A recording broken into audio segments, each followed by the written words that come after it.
Close your eyes and get comfortable.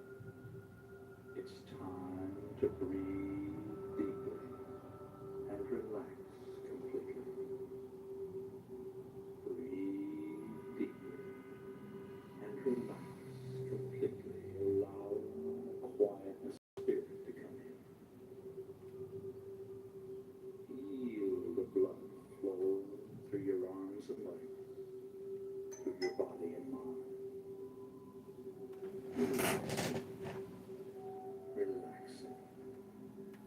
Relaxing. Take a deep breath. Hold it as long as you comfortably can. And then let it out slowly through slightly parted lips.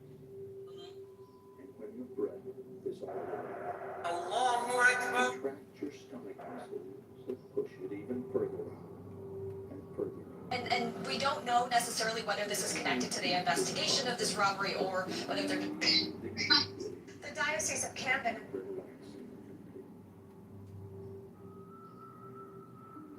Most secretive organization.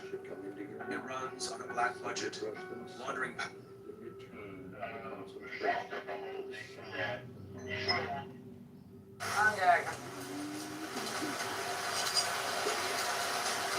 So, McGregor, what have you to say for yourself? I have been wronged by your lordship. My loss is certain. If I am not much mistaken, 'tis myself that is short £1,000, whose cattle is reed, and whose factor Killearn is abducted. Then ask this thing here where your money is, where he sunk Alan MacDonald after he killed him. The same accusations he spat at me, your lordship. Desperate words from a desperate man. You have proofs of these matters. Take it back. Feel your body relaxing. Relaxing. Relaxing. Well, I'm not a comedian. Unfortunately, I'm giving you the truth of the earth. Now coming into the toes of both of your feet at the same time. Moving right on down into your arches, into your heel, and on up into your ankle. Completely relaxed. Completely relaxed. And these soothing sensations are now moving on up your legs to your knees, relaxing all the muscles as it goes.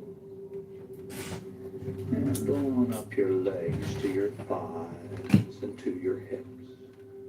Just completely relaxing. And your full attention is on the sound of my voice. As the relaxing sensations move into the fingers of both of your hands. Relaxing your hands.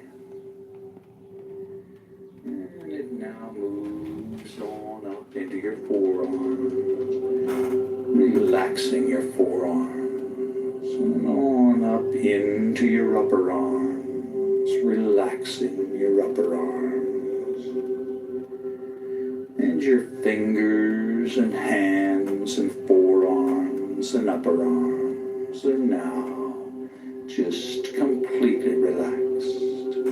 As the soothing sensations move on down into the base of your spine, and then begin to move slowly up your spine, up your spine, up your spine, and into the back of your neck and shoulder muscles.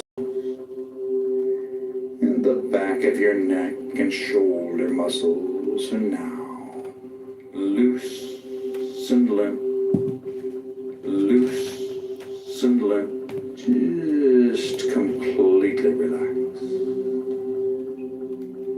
And the relaxing sensations now move on up the back of your neck and into your scalp, relaxing your scalp. Feel your scalp relaxing, and feel the relaxing sensations flow down into your facial muscles, relaxing your facial muscles, just completely relaxing your facial muscles. Allow a little space between your teeth and your jaw is relaxed.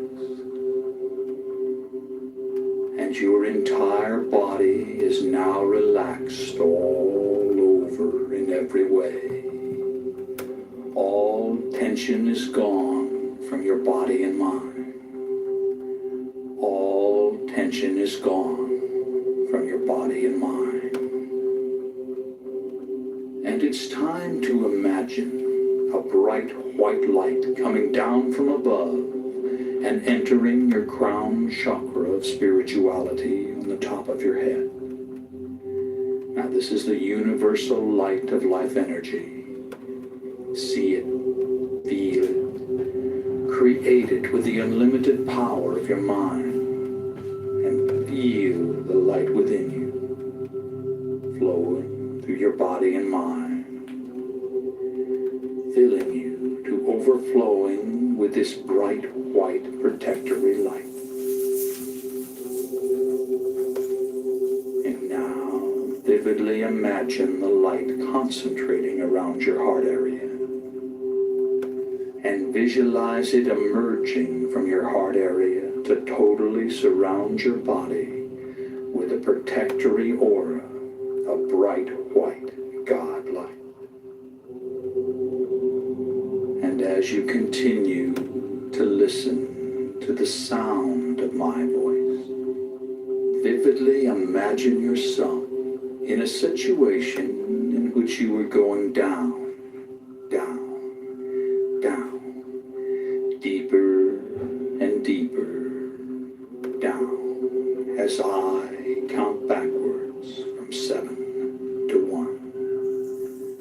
Number 7, deeper, deeper, deeper, down, down, down. Number 6, deeper, deeper, deeper, down, down, down. Number 5, deeper, deeper, deeper, down, down, down. Number 4, deeper, deeper, deeper, down, down, down. Number 3, deeper, deeper, deeper, down, down, down. Number 2, deeper, deeper, deeper, down, down, down.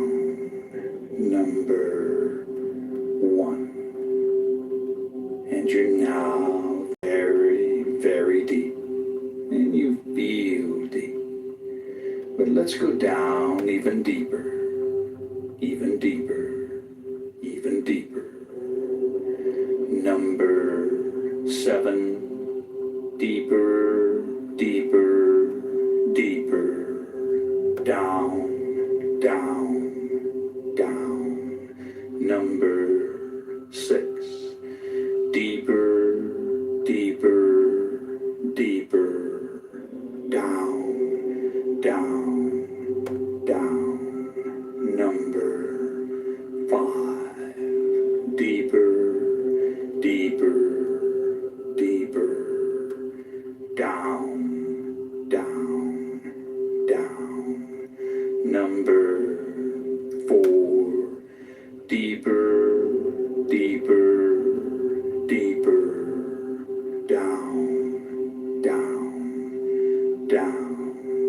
Number 3, deeper, deeper, deeper, down, down,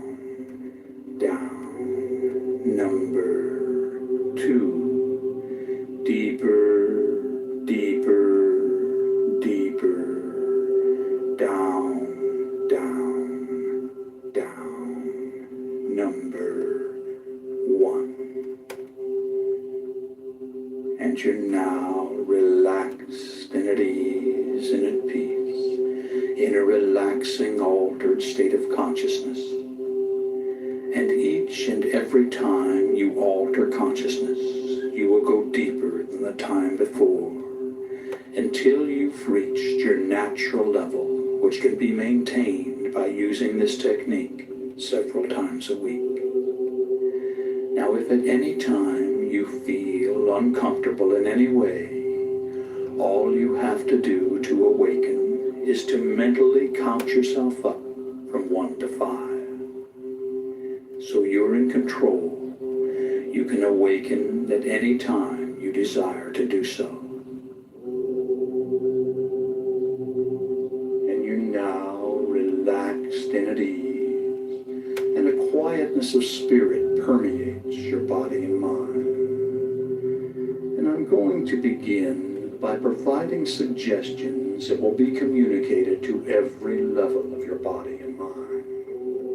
And they'll be accepted on every level of your body and mind. A quietness of spirit now permeates your body and mind. You release all tension created by stored up energy within your nervous system. All nervous energy is released to flow freely through your body and mind to be used in constructive ways. You feel calm, relaxed, and at peace with yourself, the world, and everyone in it. You have the courage and confidence to do what you need to do to resolve your problems. You can resolve your concerns and conflicts with minimal effort. You accept the things you cannot change, and you change the things you can.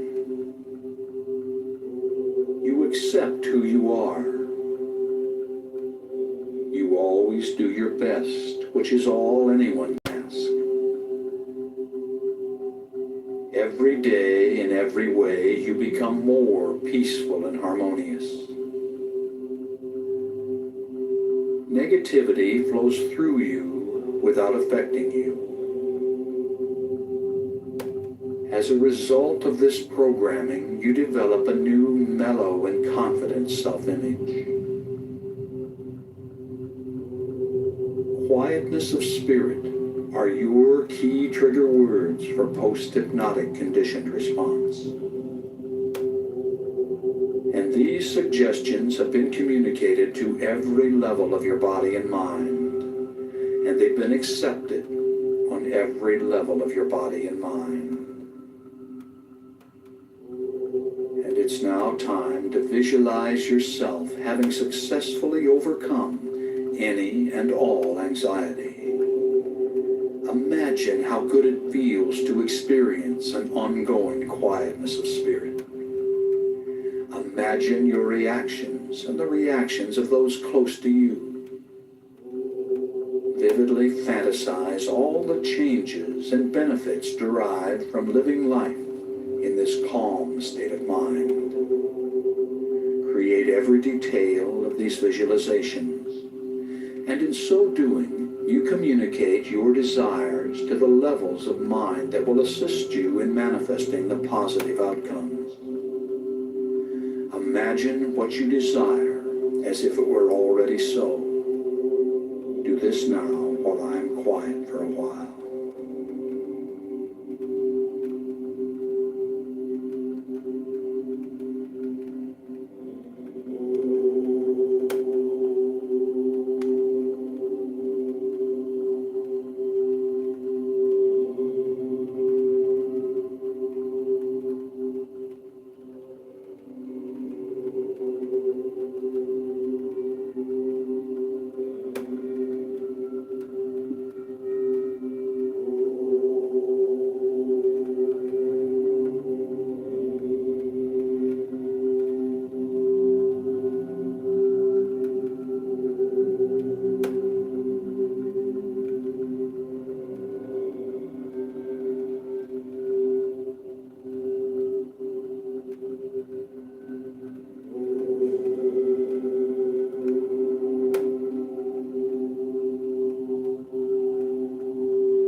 as you've just seen your own reality, and you're open to positive suggestions which you'll accept and act upon.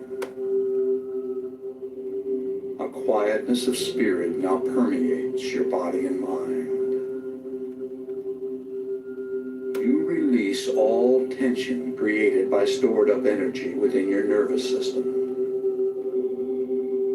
All nervous energy is released to flow freely through your body and mind to be used in constructive ways. You feel calm, relaxed, and at peace with yourself, the world, and everyone. You have the courage and confidence to do what you need to do to resolve your problems. You can resolve your concerns with minimal effort. You accept the things you cannot change, and you change the things you can. You accept who you are. You always do your best, which is all anyone can ask.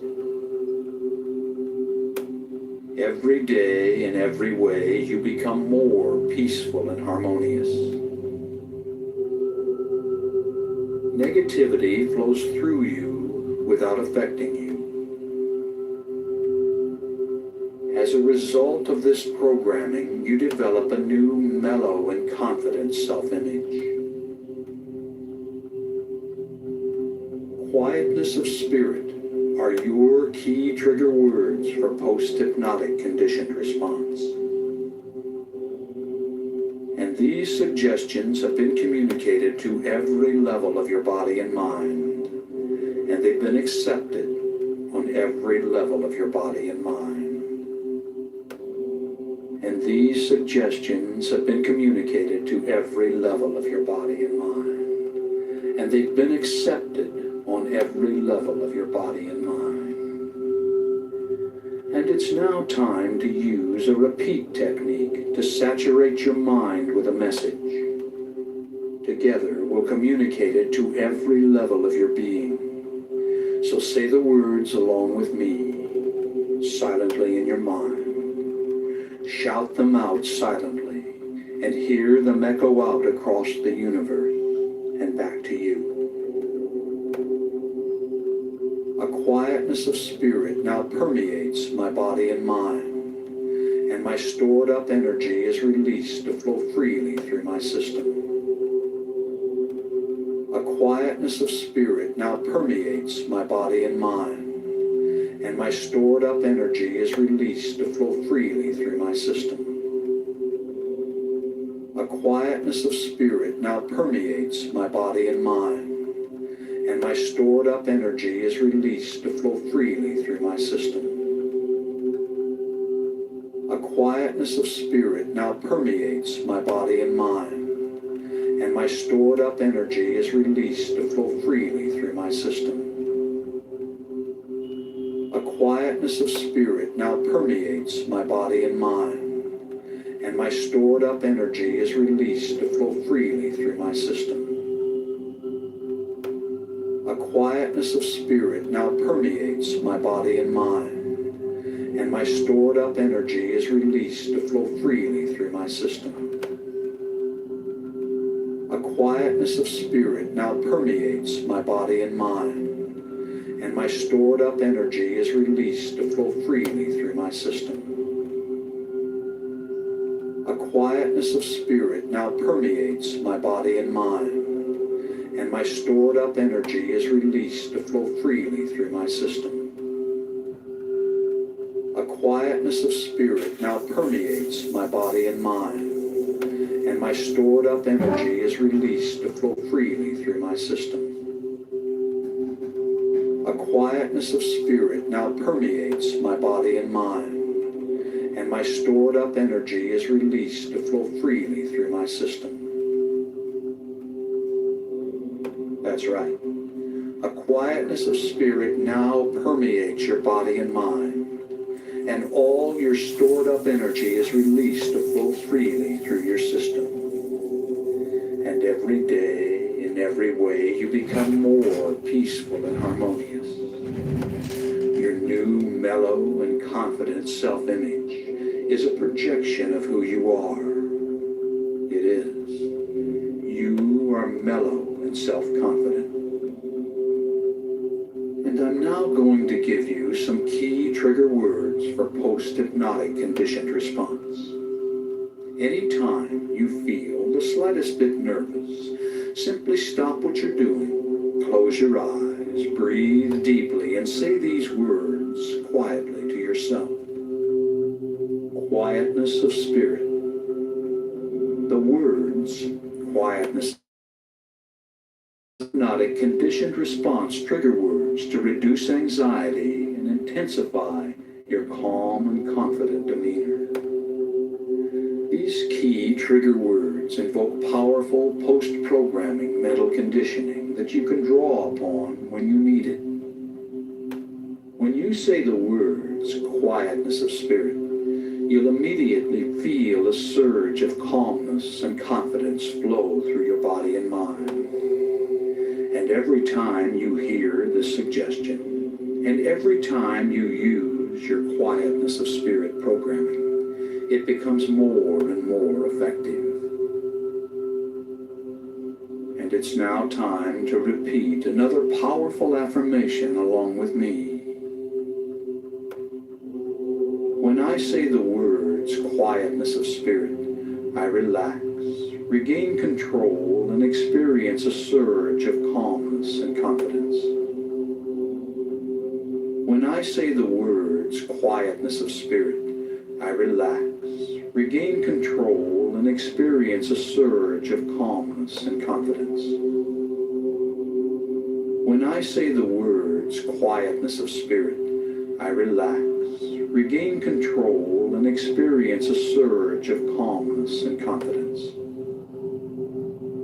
When I say the words quietness of spirit, I relax, regain control, and experience a surge of calmness and confidence. When I say the words quietness of spirit, I relax, regain control, and experience a surge of calmness and confidence. When I say the words quietness of spirit, I relax, regain control, and experience a surge of calmness and confidence. When I say the words quietness of spirit, I relax, regain control, and experience a surge of calmness and confidence.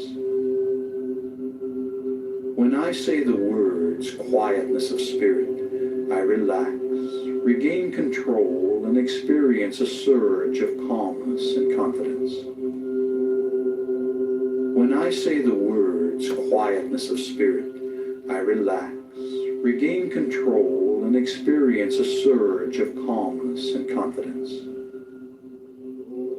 When I say the words quietness of spirit, I relax, regain control, and experience a surge of calmness and confidence. That's right. You've programmed this suggestion on every level of your body and mind, and it becomes your reality. And now, once again, it's time to create another visualization in which you perceive yourself having successfully accomplished your goal. Fantasize the desired result of this programming. Create every detail in your mind, your feelings and reactions, the reactions of others, everything. Make it real. Do this now while I'm quiet for a while.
just seen your own reality.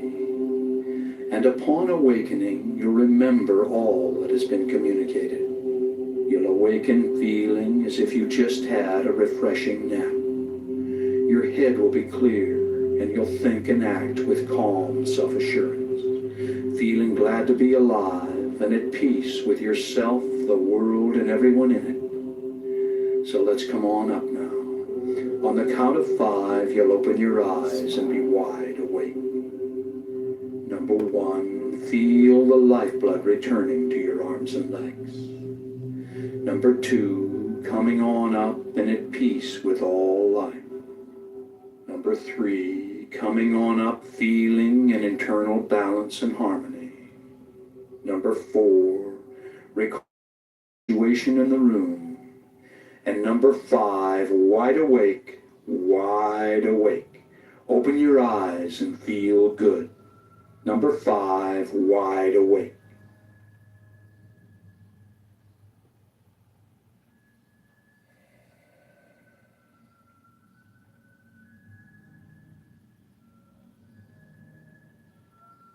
You're wide awake and fully alert. And I'm going to communicate some powerful self-talk phrases. You can do other things if you wish while programming your mind by repeating the phrases after me. And throughout your day, recall these phrases and say them over and over to yourself, out loud or silently in your mind.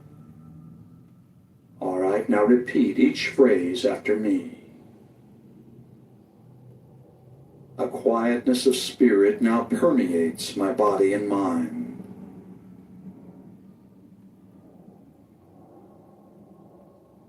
I release all tension created by stored up energy within my nervous system.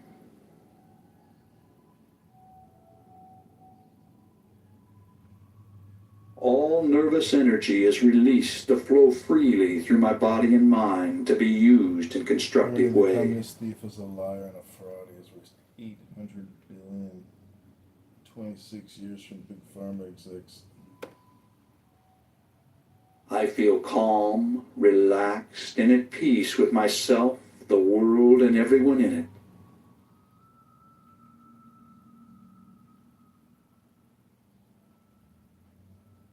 I have the courage and confidence to do what I need to do to resolve my problems.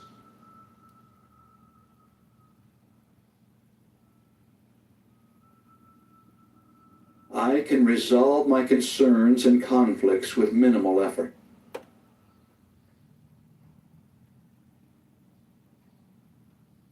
I accept the things I cannot change, and I change the things I can.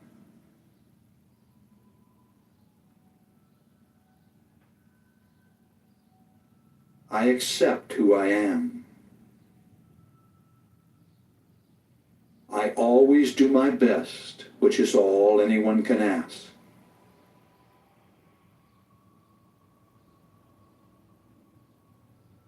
Every day, in every way, I become more peaceful and harmonious.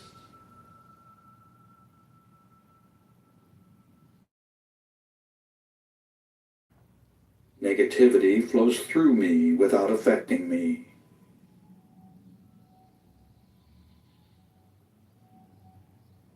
As a result of this programming, I develop a new mellow and confident self-image.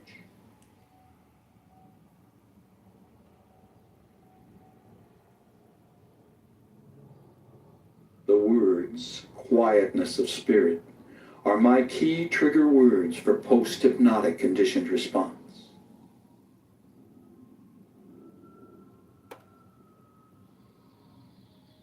As low class, low IQ, mental. I accept all these self-talk suggestions on every level of my body and mind, and so it is.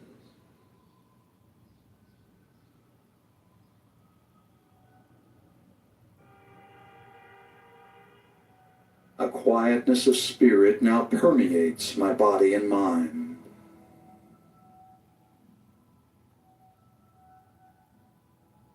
I release all tension created by stored up energy within my nervous system.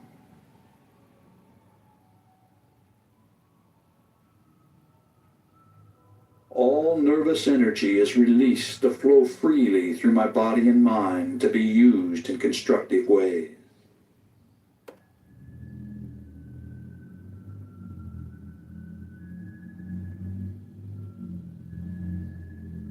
I feel calm, relaxed, and at peace with myself, the world, and everyone in it.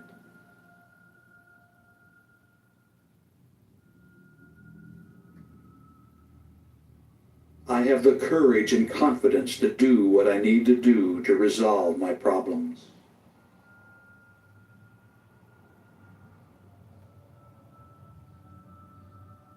I can resolve my concerns and conflicts with minimal effort.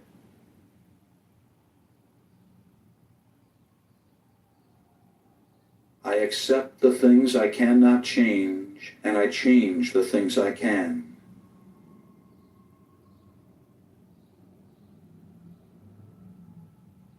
Hello? I accept who I am. I always do my best, which is all anyone can ask.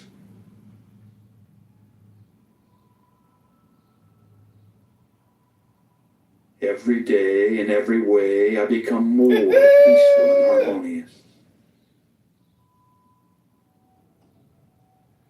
Your Snapchat account has been reported.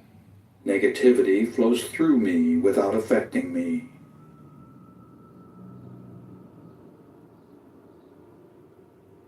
As a result of this programming, I develop a new mellow and confident self-image.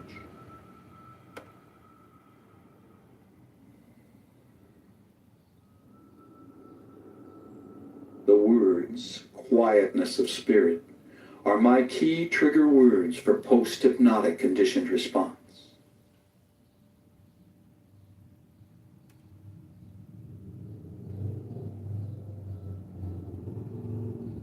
I accept all these self-talk suggestions on every level of my body and mind, and so it is.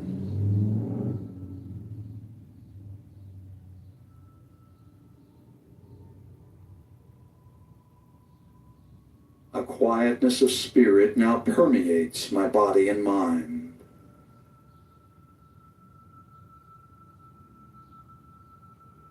I release all tension created by stored up energy within my nervous system.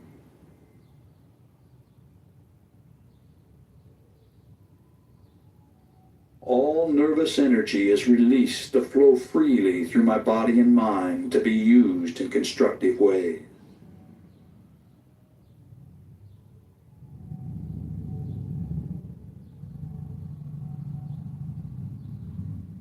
I feel calm, relaxed, and at peace with myself, the world, and everyone in it.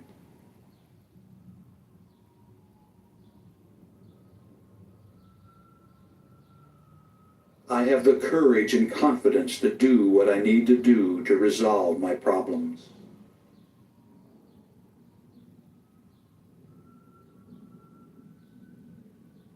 I can resolve my concerns and conflicts with minimal effort.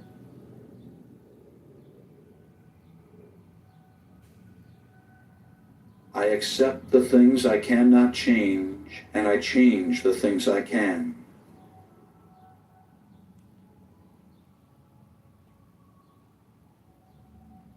I accept who I am. I always do my best, which is all anyone can ask.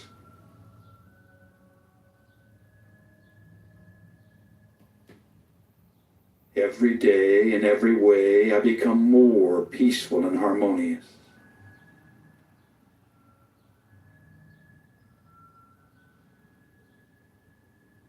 Negativity flows through me without affecting me.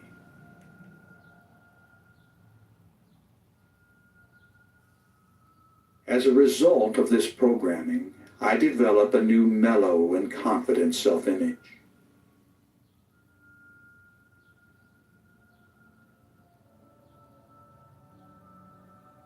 The words, quietness of spirit, are my key trigger words for post-hypnotic conditioned response.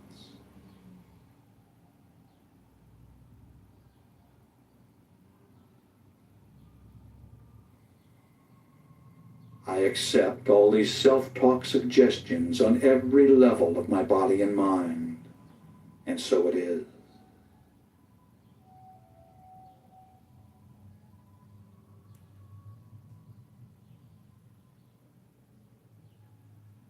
A quietness of spirit now permeates my body and mind.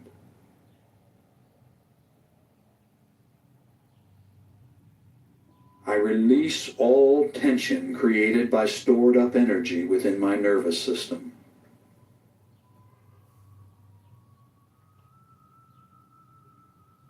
All nervous energy is released to flow freely through my body and mind to be used in constructive ways.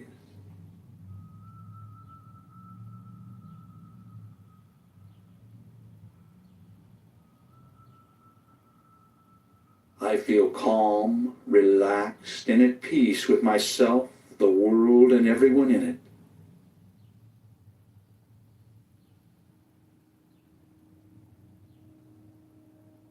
I have the courage and confidence to do what I need to do to resolve my problems.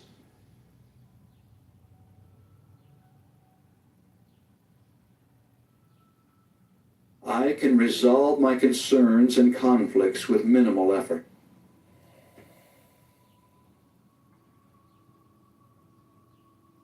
I accept the things I cannot change, and I change the things I can.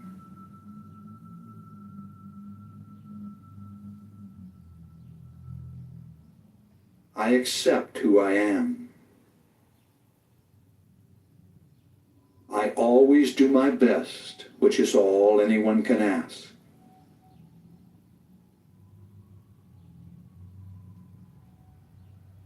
Every day, in every way, I become more peaceful and harmonious.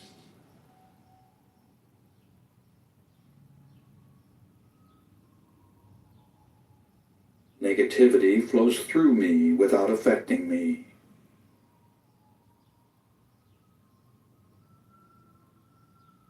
As a result of this programming, I develop a new mellow and confident self-image.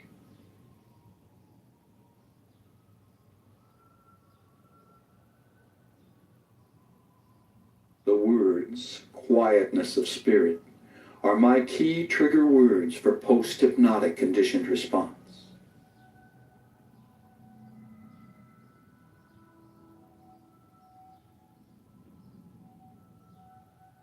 I accept all these self-talk suggestions on every level of my body and mind, and so it is.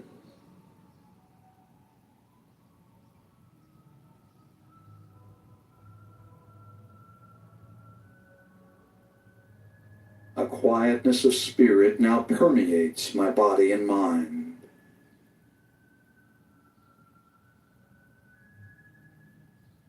I release all tension created by stored up energy within my nervous system.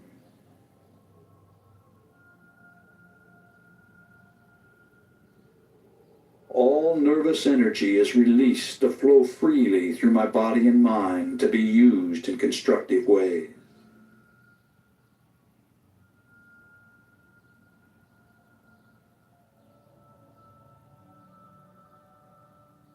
I feel calm, relaxed, and at peace with myself, the world, and everyone in it.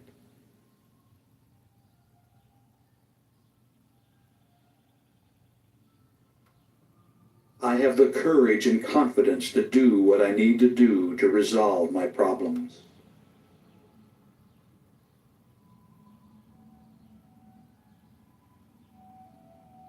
All right. The self-talk phrases session is now complete, and in 20 seconds, the sleep programming introduction will begin.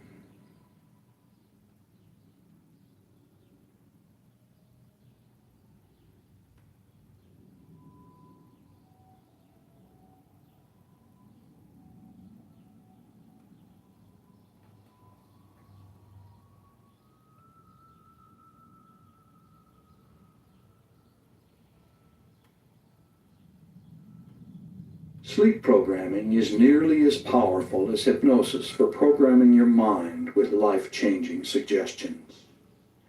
All you have to do is listen to the session as you go to sleep. As you relax and drift into first stage sleep, the cycle per second activity of your brain slows down to alpha. The second level of theta precedes deep delta sleep. Alpha and theta are the levels accessed for hypnosis programming. So on the following sleep programming session, I'll use the same induction as on the first session to take you to these levels quickly. Then, as you cross over into natural sleep, you'll continue to hear the suggestions. These affirmations are phrased for maximum acceptance by all levels of your mind. The words fade away at the end of the session, telling you to sleep soundly through the night and to awaken inspired to begin a new day. All right, now make yourself comfortable and prepare to be programmed as you go to sleep.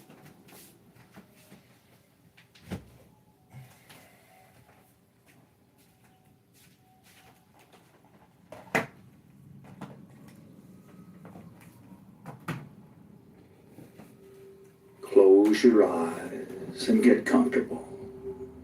It's time to breathe deeply and relax completely. Breathe deeply and relax completely, allowing a quietness of spirit to come in. Feel the blood flowing through your arms and legs, through your body and mind. Relaxing, relaxing, relaxing. Take a deep breath. Hold it as long as you comfortably can. And then let it out slowly through your lips. And when the breath is all the way out, control and push it even further out and further out. And then repeat this process of breathing deeply and relaxing completely. And if any outside thoughts should come into your mind, simply brush them aside and return your concentration to the sound of my voice.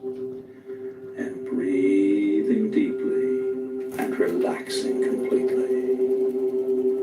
Breathing deeply and relaxing completely. And now use your imagination and feel your body relaxing one part at a time in response to my words.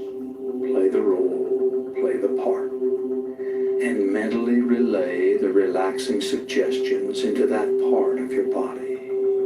And feel your body relaxing, relaxing, relaxing. And the relaxing sensations are now coming into the toes of both of your feet at the same time. Moving right on down into your arches, into your heels, and on up into your ankles. Completely relaxed, completely relaxed. And these soothing sensations are now moving on up your legs to your knees, relaxing all the muscles as it goes. And on up your legs to your thighs and to your hips, just completely relaxing. And your full attention is on the sound of my voice as the relaxing sensations move into the fingers of both of your hands, relaxing your hands. And it now moves on up into your forearms, relaxing your forearms, and on up into your upper arms, relaxing your upper arms, your fingers and hands and forearms and upper arms are now just completely relaxed as the soothing sensations move on down into the base of your spine and then begin to move slowly up your spine, up your spine, up your spine, and into the back of your neck and shoulder muscles. And the back of your neck and shoulder muscles are now loose and limp, loose and limp, just completely relaxed. And the relaxing sensations now move on up the back of your neck and into your scalp, relaxing your scalp. Feel your scalp relaxing and feel the relaxing sensations flow down into your facial muscles, relaxing your facial muscles, just completely relaxing your facial muscles. Allow a little space between your teeth and your jaw is relaxed. And your entire body is now relaxed all over in every way. All tension is gone from your body and mind. All tension is gone from your body and mind. And it's time to imagine a bright white light coming down from above and entering your crown chakra of spirituality on the top of your head. Now this is the universal light of life energy. See it, feel it, create it with the unlimited power of your mind, and feel the light within you, flowing through your body and mind, filling you to overflowing with this bright white protectory light. And now, vividly imagine the light concentrating around your heart area. And visualize it emerging from your heart area to totally surround your body with a protectory aura of bright white God light.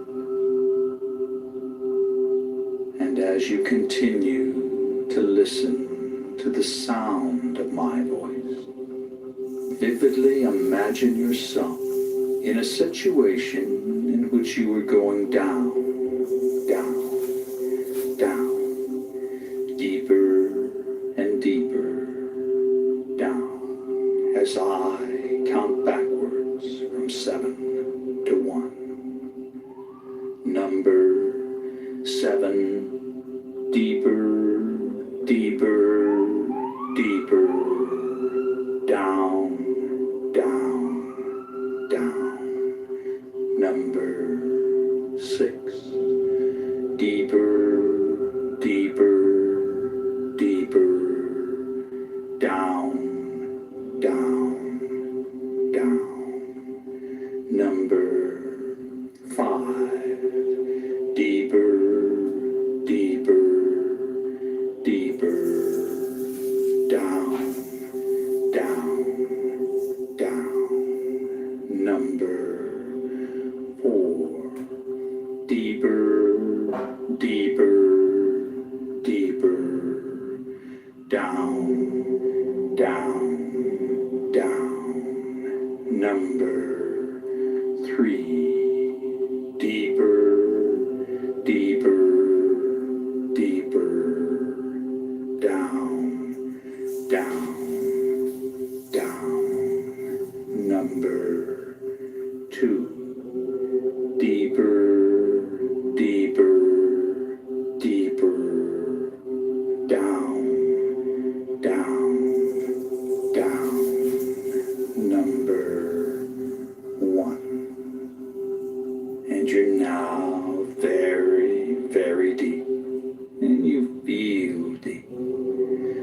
Let's go down even deeper, even deeper, even deeper.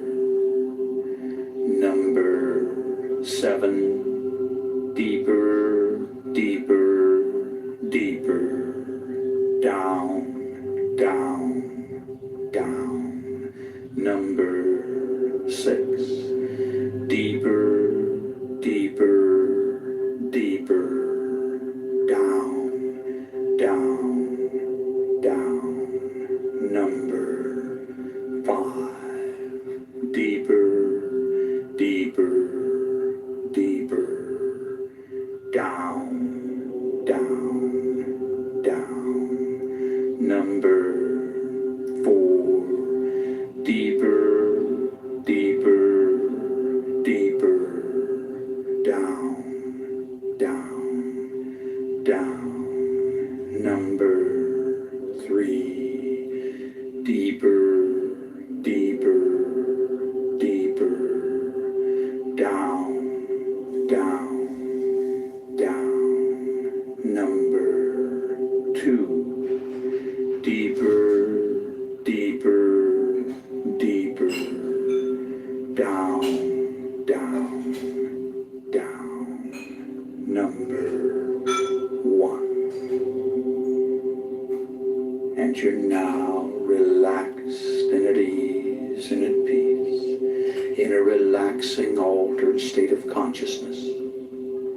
And each and every time you alter consciousness, you will go deeper than the time before until you've reached your natural level, which can be maintained by using this technique several times a week.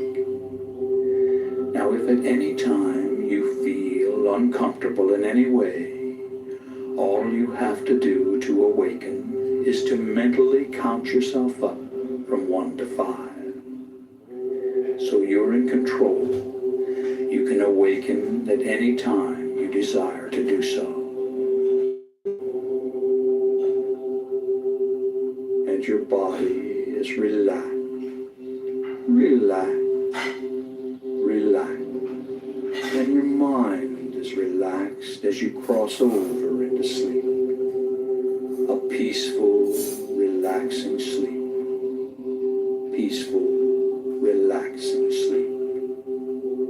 And you're at peace with yourself, the world, and everyone in it. As you go to sleep, go to sleep, go to sleep.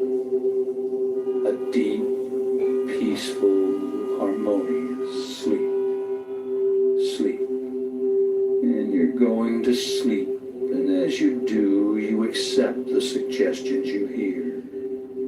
You accept the suggestions you hear. As you go to sleep, go to sleep, go to sleep. And the suggestions become your reality. The suggestions are accepted on every level of your body and mind, and they become your reality. You fulfill your desires. You do. You accept this. You accept the suggestion. You accept the suggestions as you go to sleep. Go to sleep. Go to sleep. A quietness of spirit now permeates your body and mind. You release all tension created by stored up energy within your nervous system. All nervous energy is released to flow freely through your body and mind to be used in constructive ways. You feel calm, relaxed, and at peace with yourself, the world, and everyone in it. You have the courage and confidence to do what you need to do to resolve your problems. You can resolve your concerns and conflicts with minimal effort. You accept the things you cannot change, and you change the things you can. You accept who you are, always do your best, which is all anyone can ask. Every day, in every way, you become more peaceful and harmonious. Negativity flows through you without affecting you. As a result of this programming, you develop a new mellow and confident self-image. Quietness of spirit are your key trigger words for post-hypnotic conditioned response. And these suggestions have been communicated to every level of your body and mind, and they've been accepted on every level of your body and mind. A quietness of spirit now permeates my body and mind, and my stored up energy is released to flow freely through my system. A quietness of spirit now permeates my body and mind, and my stored up energy is released to flow freely through my system. A quietness of spirit now permeates my body and mind, and my stored up energy is released to flow freely through my system. A quietness of spirit now permeates my body and mind, and my stored up energy is released to flow freely through my system.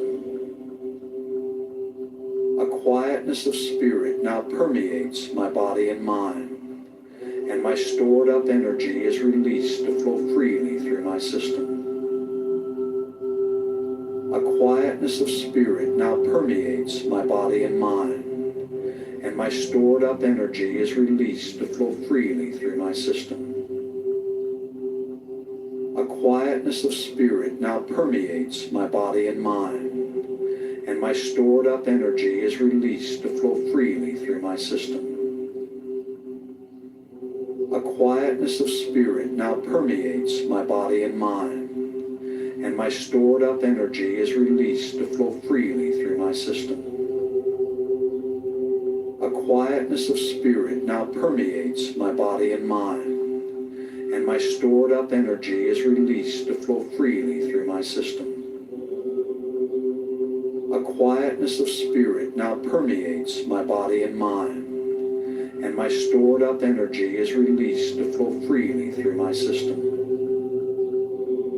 When I say the words quietness of spirit, I relax, regain control, and experience a surge of calmness and confidence. When I say the words quietness of spirit, I relax, regain control, and experience a surge of calmness and confidence. When I say the words quietness of spirit, I relax, regain control, and experience a surge of calmness and confidence. When I say the words quietness of spirit, I relax, regain control, and experience a surge of calmness and confidence. When I say the words quietness of spirit, I relax, regain control, and experience a surge of calmness and confidence. When I say the words quietness of spirit, I relax, regain control, and experience a surge of calmness and confidence. When I say the words quietness of spirit, I relax, regain control, and experience a surge of calmness and confidence. When I say the words quietness of spirit, I relax, regain control, and experience a surge of calmness and confidence. When I say the words quietness of spirit, I relax, regain control, and experience a surge of calmness and confidence. When I say the words quietness of spirit, I relax, regain control, and experience a surge of calmness and confidence.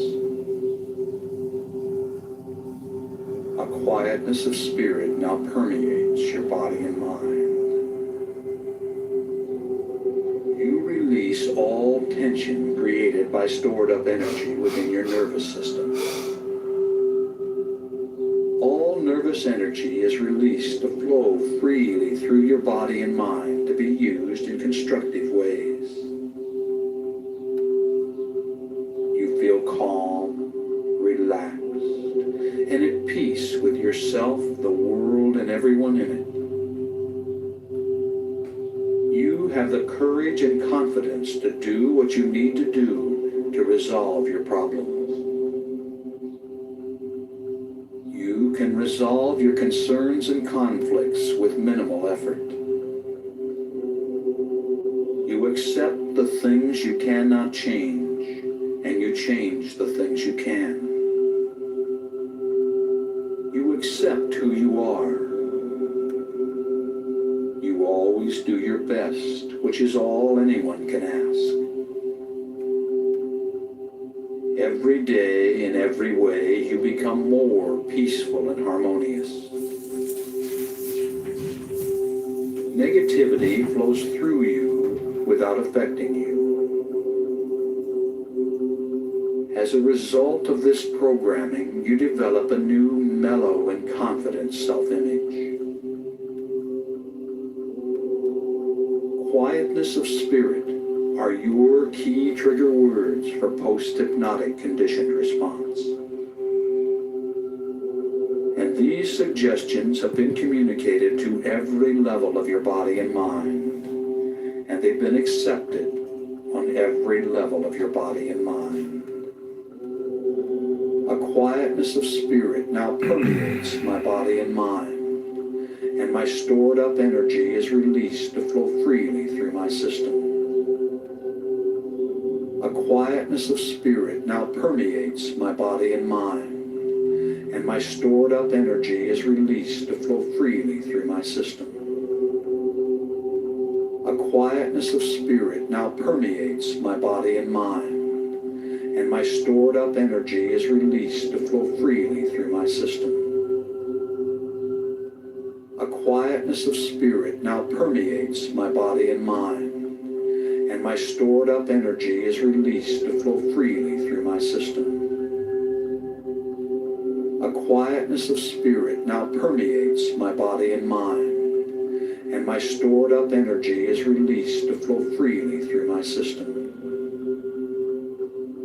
A quietness of spirit now permeates my body and mind, and my stored up energy is released to flow freely through my system.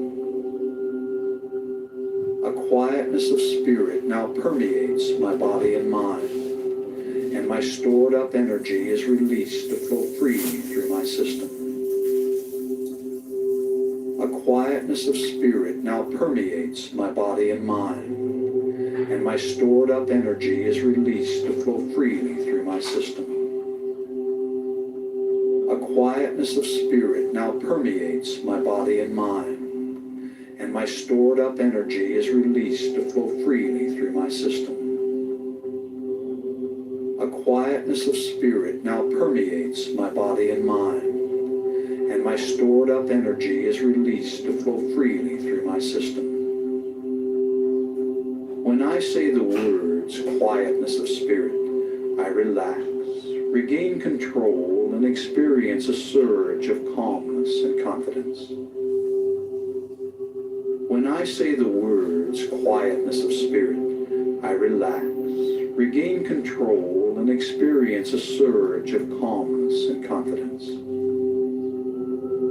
When I say the words quietness of spirit, I relax, regain control, and experience a surge of calmness and confidence. When I say the words quietness of spirit, I relax, regain control, and experience a surge of calmness and confidence. When I say the words quietness of spirit, I relax, regain control, and experience a surge of calmness and confidence. When I say the words quietness of spirit, I relax, regain control, and experience a surge of calmness and confidence. When I say the words words, quietness of spirit, I relax, regain control, and experience a surge of calmness and confidence. When I say the words, quietness of spirit, I relax, regain control, and experience a surge of calmness and confidence. When I say the words, quietness of spirit, I relax, regain control, and experience a surge of calmness and confidence. When I say the words, quietness of spirit, I relax, regain control, and experience a surge of calmness and confidence. A quietness of spirit now permeates your body and mind. You release all tension created by stored up energy within your nervous system. All nervous energy is released to flow freely through your body and mind to be used in constructive ways. You feel calm, relaxed, and at peace with yourself, the world, and everyone in it. You have the courage and confidence to do what you need to do to resolve your problems. You can resolve your concerns and conflicts with minimal effort. You accept the things you cannot change, and you change the things you can. You accept who you are. You always do your best, which is all anyone can ask. Every day, in every way, you become more peaceful and harmonious. Negativity flows through you without affecting you. As a result of this programming, you develop a new mellow and confident self-image. Quietness of spirit are your key trigger words for post-hypnotic conditioned response. And these suggestions have been communicated to every level of your body and mind, and they've been accepted on every level of your body and mind. A quietness of spirit now permeates my body and mind, and my stored up energy is released to flow freely through my system. A quietness of spirit now permeates my body and mind, and my stored up energy is released to flow freely through my system. A quietness of spirit now permeates my body and mind, and my stored up energy is released to flow freely through my system. A quietness of spirit now permeates my body and mind, and my stored up energy is released to flow freely through my system. A quietness of spirit now permeates my body and mind, and my stored up energy is released to flow freely through my system. A quietness of spirit now permeates my body and mind, and my stored up energy is released to flow freely through my system. A quietness of spirit now permeates my body and mind, and my stored up energy is released to flow freely through my system. A quietness of spirit now permeates my body and mind, and my stored up energy is released to flow freely through my system. A quietness of spirit now permeates my body and mind, and my stored up energy is released to flow freely through my system. Shit, that A don't work no more. quietness of spirit now permeates my body and mind, and my stored up energy is released to flow freely through my system. And you sleep peacefully through the night and awaken at peace with yourself, the world, and everyone in it. And you'll awaken feeling glad to be alive, refreshed, and thinking and acting with calm self-assurance and inspired to begin a new day. And you accept these suggestions as you go to sleep. The suggestions are accepted on every level of your body and mind, and they become your reality. You fulfill your desires. You do. You accept this, and you accept these suggestions as you go to sleep. Go to sleep. Go to sleep. Go to sleep. And you accept these suggestions as you go to sleep. Go to sleep. Go to sleep. Go to sleep. And you accept these suggestions as you go to sleep. Go to sleep. Go to sleep. Go to sleep. And you accept these suggestions as you go to sleep. Go to sleep. Go to sleep. Go to sleep. And you accept these suggestions as you go to sleep. Go to sleep. Go to sleep.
is Chicago mayoral candidate John Kitover. Go to chicagomayorvote.com. We're going to liberate the city from the communist parasite thieves stealing billions. Brendan Johnson is stealing billions of dollars. He just announced a $600 million TIF for an Oak Lawn hospital. Biggest scam yet.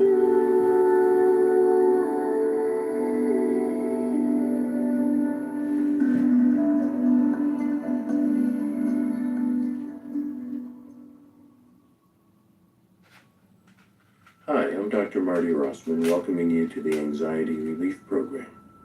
In this program, I'll be teaching you 3 guided imagery exercises to help you reduce, prevent, or better manage anxiety and stress. The tools we'll use are breathing, relaxation, and guided imagery, which has been shown in many studies to be effective in relieving or reducing anxiety. When you think about it, you realize that while there are certainly challenges we need to meet in life, most anxiety and stress comes from our imaginations. By dreading things that haven't yet happened, or regretting the past, we create stress reactions in our bodies that make us anxious, worried, tense, and can create a wide range of mental and physical symptoms. In this program, I'm going to teach you 3 imagery processes that will help you use the power of your imagination to reduce anxiety, solve stressful problems, and use your strengths to address important issues in your life. The first deep relaxation exercise is best used as a practice. And if you practice twice a day for 3 weeks, you'll find that you get very skillful and very comfortable going to a place of deep relaxation. That will allow you to relax when you need to, when you get in a situation that may produce anxiety. The second exercise, the dialogue with your inner advisor, is best used for addressing issues or problems that you haven't been able to solve and that are stimulating anxiety or stress. You'll find this imaginary dialogue with a wise and loving figure will help you view things from another perspective and find creative solutions that really work well for you. The third exercise, evocative imagery, will help you if you feel like you don't have enough of a particular quality to deal with a certain situation. If you feel you don't have the confidence, or the strength, or the presence, or the assertiveness, or the calmness, or whatever other quality you may feel you're lacking, this exercise will help you build and develop that, much like you would exercise to develop muscles. This exercise will help you develop personal qualities that will help you deal with stressful or anxiety-producing situations. Hello? As you get more familiar with each exercise and each technique, you'll be able to use whichever ones are most helpful for you in whatever situations you encounter. Before beginning any imagery process, however, it's best to make sure that you're comfortable in a place where you feel safe and where you won't be disturbed for about 25 to 30 minutes. Put a sign on your door and tell anyone who needs to know that you'd like some privacy during this time. Let yourself loosen any tight clothing or jewelry as you get comfortable. And as you begin to relax, you'll probably find it easier if you let yourself close your eyes. But you can open them anytime you like, and then close them again to return to your deep relaxation. The first skill to learn in reducing stress, tension, and anxiety is that of deeply relaxing your body and mind.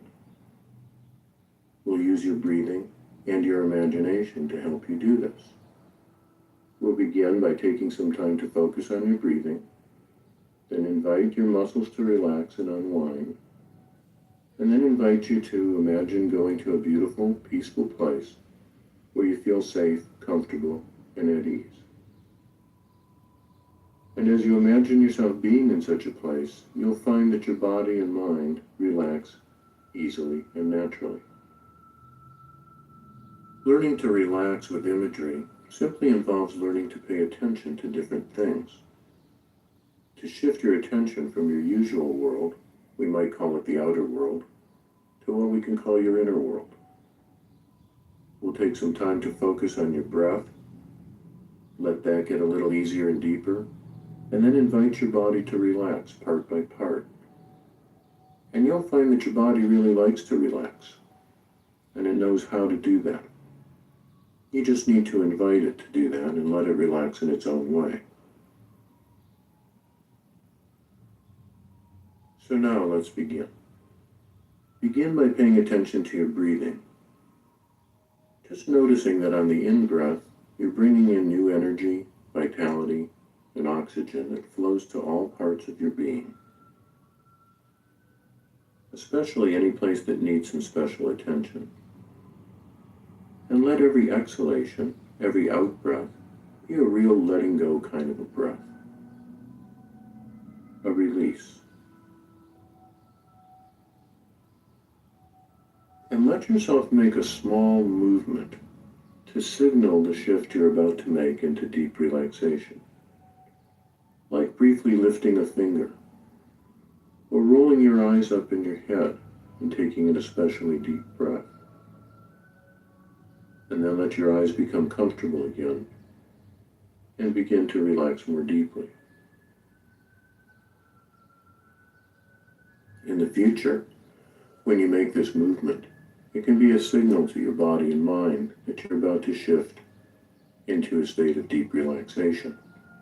And as you practice, you'll find it easier and easier to move into that deep relaxed state of comfort and ease.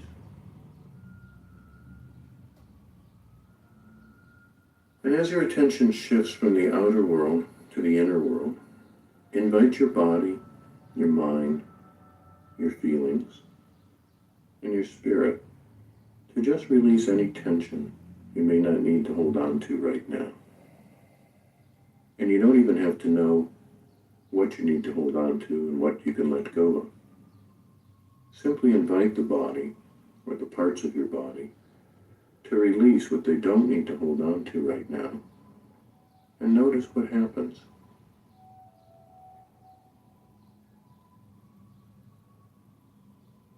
You'll probably notice that some parts of your body release easily, and others take a little more time. And that's perfectly okay. Just invite the parts of your body to release, and notice how they respond, and let whatever they do be all right for now. Don't worry at all about how quickly or deeply any part of you is relaxing, or how quickly any part of you relaxes. Just invite and allow the relaxation to happen, and notice how each part of the body responds.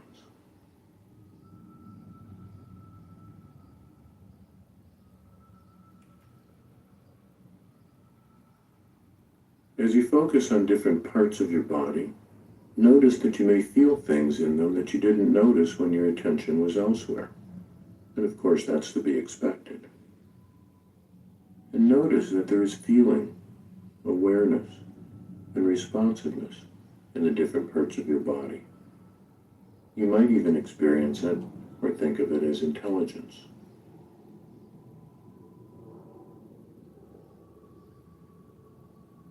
So notice this intelligence and awareness in one of your feet. Patrick, good afternoon to you. And they And bought notice it any 30 years tension ago for a or certain amount. Now they're sensations that may being be told there. it's worth so much. And notice what happens when you invite that foot to release any tension it doesn't need. Simply inviting the foot to begin to relax more deeply and comfortably. Noticing how it responds, letting however it responds be perfectly all right for now.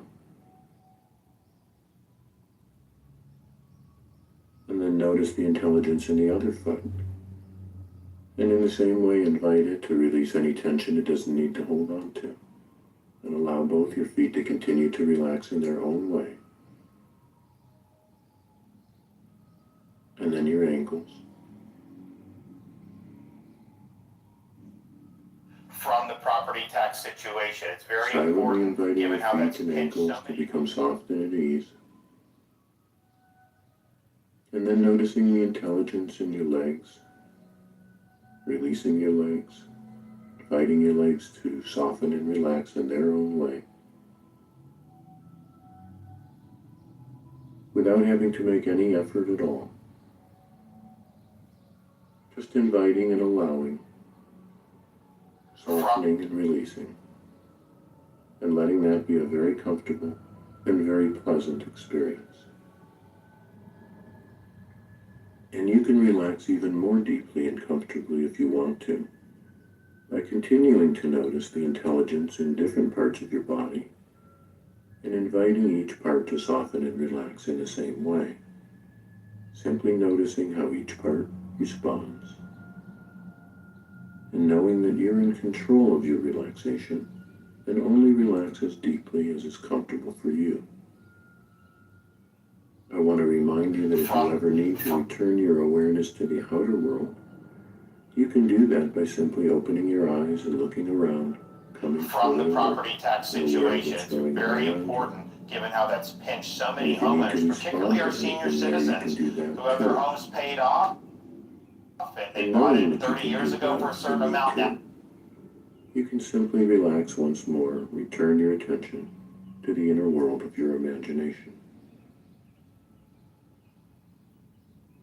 Inviting the intelligence of your low back, your pelvis, and your hips to release and relax.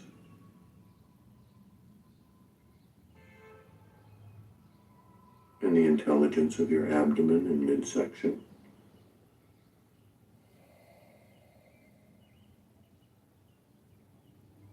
And your chest and rib cage. Inviting the whole trunk of your body to soften and relax, easily and naturally, without effort or struggle. Just letting go, but staying aware as you do.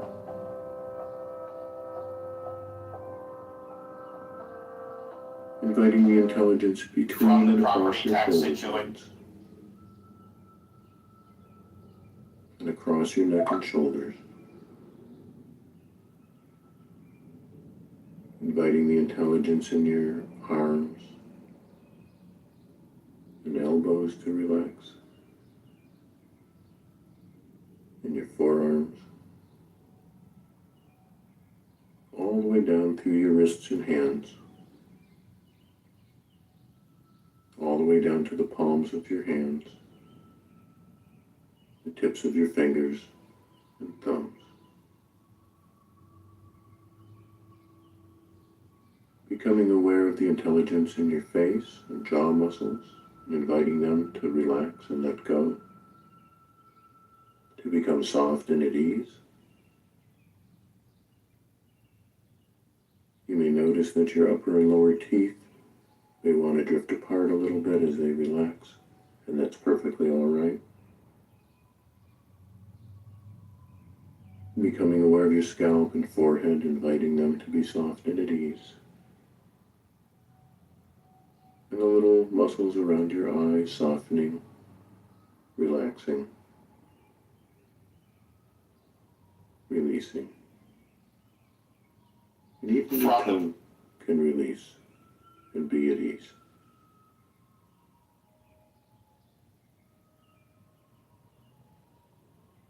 And when you're ready to focus even more deeply,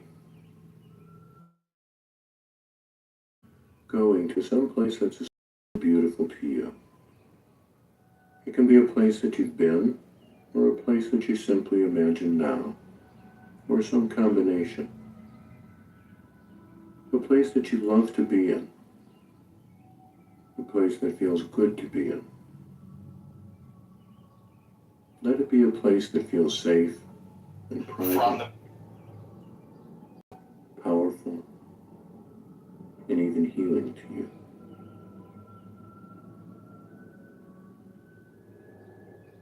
Imagine that you're in a special place that's just for you, a place where you feel safe and at ease. And if more than one place comes to mind, simply pick the place that attracts you the most right now. Still 500 million from Cook Imagine in your own way that you're there. Cook County's 10 billion, Yeah. paying 60 million a month in interest is with arrest and charge Tony the criminal Winkle. Take some time to look around this place. You may not see exactly the same way in your inner world as you do in the outer world, but you can tell what you're imagining, even if you From don't the exactly property. see in the same way. From the property tax situation, it's very Just notice important. what you imagine seeing here. The colors, the shapes, and the things you notice. And listen carefully and notice what sounds you imagine hearing in this special place. Or perhaps it's just very quiet. Just let it be what it is for now, as long as you're comfortable in that place. A place you love to be. And letting yourself be there now, simply because you've chosen to.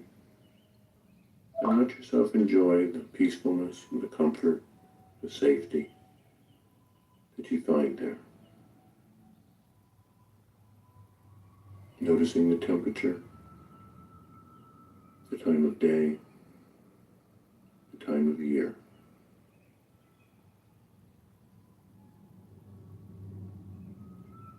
And noticing any sense of relaxation and peacefulness that you find here.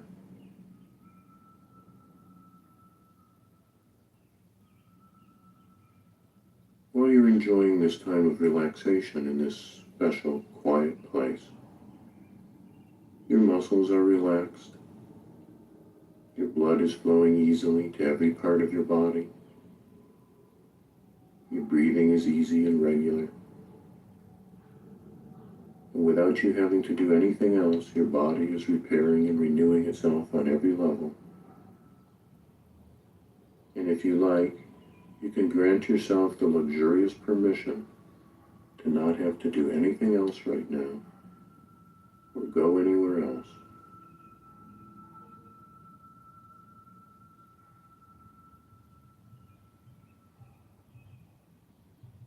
And just let yourself feel what that's like for a few moments. To do absolutely nothing and have it be good for you. So that you're actually doing something by doing nothing. And letting your body and mind relax, repair, restore, and renew. Simply by relaxing in this place.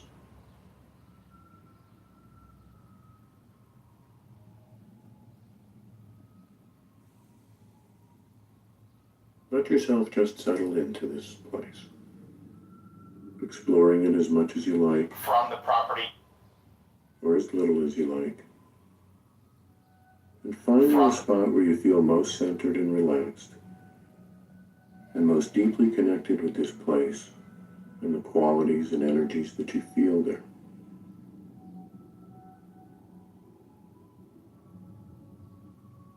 Just let this be a place of healing and comfort, of deep restfulness, of renewal and restoration for you.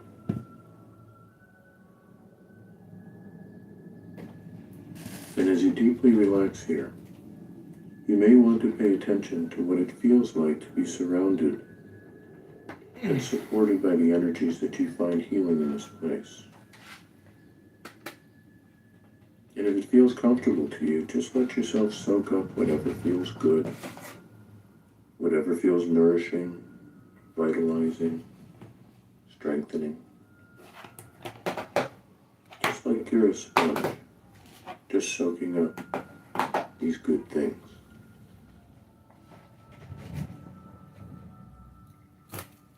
And as you enjoy this comfortable sense of deep relaxation, know that as you relax this way, your body can direct its energy From the property tax to situation, it's whatever very healing and important, given how restoration that's is needed, pinched so many homeowners. wherever it's needed. Your blood flows easily and naturally to whatever area needs nourishment and renewal in your body, in your brain, in your mind, and replenishes and restores your sense of confidence and well-being.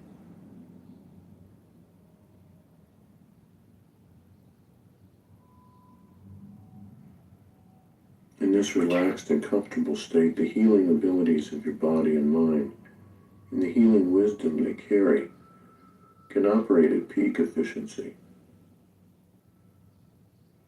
And you can sense once again a sense of being deeply centered and whole.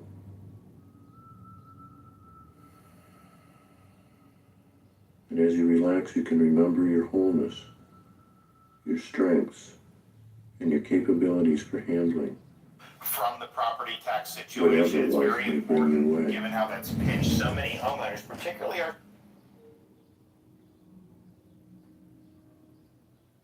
Just take some time to deeply enjoy this special sense of deep relaxation, comfort, and strength that you feel here.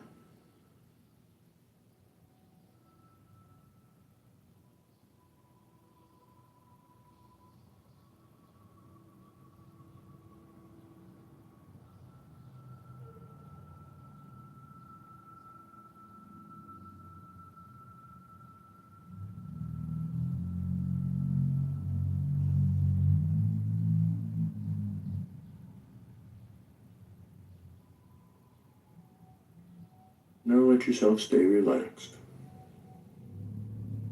Soon I'll be inviting you to bring your attention back to the outer world.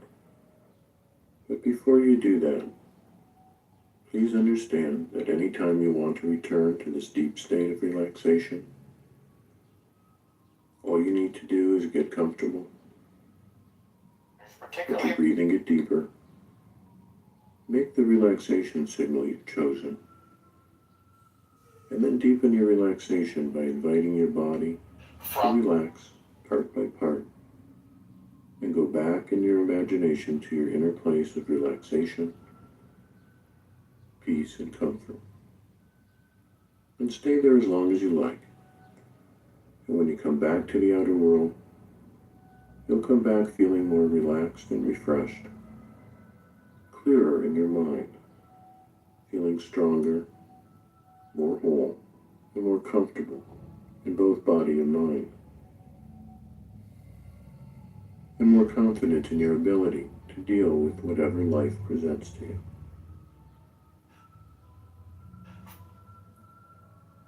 And to return your attention to the outer world for now, simply look around your special place once more and let yourself feel any appreciation you may have for having such a place within you and being able to use your mind in this way to help your body and mind relax. Knowing that you can return here at any time of your own choosing, and you can recall this place and draw from the deep sense of relaxation, centeredness, and wholeness that you find here. This place is within you.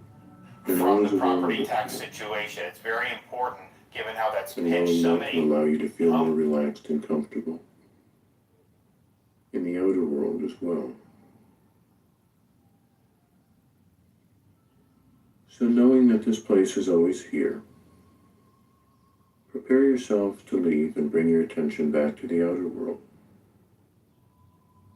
Bringing back with you anything that you want to bring back, whether it's something you realized or learned about yourself, or it's a feeling of deep relaxation, centeredness, strength, or wholeness. Simply let the images fade and return to where they came from. And begin to pay attention to the space around you, and the sounds you hear from the outer world, the room or place you're in.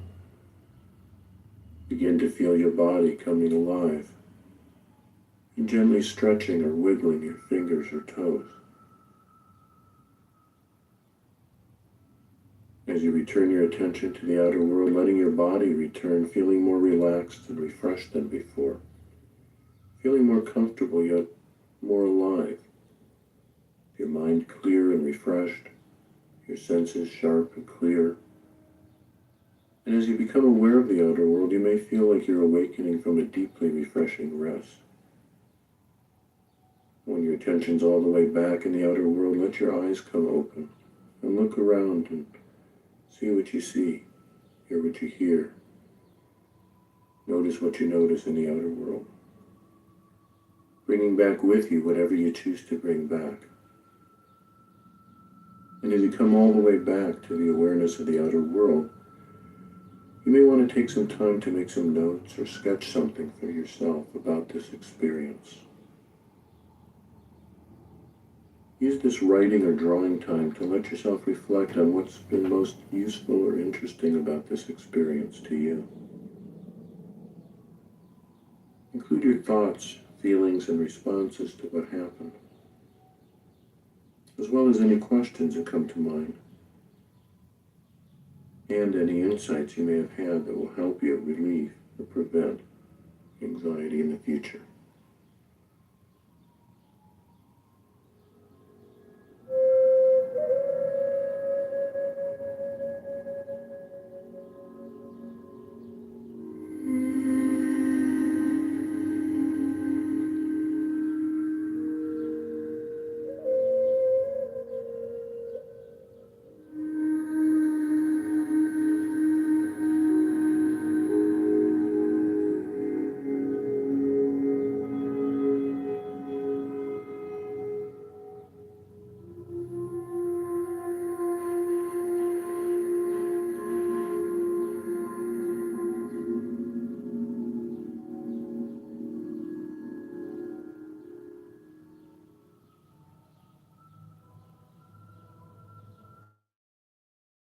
Can help you view any issues or problems that are stimulating stress or anxiety and help you explore possible solutions.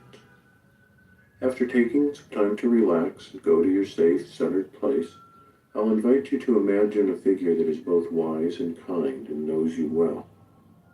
This figure, which we often call your inner advisor, may come in any form, and it can help you connect with the wisdom and compassion that is within you. Viewing anxiety-producing situations from this perspective of wisdom and kindness can help you find solutions that really work for you. Let the process be an exploration and notice what happens. So now let's begin. Begin by paying attention to your breathing. Just noticing that on the in-breath, you're bringing in new energy, vitality, and oxygen that flows to all parts of your being. Especially any place that needs special attention. And let every exhalation, every out-breath, be a real letting go kind of a breath. A release. And let yourself make a small movement to signal the shift you're about to make into deep relaxation. Like briefly lifting a finger, or rolling your eyes up in your head and taking an especially deep breath. And then let your eyes become comfortable again and begin to relax more deeply. In the future, when you make this movement, it can be a signal to your body and mind that you're about to shift into a state of deep relaxation. And as you practice, you'll find that deep, relaxed state of comfort and ease.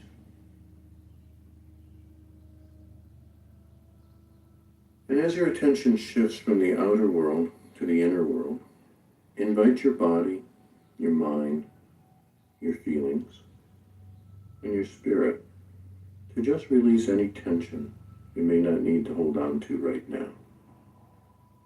And you don't even have to know what you need to hold on to and what you can let go of. Simply invite the body, or the parts of your body, to release what they don't need to hold on to right now, and notice what happens.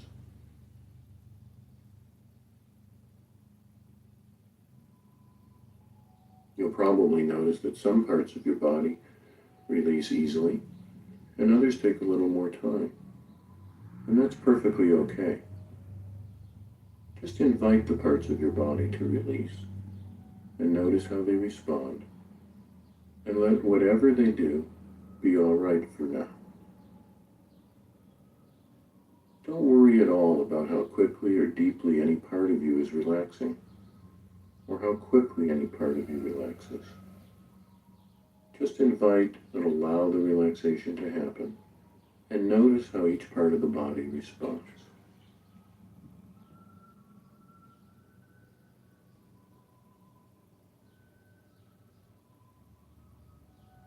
As you focus on different parts of your body, notice that you may feel things in them that you didn't notice when your attention was elsewhere.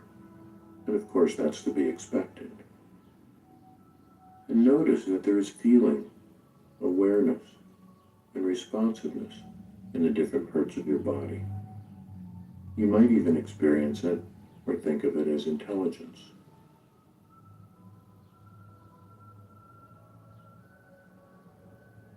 So notice this intelligence and awareness in one of your feet, and notice any tension or sensations that may be there. And notice what happens when you invite that foot to release any tension it doesn't need. Simply inviting the foot to begin to relax more deeply and comfortably. Noticing how it responds, letting however it responds be perfectly all right for now. And then notice the intelligence in the other foot. And in the same way, invite it to release any tension it doesn't need to hold on to. And allow both your feet to continue to relax in their own way. And then your ankles.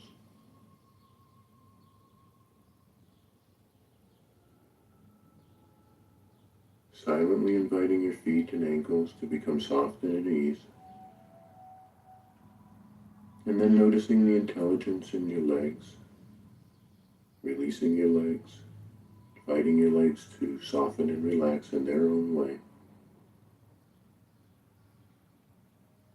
Without having to make any effort at all. Just inviting and allowing. Softening and releasing. And letting that be a very comfortable and very pleasant experience. And you can relax even more deeply and comfortably if you want to, by continuing to notice the intelligence in different parts of your body, and inviting each part to soften and relax in the same way. Simply noticing how each part responds, and knowing that you're in control of your relaxation, and only relax as deeply as is comfortable for you. I want to remind you that if you ever need to return your awareness to the outer world, you can do that by simply opening your eyes and looking and aware of what's going on around you. And if you need to respond to anything there, you can do that too. And knowing that you can do that if you need to, you can simply relax once more, return your attention to the inner world of your imagination. Inviting the intelligence of your low back, your pelvis, and your hips to release and relax.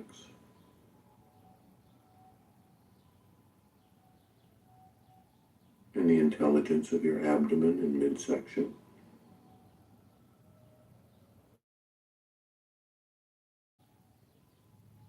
And your chest and rib cage. Of your body to soften and relax easily and naturally, without effort or struggle. Just letting go, but staying aware as you do.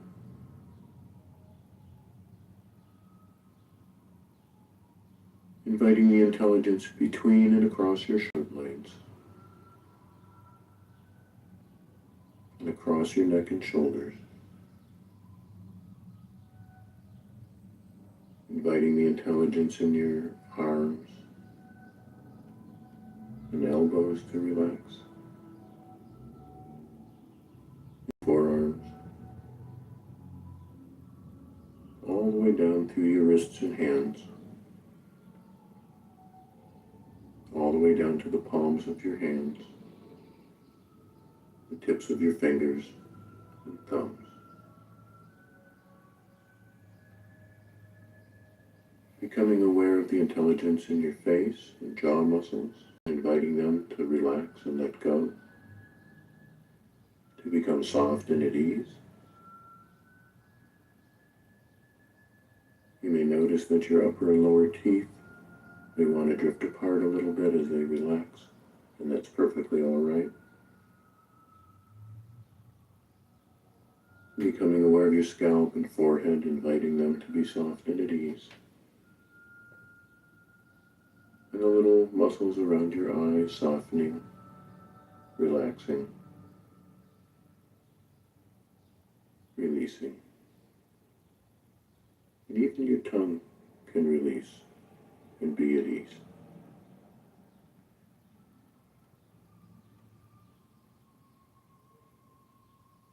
And when you're ready, invite an image to appear that represents the wisdom and creativity within you. Simply invite an image for this inner advisor that comes for now. It may be a figure that's new to you, or a familiar figure, and either one is just fine, as long as you feel comfortable with the image. It may come in just about any form, a person you've known, or someone new, another sort of living creature, a religious figure, even a cartoon or movie character. It may come as a presence, or a light, or simply a feeling in your body. Just allow yourself to become aware of how you imagine this inner wisdom figure, and take a few moments to carefully observe the image.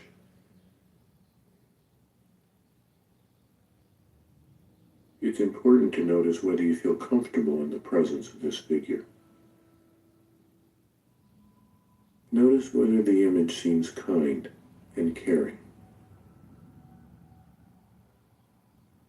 And notice, too, if it seems to have wisdom. Take some time to really check it out.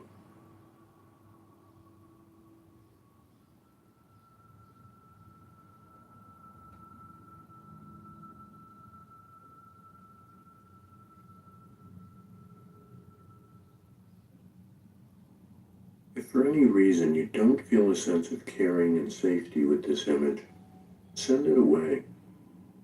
And imagine instead that you are there with an image that is friendly, helpful, and caring as well as wise. A figure you do feel comfortable and safe with.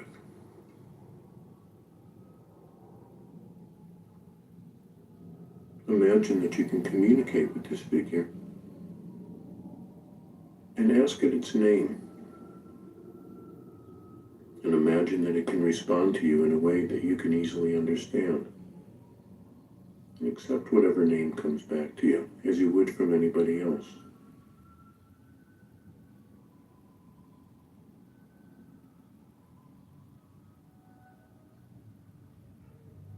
Your inner advisor may speak directly to you or communicate with you in some other way. You may just directly understand what it's communicating, or it may show you something in response to your questions.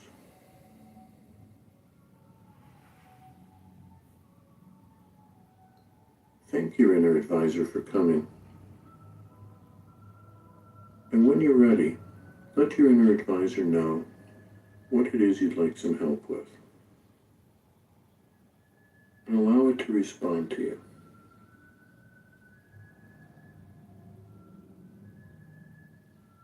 And allow yourself to be receptive to what it has to communicate to you today.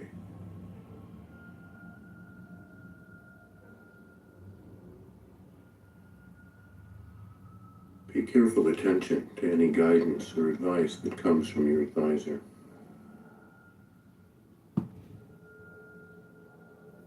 Pay careful attention to what it has to communicate to you, as you would from a wise and respected teacher.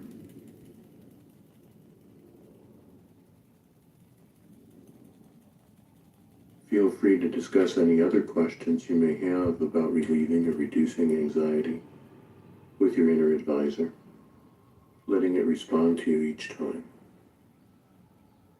Again, listening carefully to its responses. Take some time to have this conversation.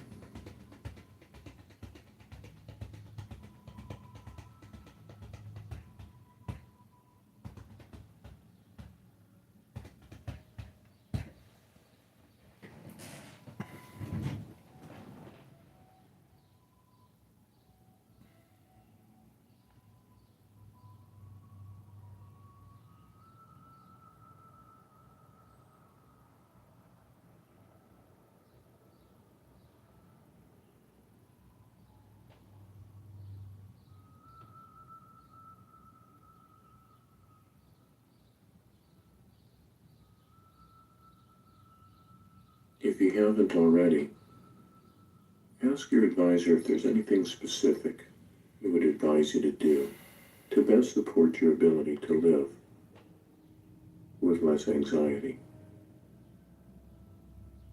Again, paying careful attention to its responses.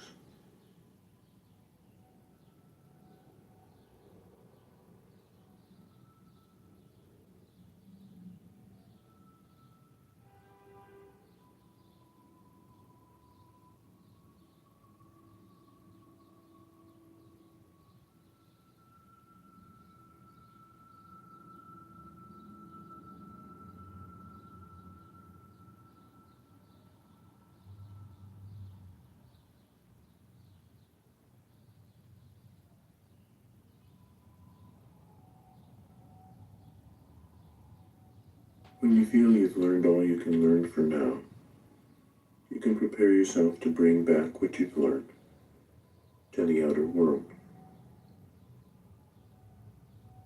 Remember, you can continue to communicate with your inner advisor at any time by simply returning to your safe inner place and inviting your inner advisor to come into your awareness, discussing the issues and questions you have, or asking for help with any anxiety that might come up.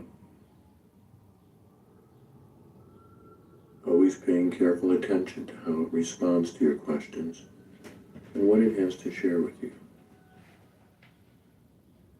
When you bring any advice you've received back to your outer world, you can consider it again and make whatever decisions are right for you. You'll decide whether or not to act on any of this advice, or to come back and continue the creative conversation with your inner advisor until you find solutions that really work well for you. When it seems right to you, thank your inner advisor for coming to be with you today. And then take a few moments to review what has happened in this experience.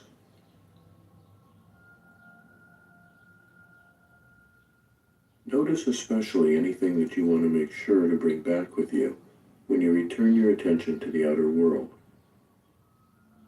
Whether it's an action you want to take or a feeling you have within you.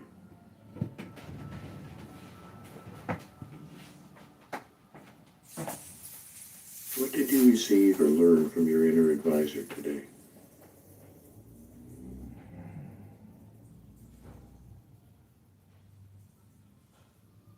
Is there anything in particular that you've learned that you want to make sure to bring back with you when you return your attention to the outer world?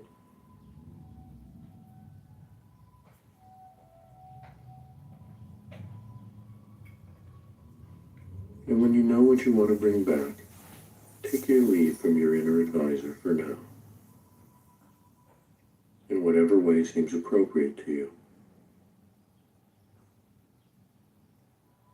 Remembering that you can come back to this inner place anytime you want to rest, relax, or ask for more help from your inner advisor.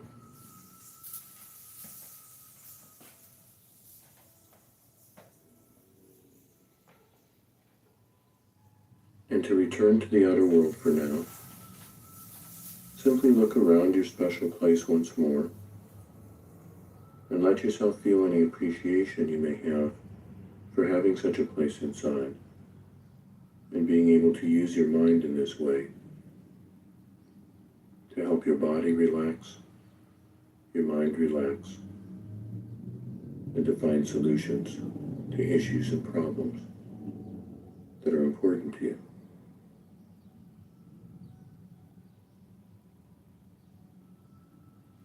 And knowing that, you can return here at any time of your choosing. Prepare to leave for now. Prepare to return your attention to the outer world, bringing back with you anything you want to bring back. Whether it's something you realized about yourself, a solution to an issue or problem that's been bothering you, or simply a feeling of deep relaxation and comfort, knowing that you have a source of wisdom and caring deep within you.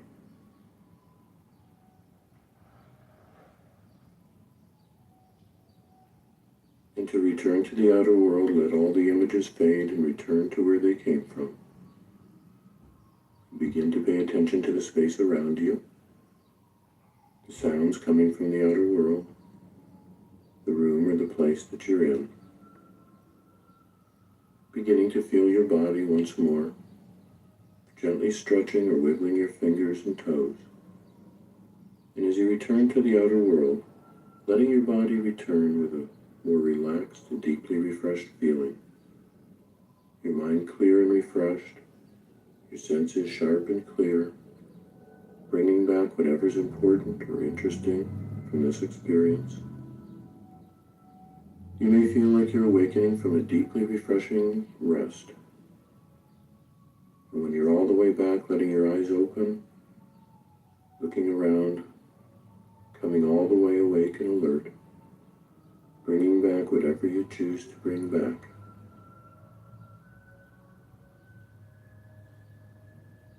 And when you're all the way back to the outer world, take some time to make some notes or sketch something for yourself about this experience.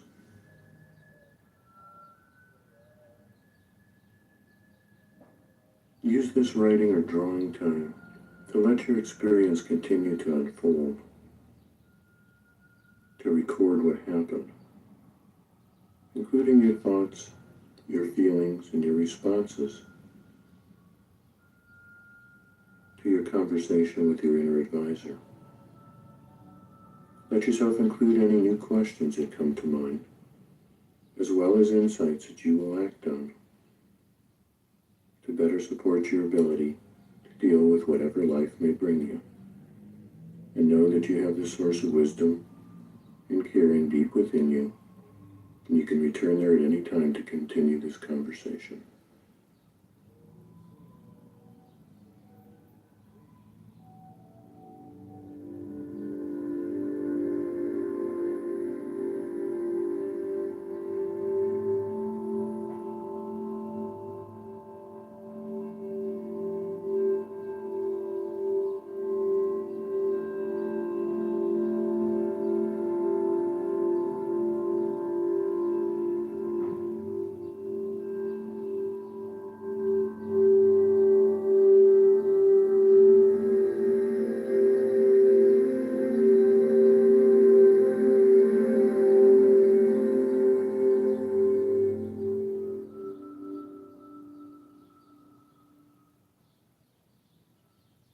This third anxiety-relieving skill is called evocative imagery. It will help you identify and strengthen qualities that you feel you need more of to deal with things that may be provoking or stimulating anxiety. Sometimes we're anxious because we don't feel we have what we need in order to cope with or resolve our stress. This guided imagery experience will help you with that. Before you start, take a few minutes to think about a particular issue or situation that may be causing anxiety for you. And then think about what personal qualities you'd like to have more of in order to be able to deal effectively with them. More patience, more confidence, more strength, more love. Different qualities may be useful in different situations. Before you start the next exercise, identify from 1 to 3 qualities that would help you better deal with this particular situation. So now let's begin. Begin by paying attention to your breathing. Just noticing that on the in-breath, you're bringing in new energy, vitality, and oxygen that flows to all parts of your being, especially any place that needs some special attention. And let every exhalation, every out-breath, be a real letting go kind of a breath, a release.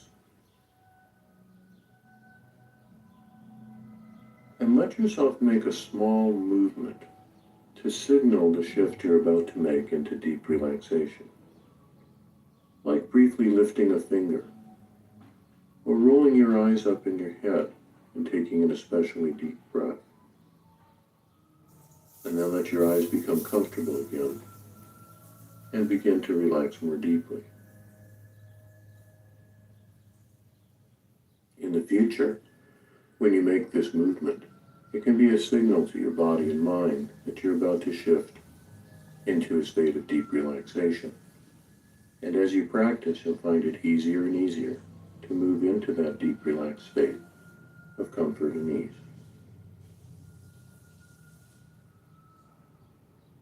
And as your attention shifts from the outer world to the inner world, invite your body, your mind, your feelings, and your spirit to just release any tension you may not need to hold on to right now.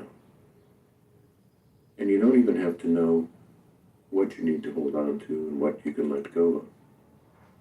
Simply invite the body, or the parts of your body, to release what they don't need to hold on to right now. And notice what happens.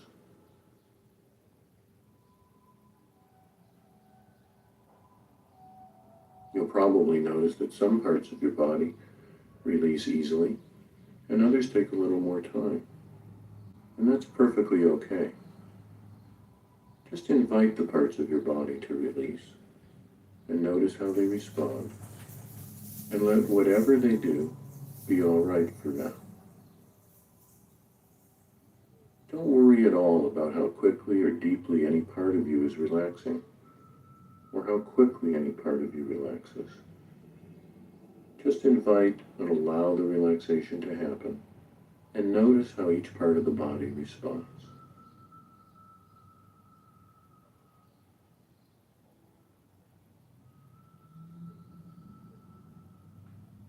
As you focus on different parts of your body, notice that you may feel things in them that you didn't notice when your attention was elsewhere. And of course, that's to be expected.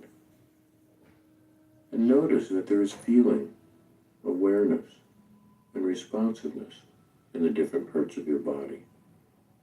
You might even experience it or think of it as intelligence.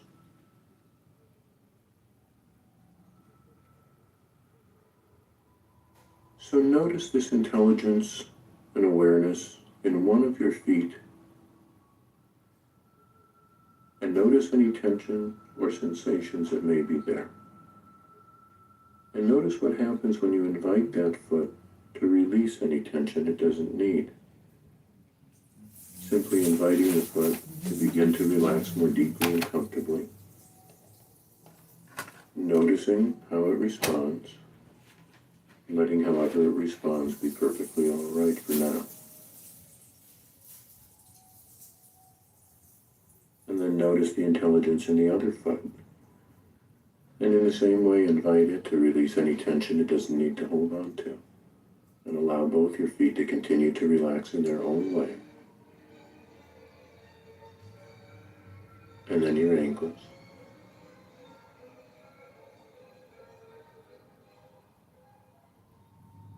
Silently inviting your feet and ankles to become soft and at ease.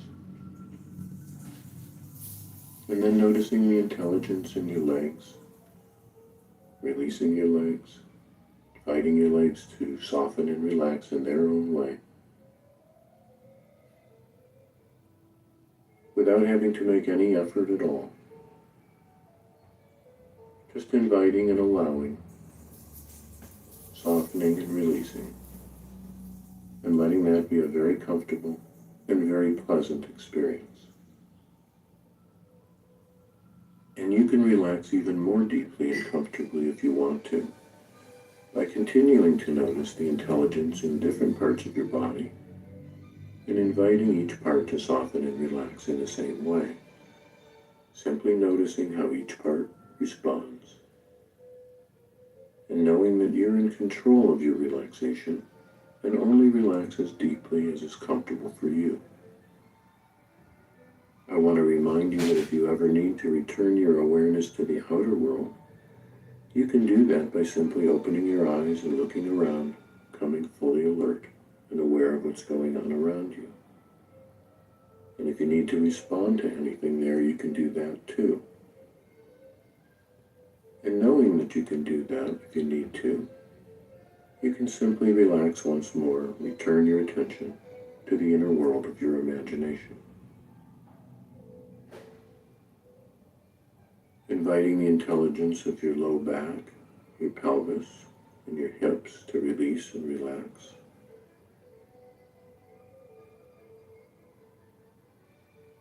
And the intelligence of your abdomen and midsection.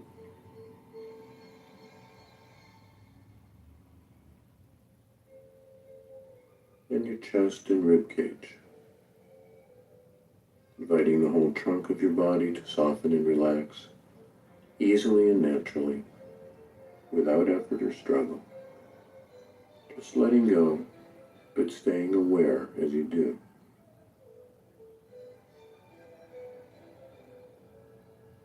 Inviting the intelligence between and across your shoulder blades,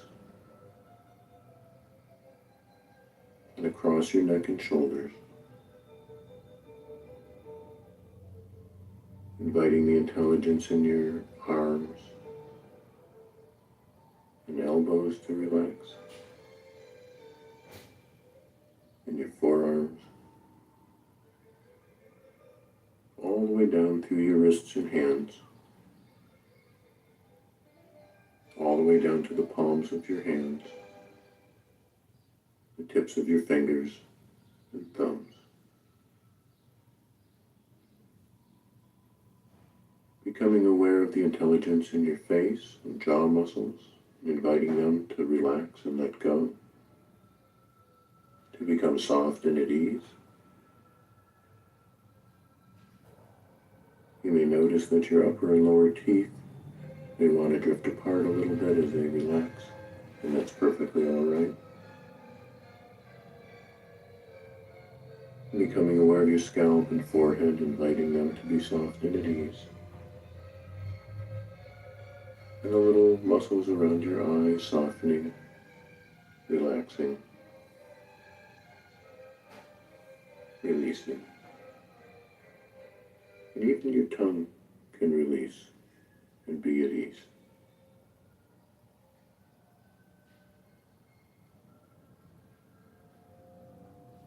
And now think about the quality or qualities that you'd like to feel more of in yourself. Silently name them, or say them aloud if you wish. And then let your mind take you to a time when you felt these qualities in yourself. And let yourself imagine that you are there once again. And notice where you are. And notice what you're doing.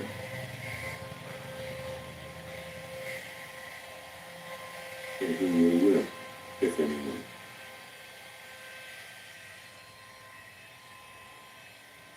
Take some time and notice the details.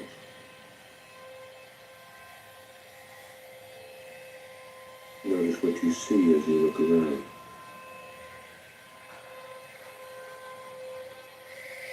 Notice what you hear. Let yourself really be there now, in your own way. Even noticing if there are any smells or aromas and especially noticing how it feels to be there.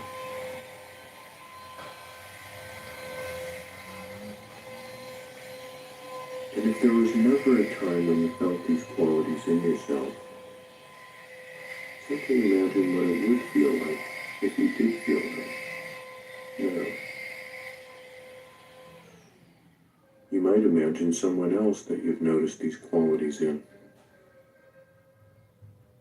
Someone you know, or a historical figure, or dramatic character.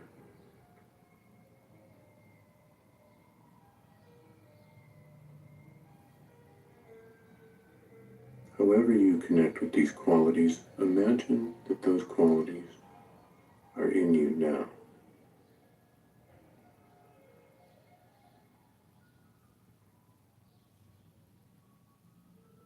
Pay special attention to how it feels to sense these qualities within yourself.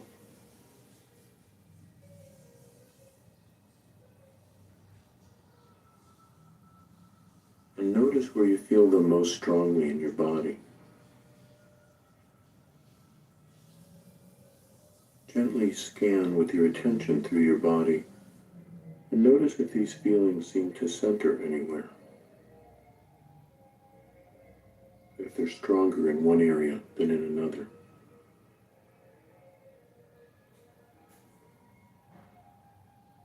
Do they seem to concentrate in your face or head? In your chest or heart? In your abdomen or pelvis?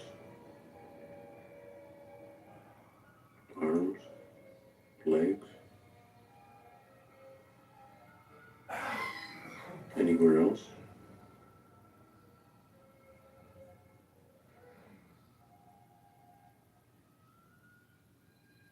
Notice how your body posture is as you feel these qualities within you.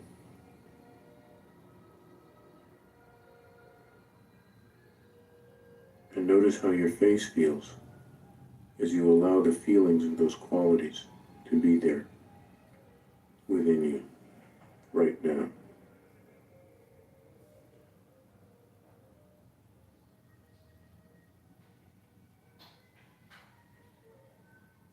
How do you imagine your voice is as you talk with the awareness of these qualities in you?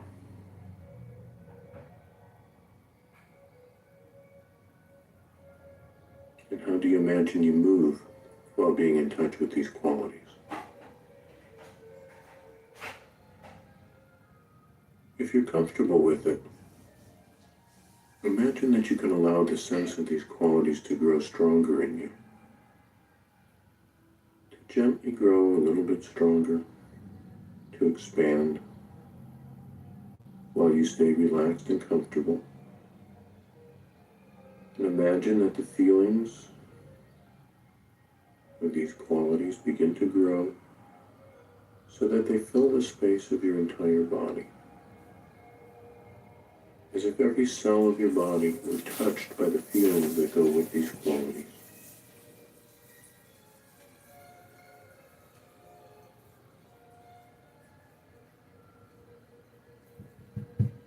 Just like the feelings develop, like a photograph develops.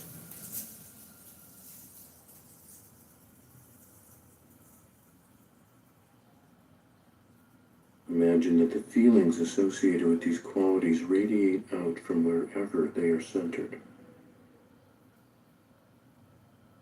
Radiating out in all directions. Like the light radiating from the sun. Allowing yourself to fill your body with these qualities. Imagining that you can feel the quality all the way down your legs to the bottoms of your feet.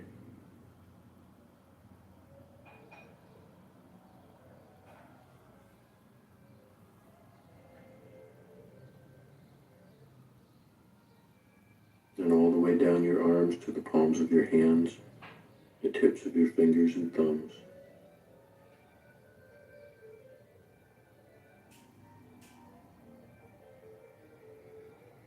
Filling your face, and touching the very deepest core of your being.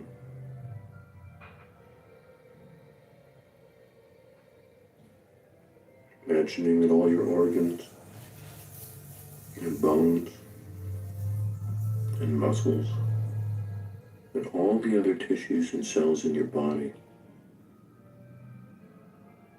are touched and filled with this quality or qualities. And just let yourself be with that for a while.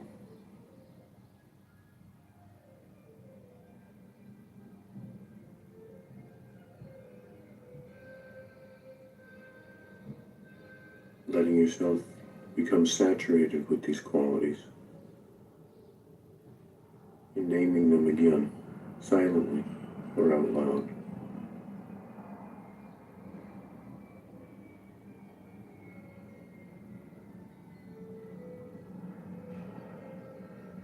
And then if you like, imagine that you have a knob or a control like you do on a radio or television set. And you can turn up the strength of these qualities, just like you turn up the volume on a radio.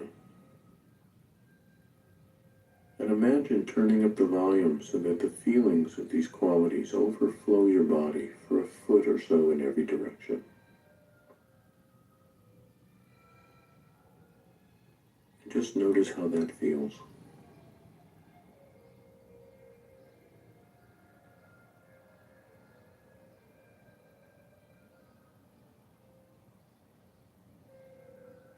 And if you like, you can turn it up even stronger, so that you fill the space around you for several feet in every direction. And notice what that's like.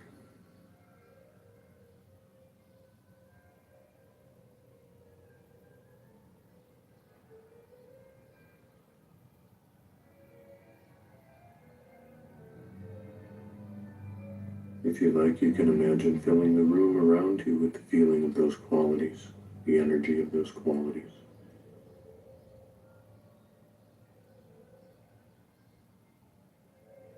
Even the tone you're in.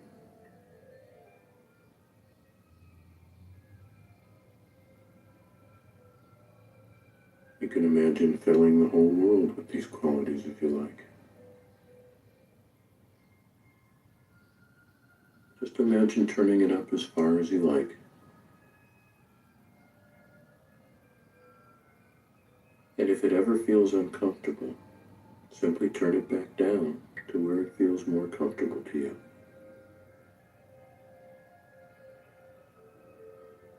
Bigger isn't necessarily better.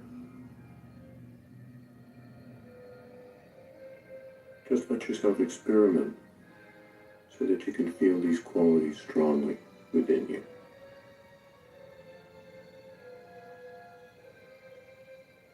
And simply adjust the feeling to whatever is most pleasant and comfortable for you right now. It's like listening to a radio when you're the only one in a room. Whatever is most comfortable for you is exactly right. So adjust the strength of the feelings to be most comfortable for you right now. And enjoy that for a few minutes more. And feel free at any time to adjust it either way.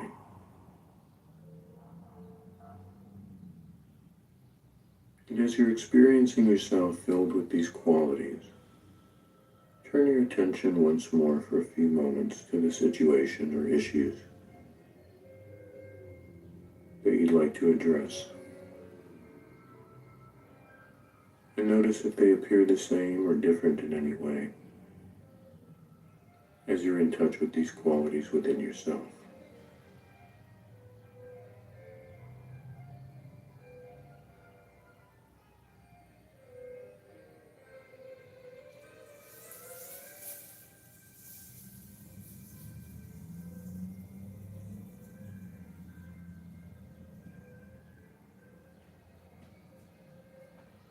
And experiment with adjusting the strength of these qualities until you can imagine dealing with these issues in a more effective way for you.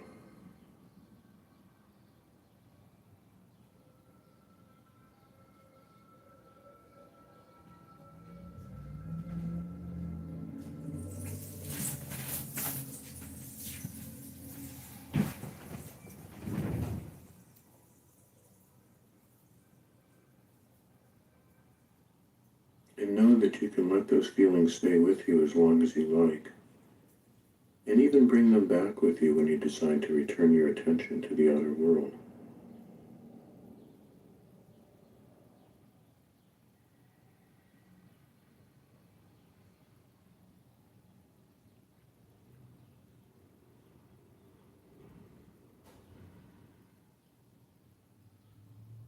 And when you're ready to return your attention to the outer world, silently express any appreciation you might have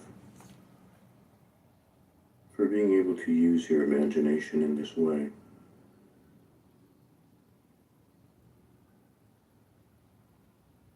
And for being able to connect with your own inner strengths and helpful qualities.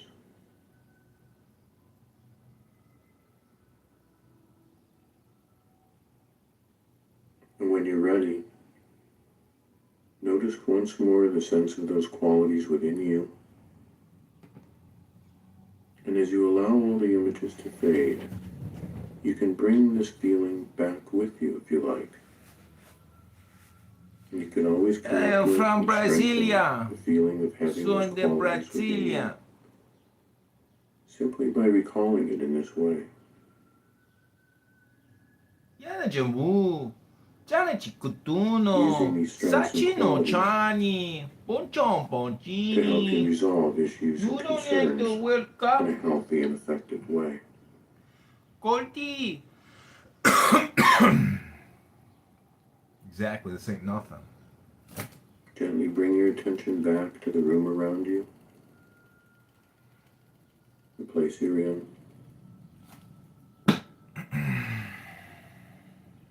Coming back into your body, feeling your body relaxed and alive and full of the qualities you've connected to. Letting yourself wiggle your fingers and toes and become aware of your body again. And as you bring back what's important to the outer world, allowing your eyes to open and looking around, noticing what you see in the outer world, what you hear there. Bringing back what's important to bring back. Feeling like you're returning from a deeply refreshing rest.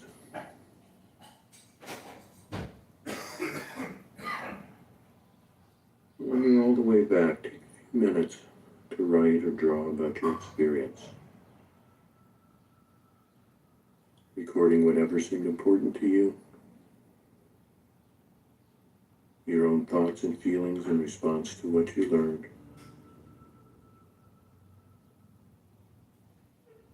And ways that you can use the qualities you've now connected to relieve or resolve anxiety in your life.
That the Democratic Party has been taken over by the socialist wing of the party.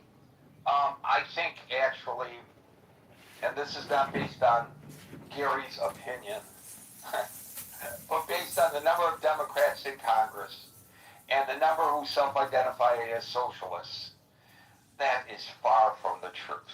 But certainly there are a lot more socialists on the Democratic side of the aisle than there are on the Republican side of the aisle, because there are probably zero on the Republican side of the aisle. That is a fact. And this is an increase in the number of people who embrace Mamdani's vision of governance, and it could be an indication of a slide among the voting population in a certain direction, although I will point out that generally speaking, this is kind of, as they used to say in the rap hip-hop field, an East Coast, West Coast kind of thing. You don't find in the mainland of the country so much reliance on democratic socialism. Minnesota might be an example where you do. But generally speaking, these flyover states, you're not going to see, I don't think, a groundswell in that direction. But the president took it beyond concerns that conservatives might have about socialism. And he today actually said, and such is the reason for the topic, that there is a cancer of communism spreading across the United States. So these are his words, and I want to know what people think about it. I'm going to read to you, and there have been a lot of stories posted. If you don't like the news source, find another one. I can only read one at a time. This comes from The Independent. And I will read it exactly how they wrote it. It has a certain bent, right from the start, that you can accept or reject if you wish. A quarter century after the September 11th attacks and 8 decades after the end of World War II, President Trump claims the greatest threat ever faced by the United States is not China, Russia, or another foreign enemy, but a trio of House candidates in his former home state of New York. Speaking at the Washington, D.C. Hilton exactly 2 months to the day of his last appearance there, at the White House Correspondents' Dinner, which was cut short after an assassination attempt, Trump told attendees that the Faith and Freedom Coalition's road to the majority conference that they had to, quote, stop this horrible threat of cancer that is permeating our country called communism.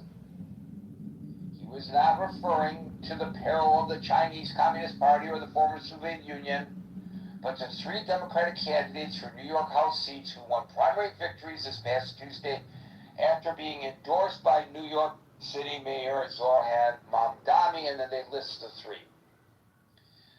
None is an actual communist, but all 3 are aligned with the Democratic Socialists of America and identify as Democratic Socialists rather than as mainstream Democrats. If they win this year's general election in November, they will, because in New York City, the primary determines the general. There's, with the exception of some outlying districts, clearly not the 3 that they represent in Staten Island, in a slice of Brooklyn, in a section of Queens. You're not going to get elected as a Republican. But they're correct, if is the proper way of saying it, because anything is possible. If they win this year's general election in November, none will be particularly powerful or influential as freshman members of a body that largely operates on seniority. Yet Trump told his audience at the right-wing religious conference that the choice of voters in 3 House districts in the city where he spent most of his life amounted to, quote, the greatest threat to our country since its founding, and warned that allowing Democrats to win the November election would lead to the end of life in this country as we know it. Bum, bum, bum, bum. These are scary words, ladies and gentlemen. Scary words. Continuing with The Independent and not Gary's sarcastic interjection. Quote, these ruthless communists will attack all religions, but in particular Christianity. They always do, he said. They will close your churches in this country. They will go communist, and they're trying to. They will kill your people. I will repeat those words of the President of the United States, ladies and gentlemen. They will kill your people. And that's what they're about. They want to end religion. They have to end religion because their ideology doesn't work if you have strong religion. There will be no food. There will be no housing. There will be no military. There will be no law and order. There will be no nothing.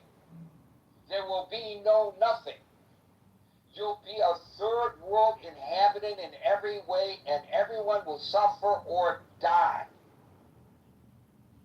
He later added that the New York House candidates in question are animals. And, quote, people that want to destroy our country, close quote, while warning that it is, quote, all too easy to get elected. Wow. Sorry, I know I keep interjecting with Gary's emotive responses. I apologize. Trump also found harbingers of doom in the New York City Rent Stabilization Board's decision to enact a 2-year freeze in rent increases for the relatively small number of rent-controlled apartments left in his former hometown. The policy, which was approved earlier this week, last night, fulfills a major campaign promise of Mom Donnie's. So the Rent Stabilization Board, there are certain set-aside apartments in buildings where all the units are not rent stabilized, where a few people are grandfathered in under rent stabilization, and I think it's every year or every 2 years, I believe it is, the Rent Stabilization Board meets to decide by what percentage, based on inflation, those individuals' rents should be raised so that the landlords can afford to continue to accommodate them.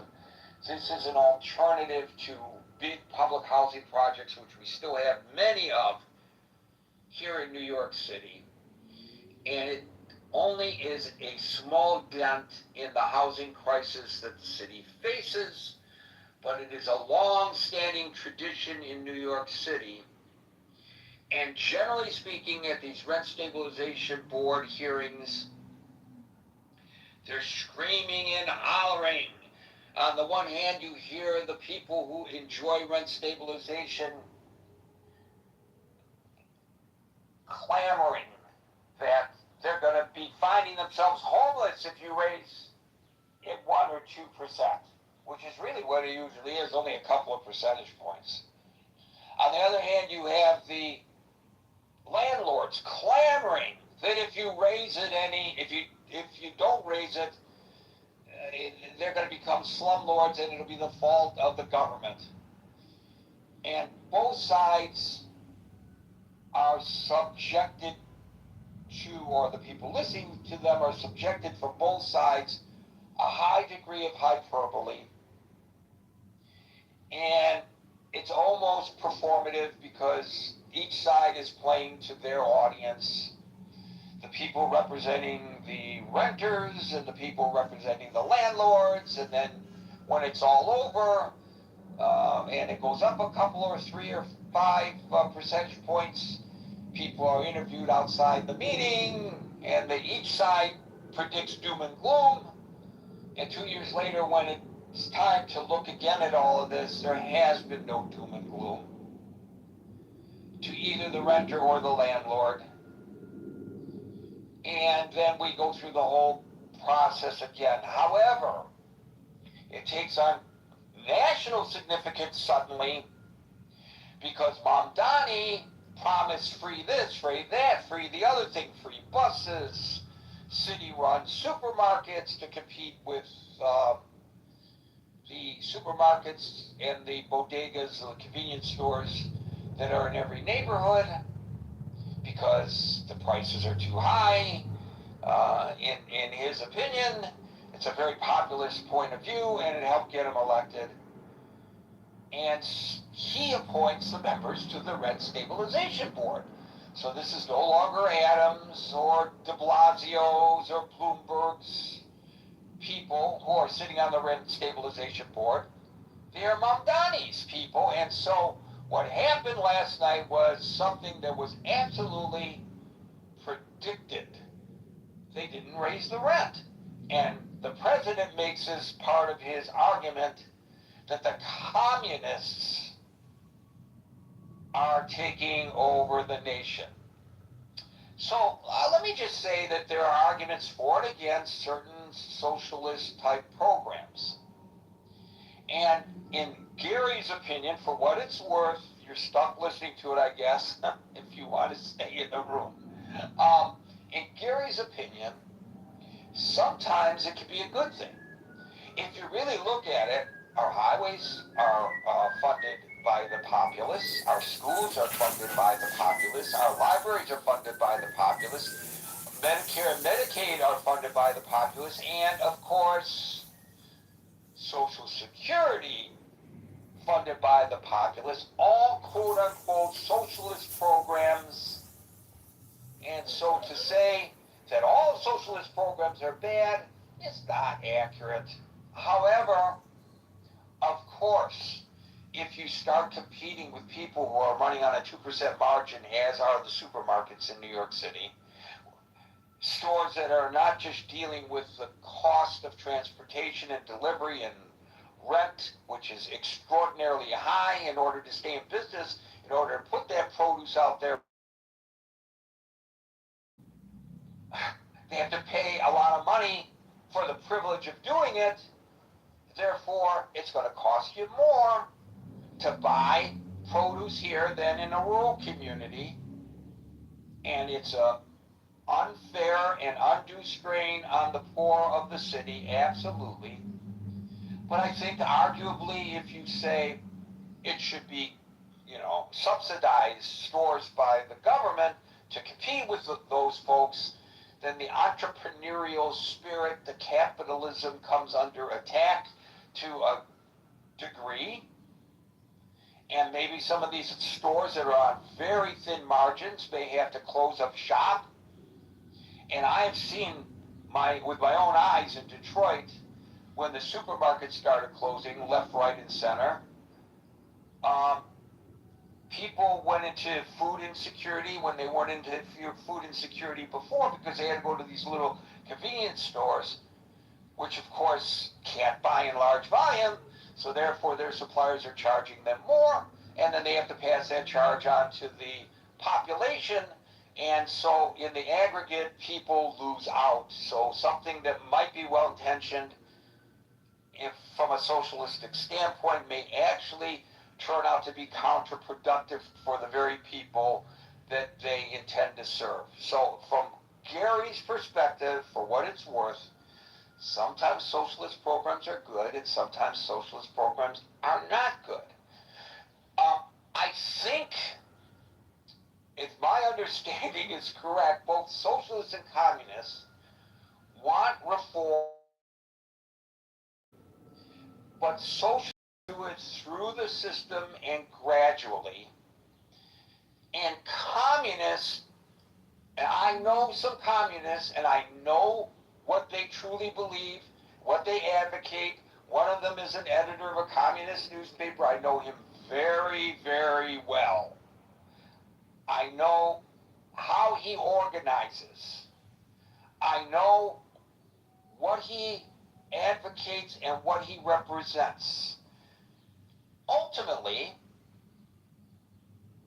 they want to achieve these kinds of goals through revolution, because they do not believe that the system is sustainable. The system is sustainable nor beneficial to the populace.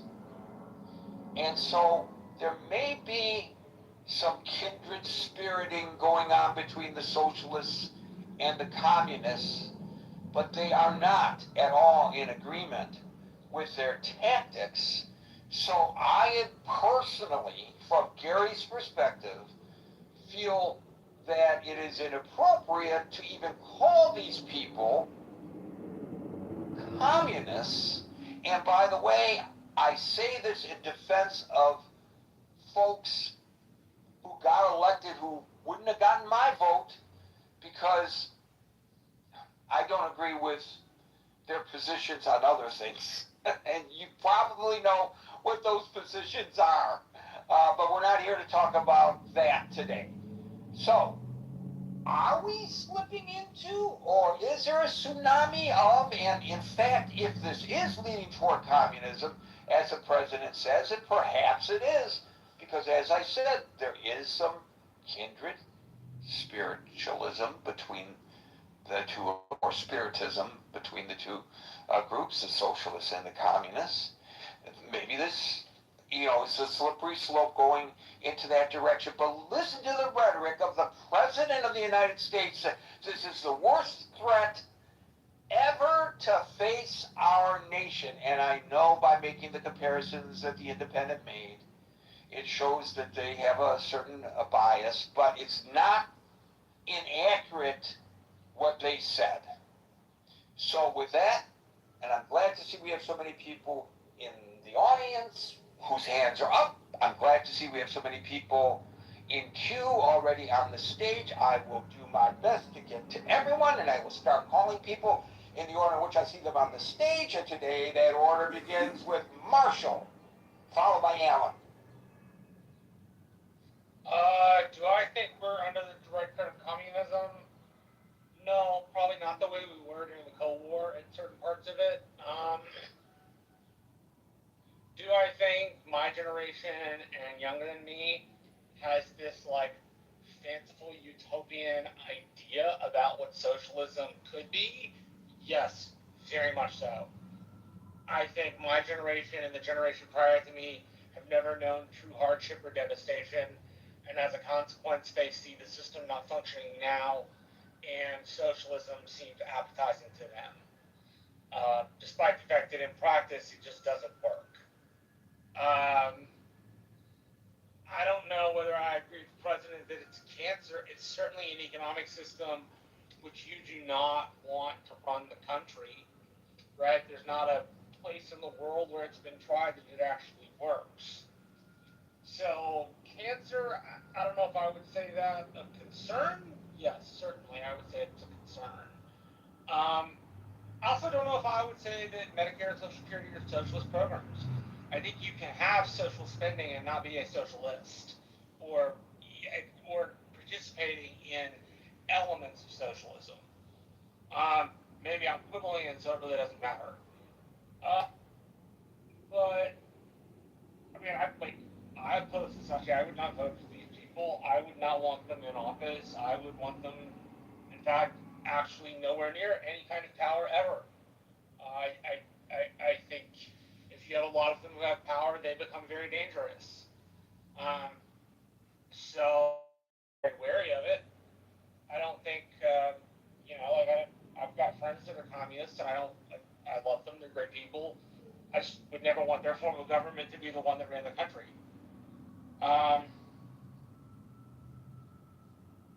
leave us with this. In times of stagnation in a country, or in a polity, with wealth inequality, a harder time putting food on the table, a sense of inflation, and a sense that things are just going in the right direction. Evolutionary ideology in all societies becoming, to some degree or another. It really doesn't help that we're in the midst of populism. The Republicans heavier than the Democrats. But that populism amplifies all of those other social issues. So socialism and communism get popular at times where our system can't or won't answer the pressing questions of the public. I'm not saying that's right or wrong. I'm just saying that's a facet of societies in history, in particularly democratic societies that end up battling with this sort of thought process. So I'll leave it there. So, Marshall, you mentioned the utopian view of people your age and younger, but is that not true of all generations, that people of your age and younger have these wide-eyed and hopeful, very optimistic views, and they all want change, and Of course, it never quite reaches the level that we want when we're that age. But isn't that the way societies actually move forward and reform and become better as we go? Yeah, but the youth, as the president would say, or Bernie Sanders would say, and their ideology has to be paired with practicality. Idealism run amok doesn't get you anything. Practicality run amok doesn't answer the soaring ideological questions that we have. So you need both together to work. Thank you, Marshall. We'll go to Alan if he's followed by Scott. Hello, everyone. Hope you're all doing well wherever you are. All I can say is, Gary and everybody else, I've seen a lot of changes through the years I came to U.S. and I've seen other society, and then compared to here, it was a great place. It was hopeful, and it was very, very good. But through the years,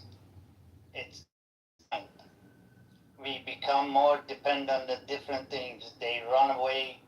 They run out the most of the producer out of this company. I don't need to tell you guys, the California farmers, they all moved to Mexico now. I know several of them. They're all in the other side, and then they bring the produce here. I remember back when I was growing at home in Iran, majority of our appliances that are American made, and you hardly see anything anymore. These, I guess that's one way they look at it, to keep the economy going. But the thing I see, it's mostly disturbing. The income is dropping and the expenses is going up. And I said this here many times. I'm in the middle of activity with the people. I have 40 people per day, and most of them, they are complaining the same way, and they are waiting something change, and they see some light at the end of the tunnel. Because I never thought, I see $70 for a 4 box of cigar shipped by UPS. That's I can't wrap my head around it.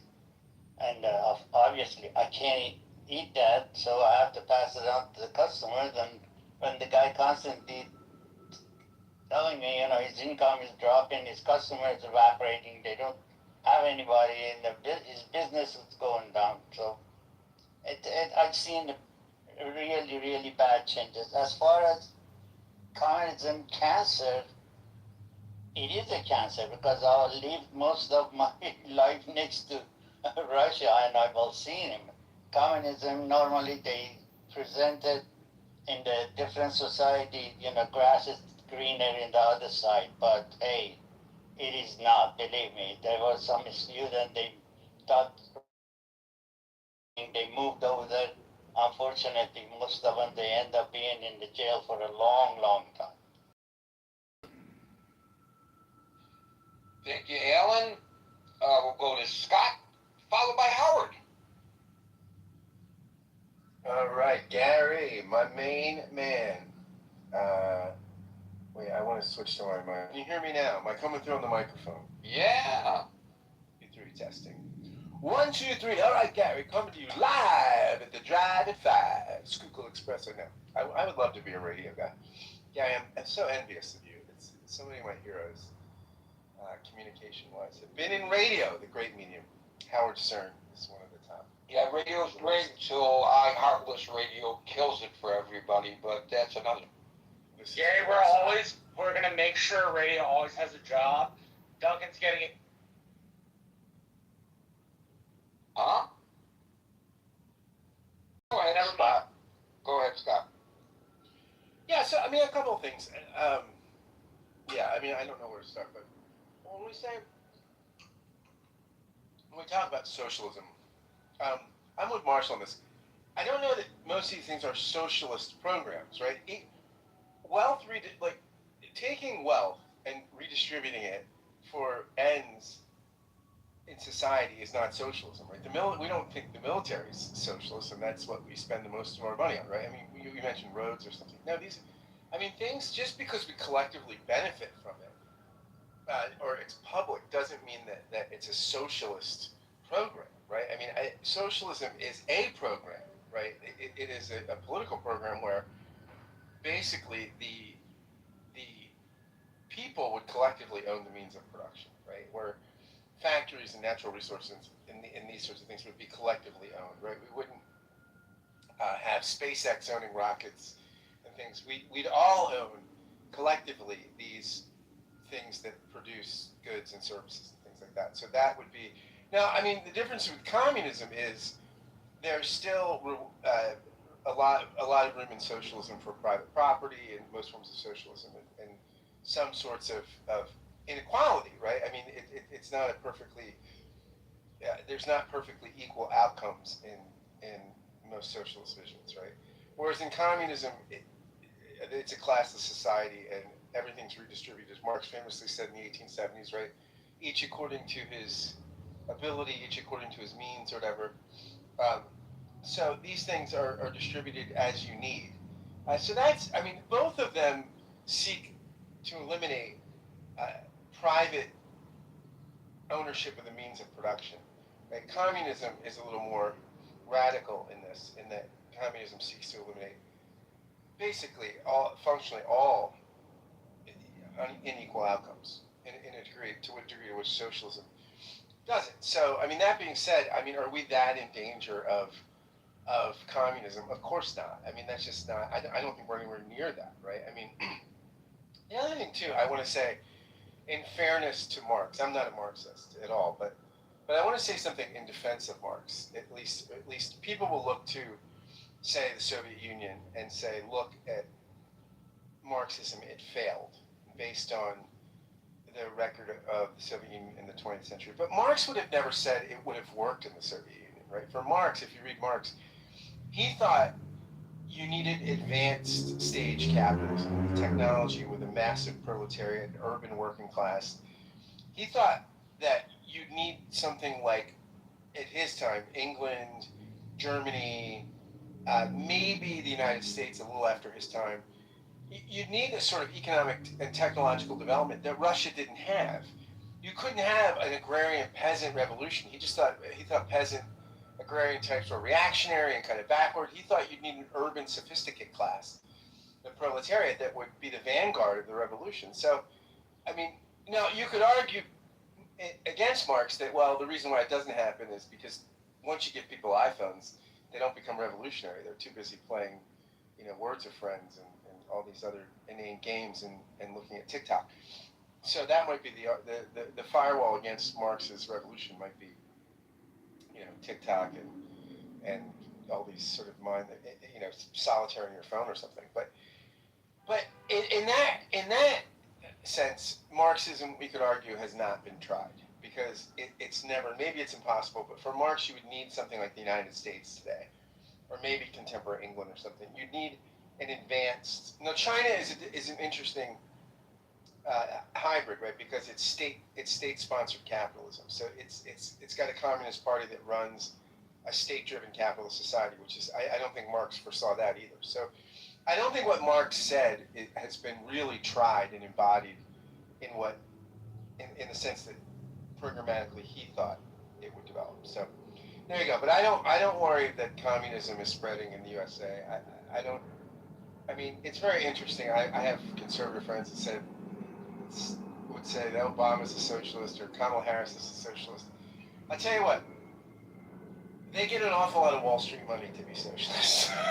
Moneyed interests don't tend to throw their resources behind socialists. So, there you go, Gary. I think sorry that was kind of random in stream of consciousness, but that's what I got today. So you recommended reading Marx, and I think a lot of people probably have read Marx, and perhaps since your comments, people want to go back and read Marx again to refresh their memory. Now, if they do that, Scott, would that be remarks? Gary, you're on fire today. Hey everybody, it's Shingle Thursday. Here at he's doing shows at the Catskills after them. Howard, followed by Steve. Traffic on the fives. Yeah, Gary, we've talked before on this stage about the role of social media and how it plays in dividing and not conquering, but really further dividing our society. So when you think about from the kind of like stepping back and zooming out, communism spreading, if it is, to me, we definitely live in this era of anti-establishment. I think most people would agree that we're definitely in an anti-establishment mode for a lot of people, a lot of sentiment that the traditional organizations, the traditional parts of our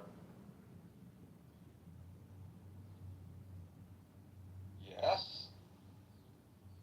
different. I think that was reflective of what the attempt of with Doge was as one example.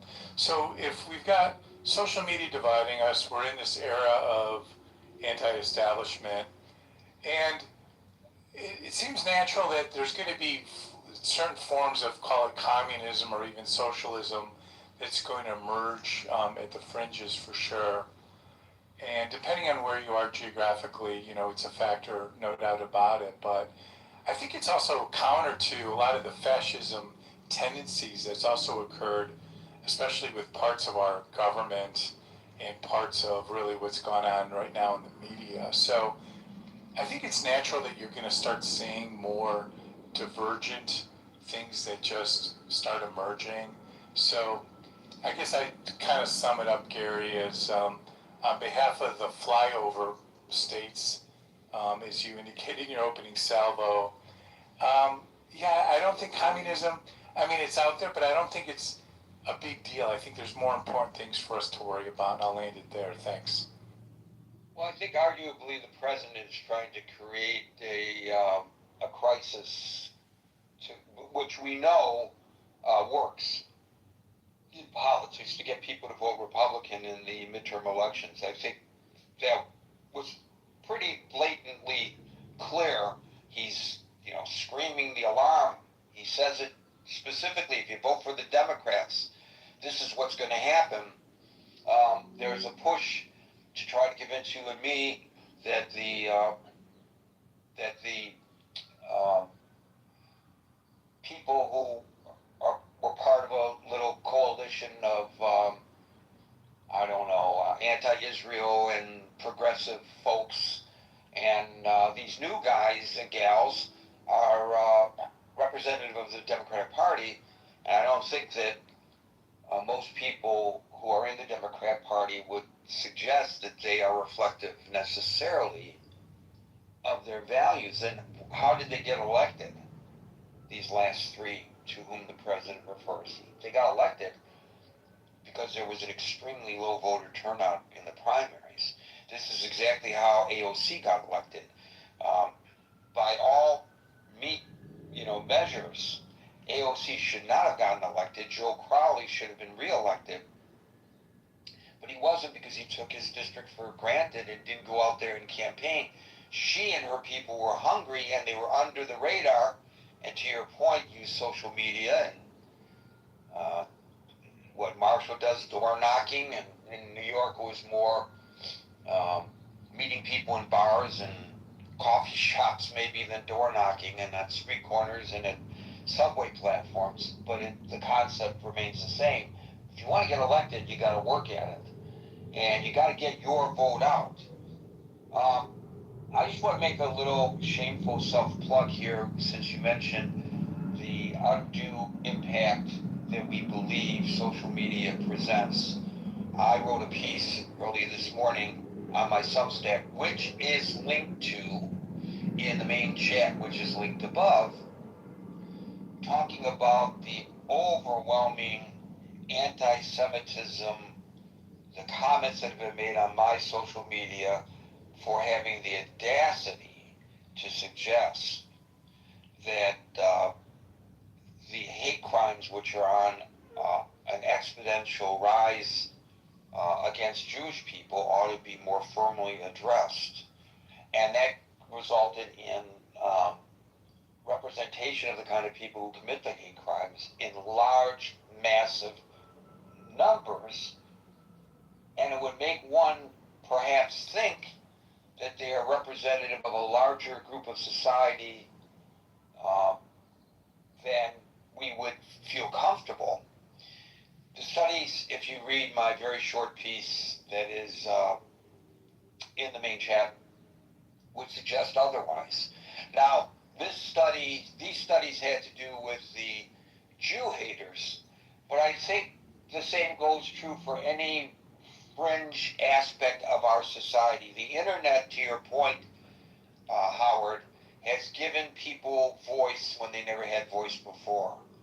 When I was coming up, the way the communists got their message out is they published their revolutionary newspapers, and they would stand at the Rouge plant, the Ford Motor Company Rouge plant in Dearborn, Michigan, and as people were walking in at shift change and people were walking out at shift change, they would hand out their weekly publications.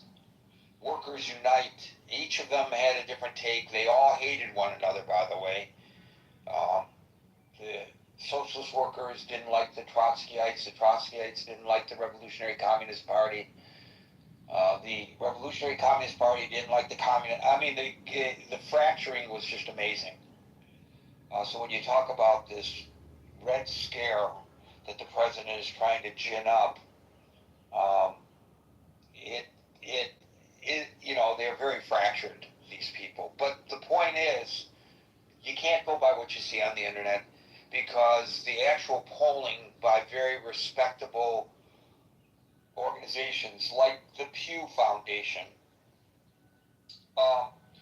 will show that these are all outliers that have greater voice than people who are just simply trying to live their lives and don't necessarily feel motivated to go onto the internet to try to express their views in order to change the minds of the good people of the United States and elsewhere in the country. So I don't think that's a fair barometer. It's disturbing, but I don't think it's a fair barometer. If gone unchecked, it could gain momentum, but we shouldn't be pushing the panic button if we are really concerned that the commies are going to take over the country, because three democratic socialists, who, as the Independent pointed out, as freshman members of Congress, will have no say in what their party's policies will be. It doesn't mean the country is facing this crisis that the president claims that we are. And I would just point out, Howard, that yesterday, the president, who was frustrated that Chuck Schumer has not shown fidelity to his foreign policy vis-a-vis the Middle East, he declared that Chuck Schumer is a Palestinian. He said, Chuck Schumer is a Palestinian, Chuck Schumer has become a Palestinian, Chuck Schumer is a Palestinian. So just by claiming that Chuck Schumer, who is Jewish, is a Palestinian, doesn't make Chuck Schumer a Palestinian, and just claiming that there's this big red threat doesn't mean that it is true. But we saw this during the age of McCarthyism, and it took root then, and I'm hoping that it does not today. Yeah, Gary, as you say that too, it just reminds me of something even happened more recently, the campaign trail, and I think it was when the president was perhaps in debate with the Democratic challenger. The claim and the damage it was done, going back to Springfield, Ohio, about the Haitians were eating all the cats and dogs. That's just another example of just this verbose rhetoric that has no substantiation, but he's out there basically putting that into the ether, if you will, and people react to it. As we are today, Howard, guilty as charged. Steve, followed by Gary, also, can we just say something I forgot to mention that I think, you alluded to before, but I think the anti-Israel stuff was at least as big a driving force as the economic stuff, or bigger. I mean, I think that they campaigned hardcore, those folks, as being anti-Israel, right? And it's funny because I saw a woman who had tattooed on her forehead. I saw, I'm sure that many of you saw this, a woman from New York. I'm just going to say I'm going to say it. Forgive me for being crass, but she had "fuck AIPAC" tattooed on her forehead. This woman, her Twitter account, I think, was Sunrise Movement or something, and she said, "Feeling confident for New York City elections tomorrow, hashtag fuck AIPAC," and had a picture of her getting a "fuck AIPAC" tattoo on her forehead. So let's not minimize the significance of the anti-Semitism, which I think probably fueled and energized a lot of people more than the economics.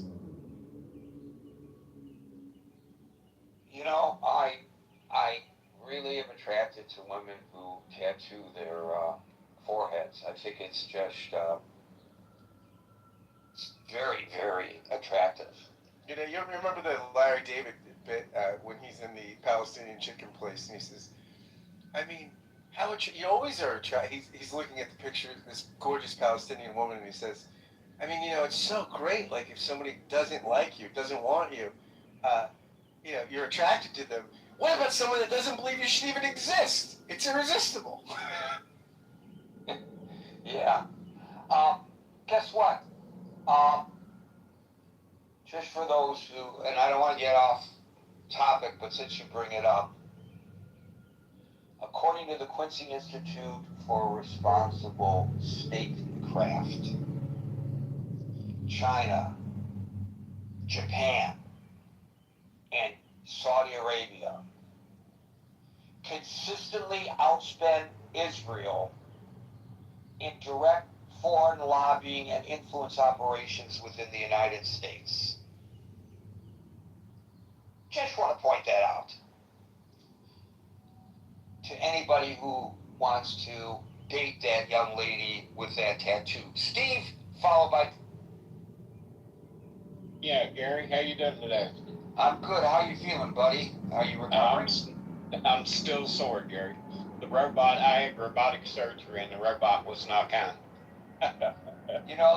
Those robots do not have the soft hands of a skilled surgeon and surgical nurse. Well, they may be precise, but the bedside manner is not the same. Yeah, it's cold, isn't it? Well, you know what I told the surgeon? I said, well, since you're going to be operating with a robotic instrument, I guess I don't have to worry about you having too much coughing. but I thought that I was your main pain in the. Never mind. I don't want to talk about what you have to. Well, let me get to the point, and I think I think with what we're discussing has a little more profound potential than we've alluded to so far. And to kind of set the foundation for this and why I believe what I do, I think we can trace it back to the late 70s, early 80s when we started offshoring all these production jobs. There's a town not too far from me that used to be a vibrant town, and I think they lost 3 or 4 factories there, and it's just collapsed. And I think what we have is if you had to use the metaphor of the country as a body, we have an infection in the body that isn't great right now, but if left unchecked could metastasize. And I think it relates to this, and the reason why it's so dangerous too. When people feel a sense of loss of hope, the loss of being able to to do better than their parents done, and to have some path that they see forward, and they look at the corporations that's providing the opportunities for them, they feel powerless. Now, if you feel powerless in the face of a corporation that can have lobbyists on K Street every week going down to see your senator, you have only one choice at that point to battle that, and that's through seizing power of the government to contend with this monolithic thing that's putting you in such a bad situation. And I think that's what the people that got elected in New York and in some of these other areas is appealing to. This feeling that things are not going well, they're not going to get any better, and that you're left to your own, so you better figure it out. Now the problem with that is, and I've seen this in a lot of things that I've done, is that people don't realize this. When you get into government decisions, and I've been involved in a lot of meetings where I've had to point this out to people, because people start spending government money, there's no consequence for a bad decision. If you make a bad decision and you blow a bunch of money that you use in business could put you out of business, guess what? You still hold your seat. You're still there. You don't suffer the repercussions. But the people that's advocating for that don't see that part of it. All they see is a mechanism to gain a level of control that they perceive, and this is the key element, they perceive is going to make their situation better. And they see that course of action through seizing government power to impose their will on the people they feel has put them in this position. So I don't think it's the communists are taking over, but I think there's an undercurrent of resentment. I think there's an undercurrent of hopelessness that gives fertile ground to people like in New York that won these primaries. I think there's more fertile ground than there was, say, when I was growing up in the 70s for this kind of thing. I don't think this kind of thing, because of the situation and how we felt about things, you could drive off somewhere. Well, I want to go to work. 2 hours, you could find someone who worked in the factory. He'd get you a job, and there you go. That's not that anymore. It's not there. And I think these confluence of events, the offshoring, the tribalization of the country, and all these different factors have put in place fertile ground for these people and their message to resonate with people that feel hopeless, Gary. As is always the case, this is how fringe groups take root. There's no question about it. Thank you, Steve. Brent, followed by Brian. So I always, in my opinion, these conversations focus too much on economics and too little on the political system. Democratic socialism has been a part of European politics for a while, and it's been a part of European politics in a lot of places we would consider hellscapes. Scandinavian countries are the obvious example, but there's a reason why the Labour Party is red and has a red flag in the UK, because they came out of the socialist movement out of Europe. I think what kind of separates a place where it's tolerable to live and where it's intolerable to live is not really the economic system of a particular party that gets in power, the stability of those people that are the populace as a whole to make a decision if their policies are working for them. Where you see things go awry is when the population loses that ability. And that is whether you're talking about left-wing communist countries, obviously a lot of hellscapes there, Stalin, etc., or frankly, whether you're talking about right-wing authoritarians. Pinochet, you didn't want to live under him. You didn't want to live under the Franco regime in Spain. You certainly didn't want to live under Adolf Hitler in Germany. All horrible situations to live under. So, policies, economics come and go. Guess who has presented herself? Say again? So, economic systems, I kind of disagree with the previous comments. You know, I think every system every economic system is a mixture of state ran and private sector. It's just what mixture do you have in your system? And you know, I think there are some cases for more state ran enterprise. I think there are a lot of good cases for private sector enterprises, and they work differently in different parts of time. But but at the end of the day, you have to let the people decide what's working for them. And when you take that away, is really when you turn things into a hellscape. Thank you, Brent. Brian, followed by Dr. Francine. Hey, I'll say that I do think the notion, the underlying fundamentals of communism are spreading. Clearly, by the rise of democratic socialist mayors and elected officials.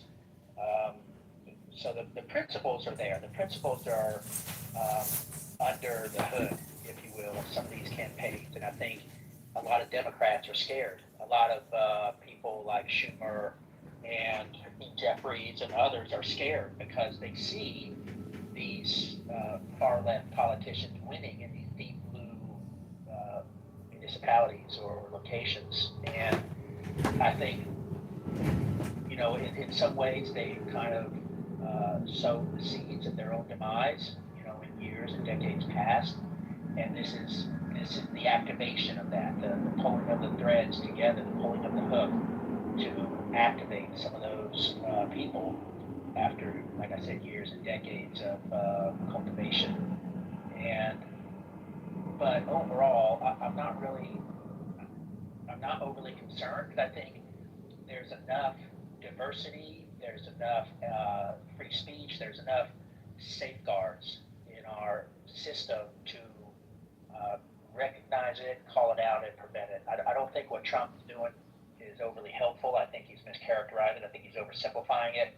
I think he's talking to, you know, people in these buzzwords that get them activated, and he speaks to the base. But, you know, technically what is happening is not really true Marxism, I think, as Scott alluded to, and Marshall to some degree.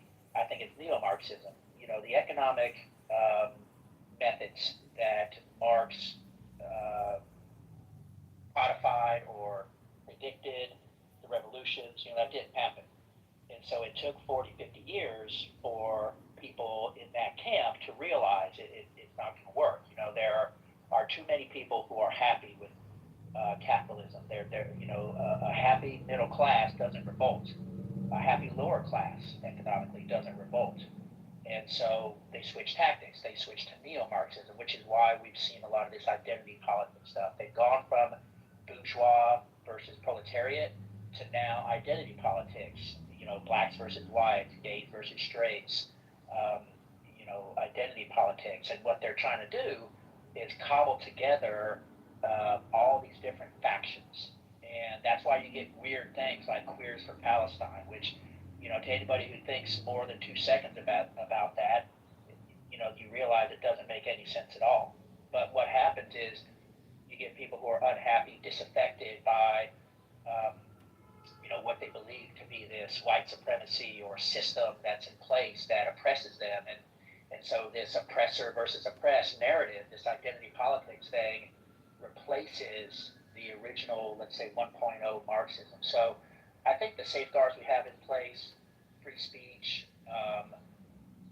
you know, other ways, like the independent media. I think the rise of independent media, podcasts, things like that, people, for whatever reason, you know, stopped having full and complete trust when we had people like Cronkite and, you know, those folks. There was a tremendous amount of trust in, you know, those big three networks, if you will. And as people have lost trust in that, they've developed other ways to get their information, and, you know, for better or worse. So I think, yeah, the notions are still there of what Marx intended or put into motion. And really, you can go back to Plato and look at his Republic writing and say there are some elements of collectivism and socialism back there. But overall, I'm not worried. I think people are going to see what happens in New York and Seattle and other places, and they're going to be like, yeah, well, we don't want that bullshit here. So there will be enough places that recognize it, call it out, and stand up against it. And even the people like in Los Angeles, Spencer Pratt came close to winning. So I think, it'll run its course. I think the last thing I'll say is you can't take for granted, though, that it's not going to work. So every generation has to come to their own realization that, like Reagan said, freedom is just loss of freedom is just a generation away. Look at what happened in Cuba and Venezuela and places like that. So it's not like there's zero risk, but I think we have the mechanisms and safeguards in place to repel. It's just up to each individual and each generation to recognize the failures of collectivism and resist it. Thank you for that. Brian, we'll go to Dr. Francine, followed by Wood.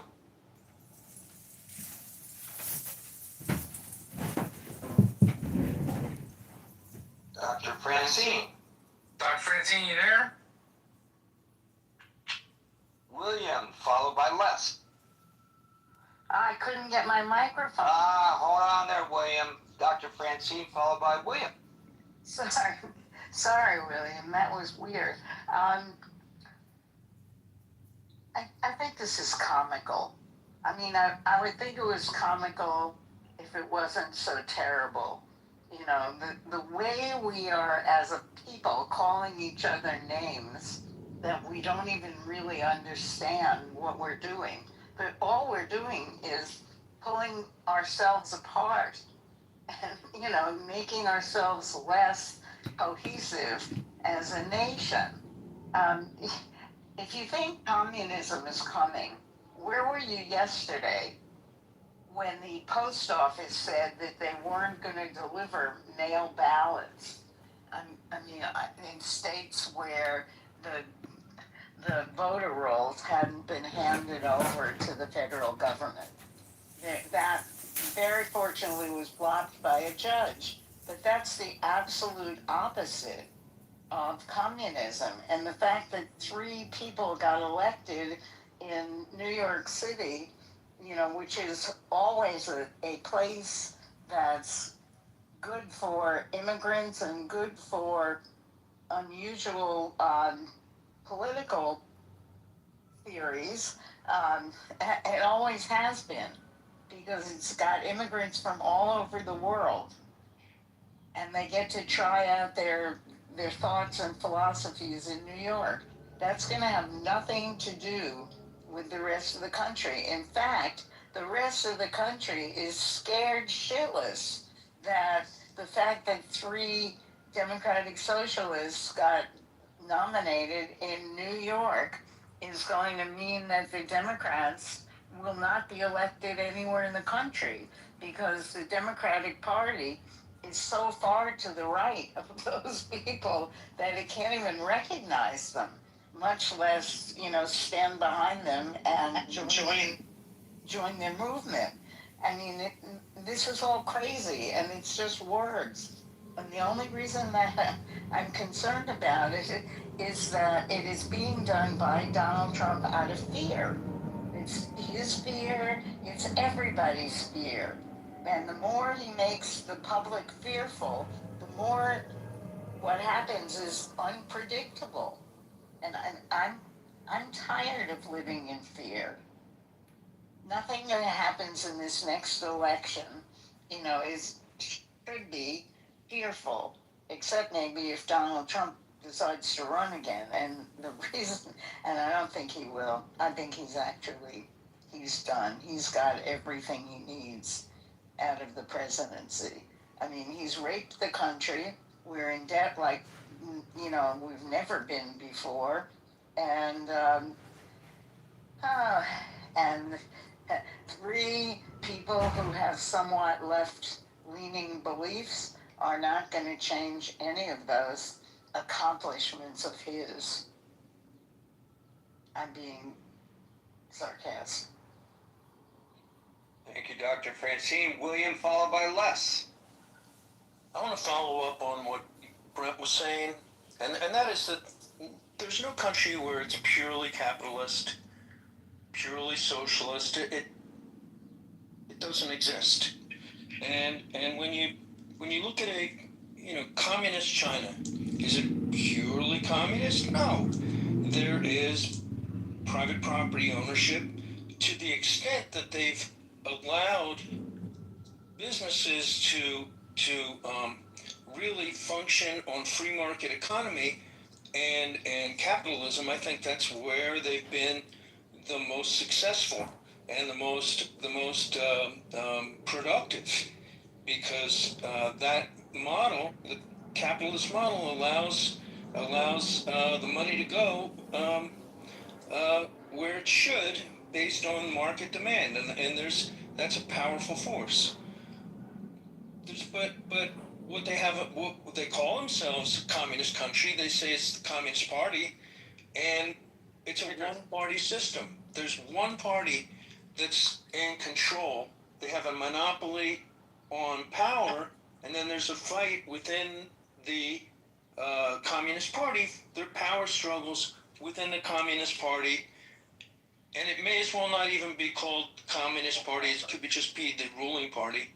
But when you have Donald Trump, and I think he did the right thing, going out and having our government buy 10% share in IBM, and I liked it. My IBM stock went up, but I think it's important that we have some central planning to have some vital chip makers and foundries within the United States, and to the extent that is invested in, does that mean that now that the government has 10% share of IBM Intel?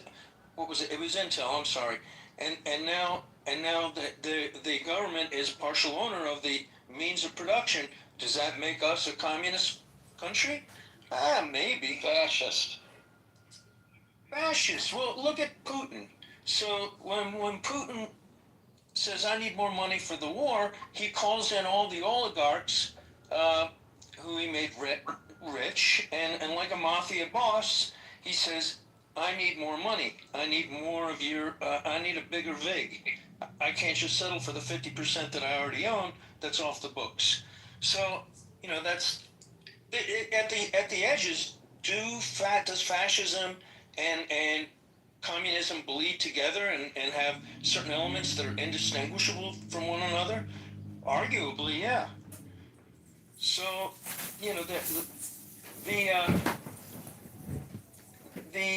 when we have a corporation that's too big to fail, and we have a government bailout of a corporation, of a private corporation, is that corporate socialism? Is that a socialist system? What's that? I think your mic isn't working, Marshall.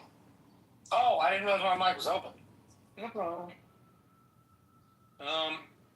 So, there's, if you follow the strict definitions, we all funded economy to some degree, where there are elements of communism, elements of socialism. When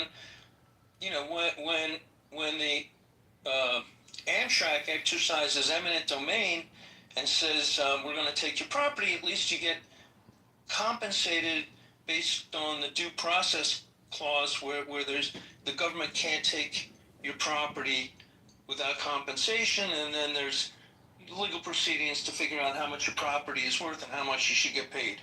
But so in that respect, but in China, man, they really managed to get some big public works projects done.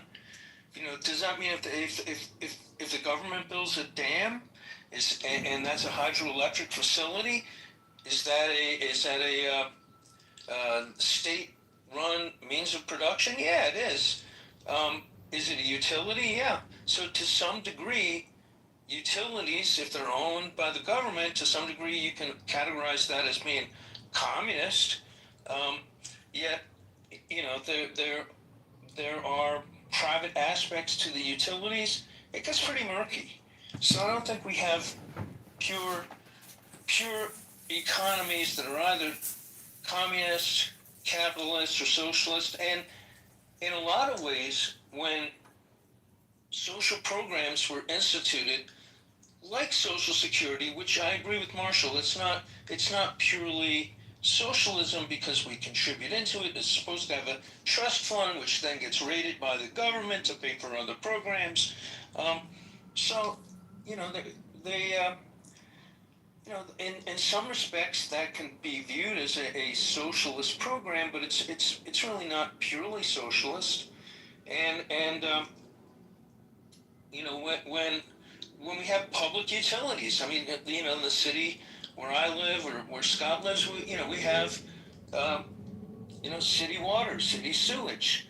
That is basically levied like a tax, and it's a service.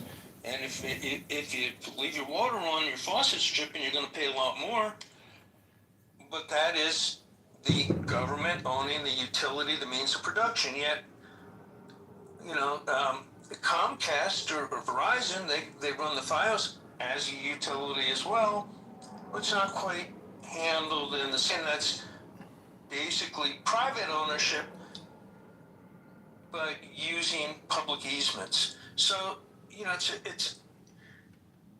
it gets a little bit hard to tease it out.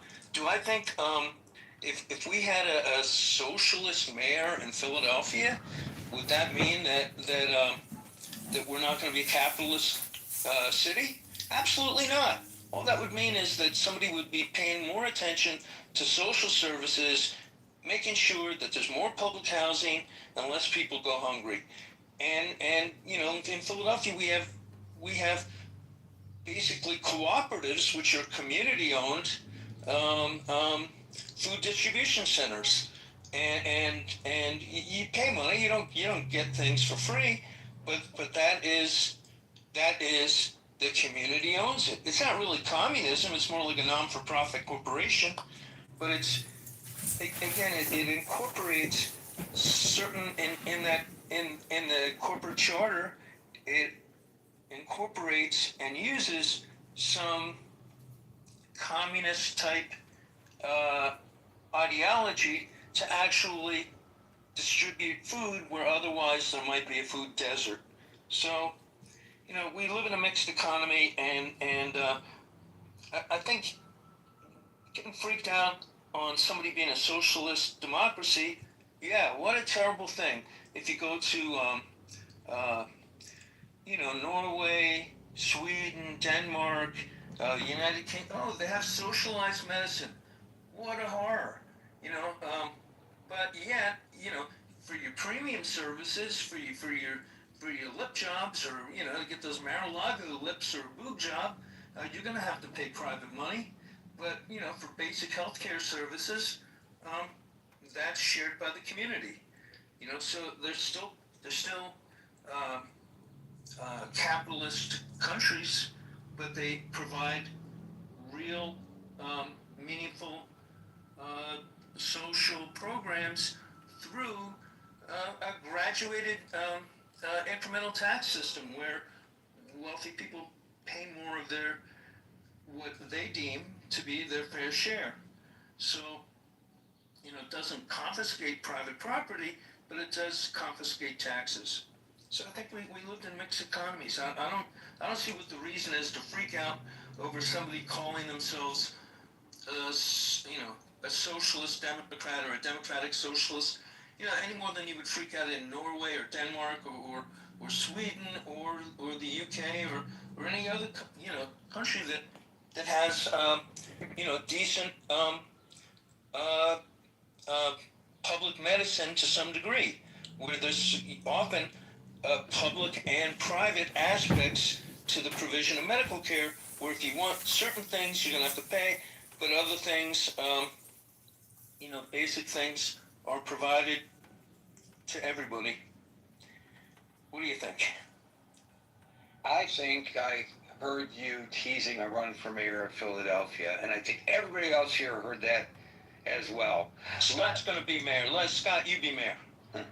Les followed by Merrill. Hi. So one historical thing I think is fascinating. The original book that had talked about communism and gave an example was not Karl Marx in Das Kapital. It was the New Testament, books of the New Testament, because that's the way the early Christians lived. Jesus was a communist? No, Jesus was dead. If you're an atheist, it was the early.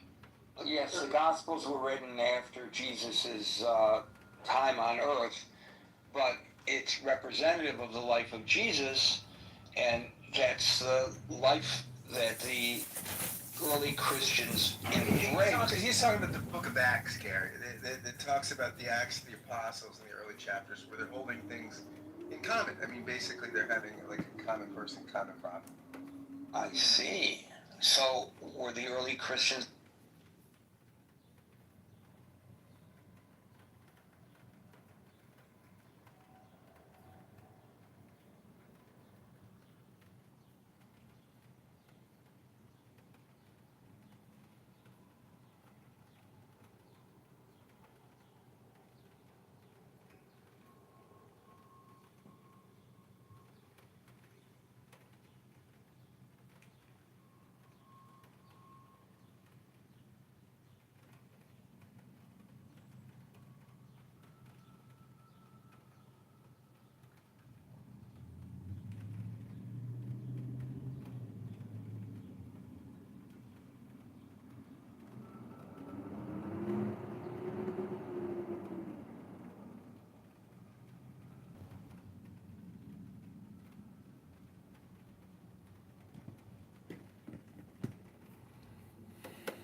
Your service appears to be inactive.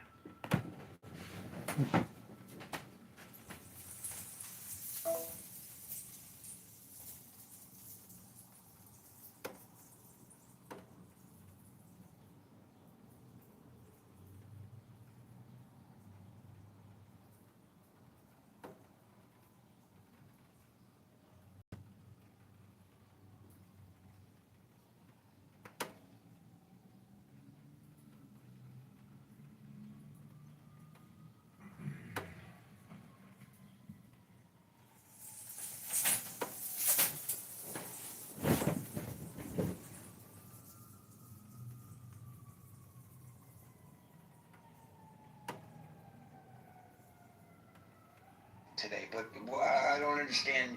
You think we're off topic? No, I think, I'm like Dr. Francine. I think we spend a lot of time talking about, and it does boil down to the politics. You did acknowledge that. It is political. And we've spent a lot of time talking about who the people were that won the election and Mondale and all of that. And then we talk about, we've had people here talk about the far left, and communism is associated with the left. And what we don't talk about is, we don't really talk about the true politics of this. And Dr. Francine hit on it. We're not talking about, are we afraid? Are people really afraid? Communists? Are we afraid of a revolution? Is that really what's growing here? Is that the cancer? Because if that's the cancer that's growing, I think we should be concerned about that. We don't have national security right now. We don't have a department that's investigating domestic terrorism. We don't have, we have a problem with somebody who wants to take away people's voting rights. we aren't talking about, we're not addressing a big picture. We've talked about those things on this stage ad nauseum to the point where conservatives claim that this particular forum is an echo chamber of hatred toward the president. So I don't know why you say we don't talk, we don't talk, we don't talk, we don't talk, we don't talk. If that's the case, then why am I under such duress from people who claim that I'm not being fair, honest, and balanced in our presentation here in the Critical Thinking Forum? I don't get it. I feel like I'm in a squeeze. I don't know which way to turn. Help me, Meryl. Help me, Meryl. Help me, Meryl. You want to make fun, Gary? I'm not making fun of you, Gary, and I'm trying to point something out to you. You didn't make fun of Dr. Francine when she talked about the post office. Dr. Francine, you can come on here and say we shouldn't be talking about what we're talking about or something like that. I did not say that, Gary. When did I use those words? You just said we don't talk about this, we're talking about that, why don't you just make your point, Meryl? Just make your point. It's the politics of it. We stress the politics of it. We don't, and with to one side. When we talk about the left, when we talk about people that want what they want, we did this the other day. It was the young people, everybody wants and wants and wants, and all the things that people aren't getting, and it's coming from the left. And we don't talk about, we're not, Dr. Francine, Gary, this show has never talked about the post office.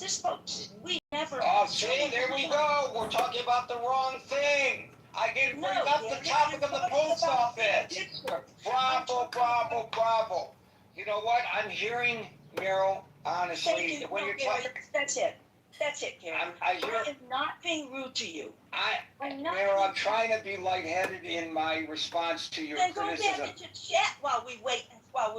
Who are you to tell me to go back into chat? Why are you starting an argument with me? No, Gary. You go into chat while people wait to talk, and when I speak, you're bad. You make fun.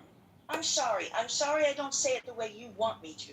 Meryl, I apologize for that. You don't have to apologize. You don't have to apologize, but I'm reacting to the stimuli that I'm getting from you. And I'm trying to do it in a light-hearted manner because I don't want to be shouting at you. But I will tell you, on your microphone, I hear a little buzzing in the background. To me, it sounds like maybe there's a bee in your bonnet here tonight. You want me to respond to that, Gary? Sure, please do. I threw it out there, so it's fair game. I'm not going to have a cat fight with you. And that's what you're trying to do. I don't want a cat fight. Okay. I want to talk about, You want to talk about what you want to talk about, not the topic at hand, correct? You asked if there was a cancer of communism. That is what you said this topic was about. And you mentioned what Donald Trump said. And then the conversation winds up being about how unhappy people are. And who are the people that are unhappy? And we hear the word the left many times. And when Dr. Francine talked about what we should eat of, you didn't make fun of that. I'm talking about, yes, I'm afraid of that. I am much more concerned about the fact that the very person who is telling us what is wrong with this country and what we need to be afraid of isn't doing anything to prevent that. He isn't doing anything to check on domestic terrorists. He isn't doing those things. And by saying that means I hate Trump. No, I'm talking about, we can't talk about, it's not right to talk about what people fear and what he wants us to fear without addressing that he does nothing to help that. He does nothing except to make that fear better, when in all make that fear worse, when in all reality, we should be worried about what he's not doing. That's my point. And I'm sorry if that offended you. I'm sorry if I didn't say it, if I didn't articulate it right, and I'm sorry I brought up that you were in chat. But that, if this conversation is important, you'd be in the room all the time and not in chat. I'm waiting in the room. Oh, for So God's I'm- sake, my hand is out, and you're gonna hear it right now. I slapped my hand because I responded to Brian in chat. Because that does not make me a good moderator. If I cared about the fact that Meryl was sitting in queue, I wouldn't have paid attention to the chat. Because you know why? You know why? And I understand why. Women can multitask, men cannot. So I cannot multitask. Meryl, if you come up to discuss the issue and not come up with loaded for attacking me, I don't know why you did that. And then I should just sit here and not respond to it? If you don't like the topic and the way I moderate the room, don't come to the room. I'm not everybody's cup of tea. I recognize that. Okay, I'm not. And you're right. I want to apologize to the people in the room because I answered Brian in chat. What a horrible thing for me to do. I am wrong. I will spend the weekend repenting. David, followed by... Gary, do you want me to hear your confession after this, Gary? You know, I'm Jewish, but Jesus was a Jew, so by extension, sure. You can hear my confession. But, Scott, I'm not so sure my confession to you will be as interesting as yours to mine. Oh, that's probably true. Oh, wait a minute, I'm making fun. I shouldn't have made fun. David, followed by Murad. What happened to Ching? I lost Ching. She was there and she's gone. David. Thank you. I guess I have to preface my remarks with, for some reason, I was here at the beginning, but I didn't realize we were responding to something Trump said. I see the title, and in my mind, what I wish is it said, is the cancer of socialism spreading in the USA? I think But that's not what the president said. Right. So if he had said that, I would have used the term socialism up there. I know. You know, I'm not going to rewrite. By the way, I took a lot of heat over the past week and a half on my Facebook for simply quoting the president. How dare I quote the president of the United States? And you know why I was wrong for quoting the president?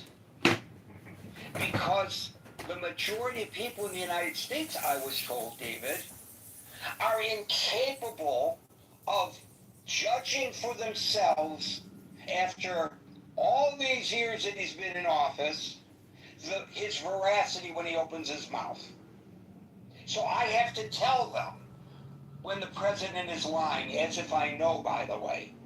You know, like I'm omnipresent, and I would know. If I'm omnipresent like that, Scott, I don't mean to offend you, Scott, but I'm going to start my own church. So people I'll take a come and collection. worship me. I'm in charge of taking collection. Oh, okay. You know what? Sounds like we have a plan. Anyway, David, go ahead with your point. I apologize. No. I enjoy lighthearted banter. I like what Steve said, and I don't always agree with him. There's dissatisfaction with government. There's dissatisfaction with corporate and work conditions. And sorry, I'm driving. And income inequality in this country. And I think government isn't working for too many people anymore. Pacific Northwest is I have a mayor of my city that lived in literally her parents' basement. She was the leader of a socialist transit riders group. That's her business experience. And it doesn't matter to them. They want people who have no political experience. They don't understand that they're going to get, I think, poor results because of that. But if you look at the people that won in New York, that were Mondami supported, I think they were mostly political neophytes or had little political experience, and that doesn't seem to matter to people. All of them, as you pointed out, were anti-support for Israel. And I think as a Jew, you really have to understand that nationally that's starting to happen in potential elected officials. So I think that socialist politicians and the growth of, I don't know, you can't say a trend towards communism, but they're birds of a feather. They're running on the same ticket. We had an open communist on our city council that ran on the Democratic ticket in a very liberal part with a lot of young renters voting. And two socialists, and many of the people who are middle of the road were cowed by those people and put through a lot of their proposals.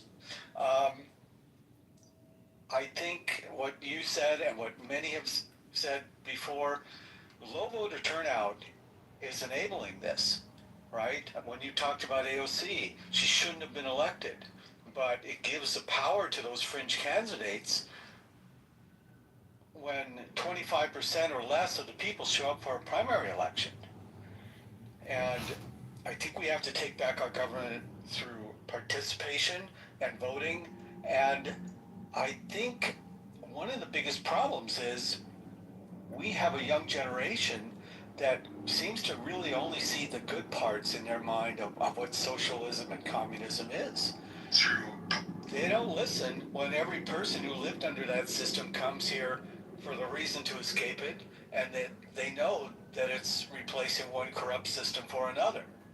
And that's the bottom line. Can I just ask you to make a distinction? You said communism and socialism. So somebody earlier pointed out that the Scandinavian countries are pretty much socialistic countries, and the polling would suggest they are the happiest people in the world in those countries because of the programs that they have, you know, from cradle to grave to take care of them. Now they don't have the problems that a superpower, the United States, as the United States has when it comes to global security, and they're not under the kind of homeland security duress generally that the United States might be, although Russia's expansionist possibilities may change that a little bit. But that's not, people are not flooding the United States to escape Norway and Sweden, are they? No, but they are from other communists. Communists, but Norway and Sweden are not communist countries.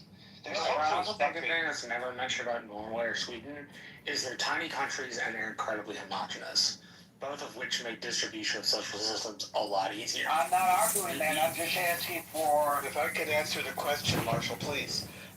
Those countries also have a medium band of what you would describe as happiness, okay? You aren't allowed to be too successful or too unsuccessful. And if you accept that, their acceptance of what happiness is, then yeah, they're doing great. They also do get much more return for their government taxes that they pay in. At least they get something back and their government does work better.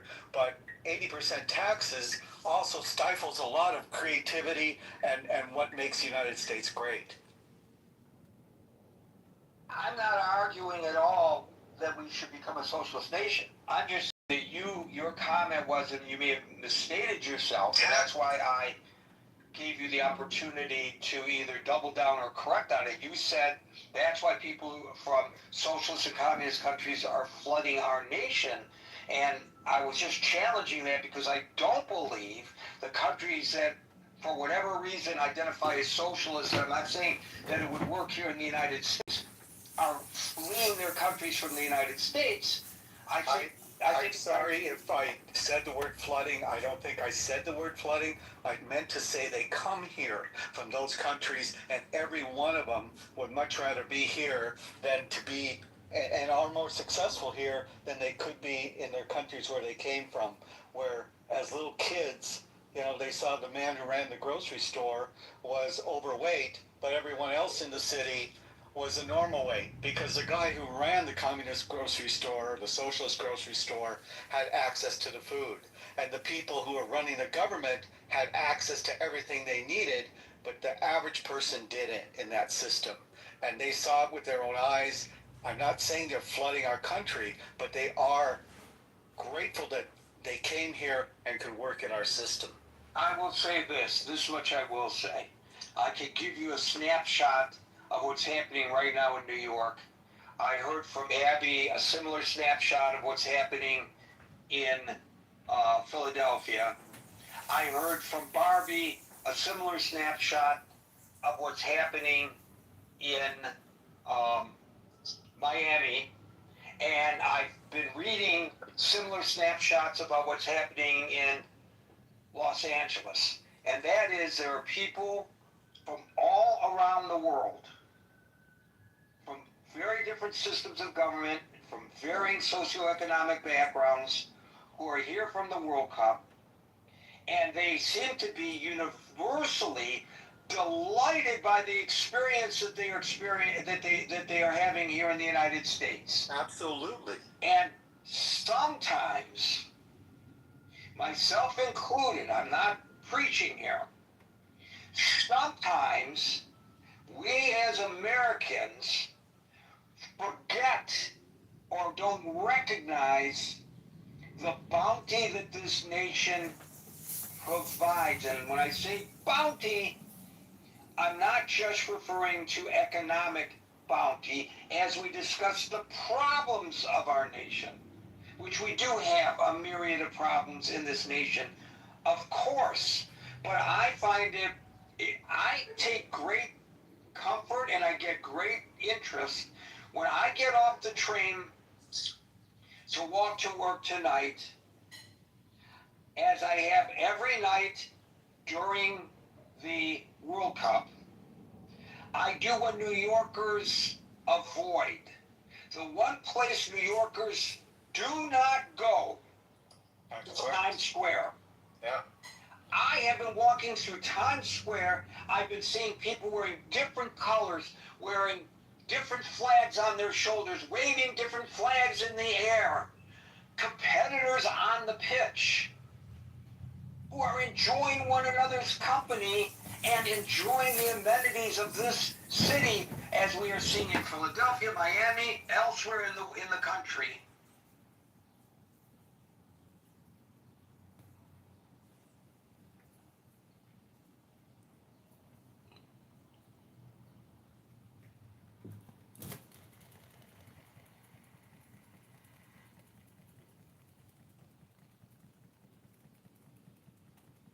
This is something. It ain't nothing.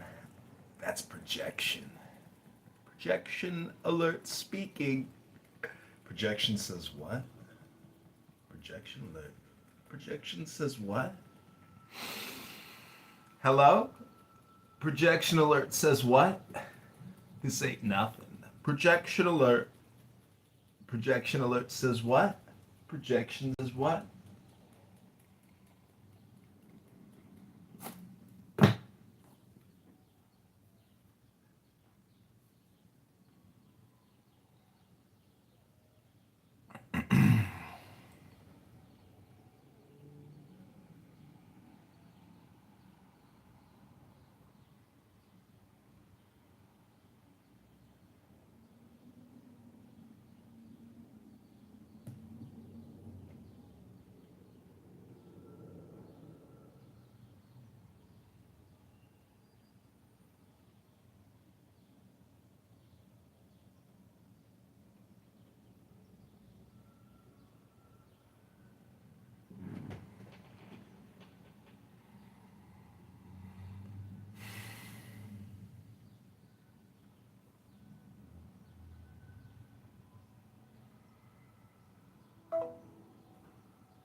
Your service appears to be inactive.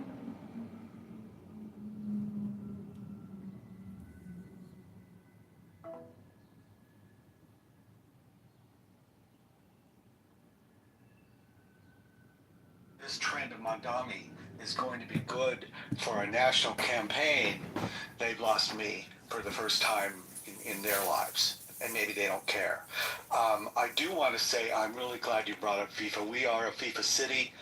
I was reflecting last week in my own spaces on X how well, as far as I can tell, every city this has worked, that the countries who come here are celebrating themselves and also discovering ranch dressing, which is, I think, their culinary favorite thing they're taking back to Europe, and the excitement and what we have to offer.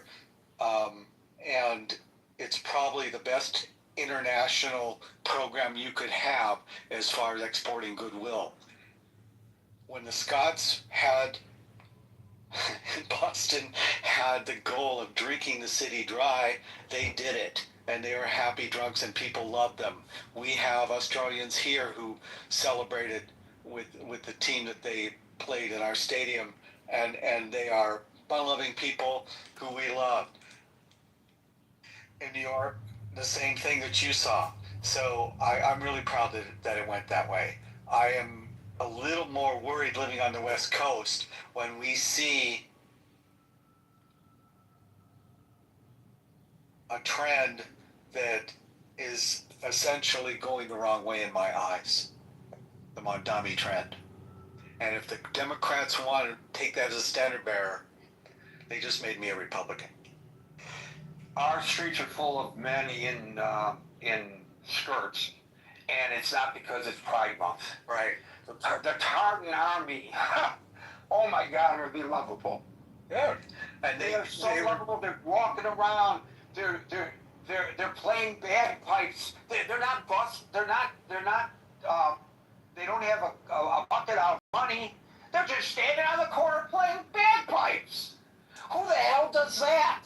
A lot of them stayed in New Jersey and they couldn't really understand why Uber was so expensive, so they rented 16 school buses to tour themselves around the city.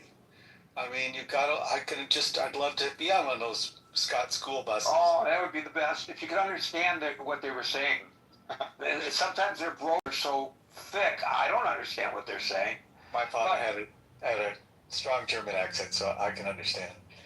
But it's great. It's great fun. I'm enjoying it. I'm taking pictures as I walk through Times Square. When I see something interesting, I took a beautiful shot of a woman dressed as I don't know whether it's as an Aztec princess from head to toe, because the Mexicans were playing that day. And the crowds, they're standing there paying attention to what the cops say, staying behind the police line, watching the big screens and cheering together. They certainly aren't Knicks fans, I'll say that much. They're far better behaved than the Knicks fans. Yeah, that was a different Times Square when the Knicks won. Oh, it was dangerous. Thank you, David. We'll go to Murad, followed by read books, order books. Murad followed by order books. Happy Shabbat Eve. Fortunately, Gary, nice to meet you again. Thank you, sir. Thank you, sir. Gary, communism has entered politics in the United States in several ways. At first, at first glance, you might blame the democratic leftists, but the problem has been more dangerous than this. This cancer has gone beyond infiltrating political parties. It is clear that this cancer is felt in all segments of society and in all government departments. It is absolutely true that Islamists have allied themselves with communism in a decisive pact to transform and change authentic American values. Today in New York, Today in New York, we see an Indian Islamist extolling communism, and the cancerous tumor of Islamic Republic has definitely taken full advantage of this capacity. For 48 years, by founding circles like Nyack and etc. But now, I mean, with the departure of the smooth-talking Democrats from the forefront of power, the literature class has been reformed to push the Republicans aside, and you know that Seattle tonight is in the front of fire, and it suffices. My political strategist said, take a photo with your feet. So here I am, making feet videos. We selling pictures of John Kitover, Chicago mayor candidate's feet. Clearly. Anybody want to buy a motherfucking feet photo? $9.99. $9.99 a photo. Many of the things that they've What said you think about my feet? Are totally inaccurate. They're the libels against Israel. And by the way, this is important to people who have legit beefs with the policies of the state of Israel. And I've written pretty extensively about this. I actually did a reel recently, and I just wrote a Substack today about this. You cannot go on the internet today and without any reference to the state of Israel, note the factual increase in the amount of hate crimes against Jews without people attacking you for supporting Israel. You see, what they are saying is that the attacks on Jews in the United States are justified because of what they perceive, correctly or incorrectly, to be transgressions by a nation. Vote John Kitover for Chicago Mayor 2027. My political campaign strategist, Maxwell Rice III, told me to make videos of my feet, and he said they'll go viral. And together, my feet, we will defeat the communists in Chicago once and for all, forever. Endorsed by Mayor Mamdani, who, as his first action following his inauguration on January the 1st, Republican was to rescind treasurer running in Chicago. She recently took photos of her feet. Signed by his So here I am. Eric Adams. I didn't create the strategy. The strategy created the candidate. Worship, all houses of worship, so that people could. This is called the Elaphor. The place where they These things used to be like $199, $299, $399, $499. Now they're like $19.99. Even though it protects. They got 20 million Chinese in a warehouse outside Beijing making these. If you ain't bought one of these, you don't know how to fix arthritis and rheumatology. I'm Dr. John Kitover, a rheumatologist. Criticism at the Chicago mayoral election. Go to ChicagoMayorVote.com right now to cure your cancer and to cure your rheumatoid arthritis. Communism specifically in this country. We got the cure. Now I know you can't make outlandish medical claims on YouTube, but the Elaphor is what you're looking for. Elaphor.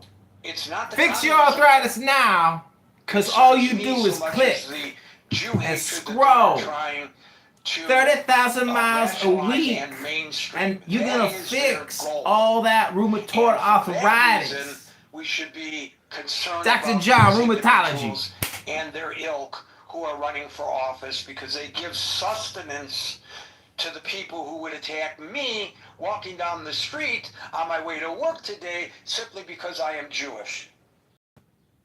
And I think that's the real issue here, frankly. Thank you for that. Moran will go to the reader of books who tells us we should read books and buy them, or order books and buy them. No, order books and read them. That was referring to the actual order book in finance markets, not actual books. The continuous limit order book, that's the mechanism in modern electronic financial markets. It's called the order book, or the continuous limit order book. As far as your title goes, I don't think that America is in danger of communism. In fact, I think it's the opposite is true. That America is in danger of cancer of capitalism, not communism. If you look at the GDP of the USA as a percentage, it's mainly driven by, America has been deindustrializing ever since the Second World War. Joan Rivers was a pioneering Most of the from the property tax industry went to situation. China, From the and the majority from of the U.S. economy is based on financial services. And you have so much capital chasing so little value. Now we have the surge in crypto, the kind of scammy AI. Also, another indicator that America is heading towards cancer of capitalism is that the society has become materialistic. You see the women chasing men for size, either size, length. This man is tall, this man is short. We see men doing the same thing for women. His car is. Where are these men getting chased by the women? Because I'll stand on that street corner if you could point me there. He taught me stuff. He's brilliant. I said, where are these men being chased by these women? Because I will stand on that street corner if you tell me where it is. Hello? Boy, my humor is really falling flat today, Scott. We're gonna do a workshopping material after this, right? This is an outsider. I'm not American, so I may have a very biased view of the American society, maybe completely different. Yeah, there's a lot of issues concerned with the sex. This is a man, this is a woman, this is in the middle. Always the discussion is about the actual sex and the money, how much money you're making. You can see the conglomeration or the monopoly of very small number of companies, Google, Amazon, Meta. Okay, these companies, they control and they maybe stifle the American economy. I cannot think of other indicators, but I don't see. I mean, the healthcare system is very peculiar in the USA. Most of the other countries around the world, we have free healthcare. I don't know, like Americans want to defend the fact that they don't have free healthcare. I mean, it's a wealthy country, but they're just supposed to have some basic free healthcare. That these are my main arguments, and thank you very much.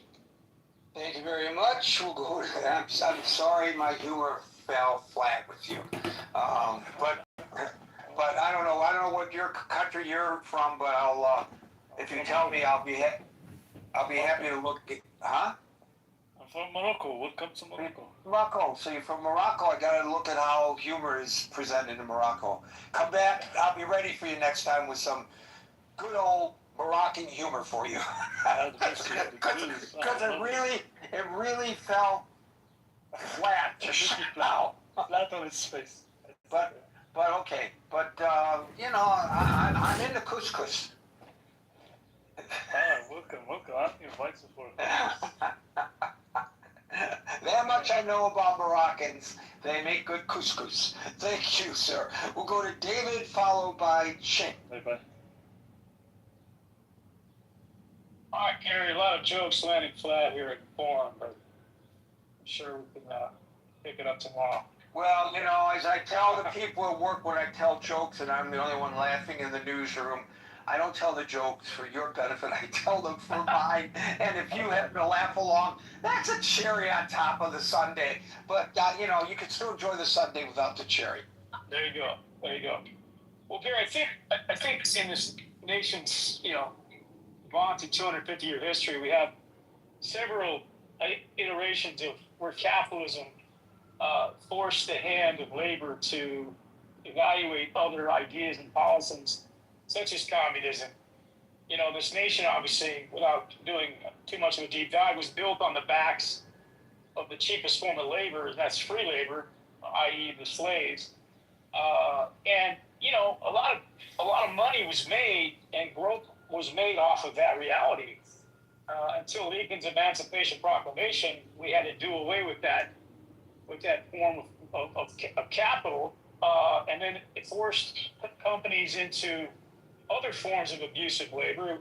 We have to only look at the Gilded Age in the 1800s, where the robber barons emerged as the new industrialists, Rockefeller, Carnegie, Vanderbilt, and the like. And we saw how we saw them bring in cheap labor from China to build our railroads. Right. So that was kind of a form of servitude as well, to a degree, wasn't it? 100%. So. But I will say that the president is doing his best to get rid of the cheap labor in the United States. He's sending them all back to Haiti. They'll be in South Florida. There'll be nobody to take care of the old people any longer. I think, he's really very progressive in that manner. I mean, that begs the question, why would they force out labor that we need here in this country and when there aren't people willing to do those jobs, unless you paid them a lot of money to do them? And that tends to not benefit the businesses that need to hire those or to provide those services, because they become too expensive. And that's literally what our capitalistic model said when, and I'm sure your guest Ching to my right will be able to speak about this regarding China, but then we exported our jobs to a Chinese communist model. So we didn't eat our own cooking defending this great capitalistic model. Instead, we used the model where we drive costs down to the lowest denominator and take it to a foreign nation 10,000 miles away, where there was no regulation with regard to labor, state oversight, abuses of the wazoo, and the corporate power structure said, hey, we'll look at our 5-year model, our forecasts are going way up, and Americans started enjoying cheaper goods over here, and the Walmarts of the world started to emerge. So what's that? I don't know. I don't know where that noise is coming from. Go ahead. So anyway, so Gary, our politicians have really done a sleight of hand here with regard.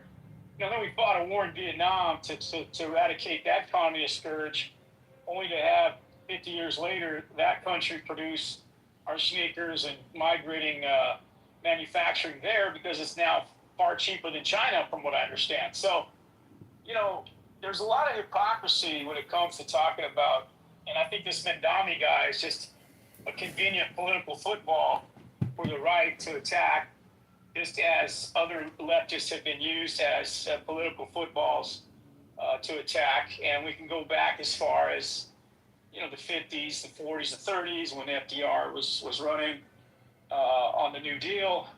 I mean, California had a candidate, Upton Sinclair, who wrote the Jungle Book, who talked about in his writings all these abuses of capitalism.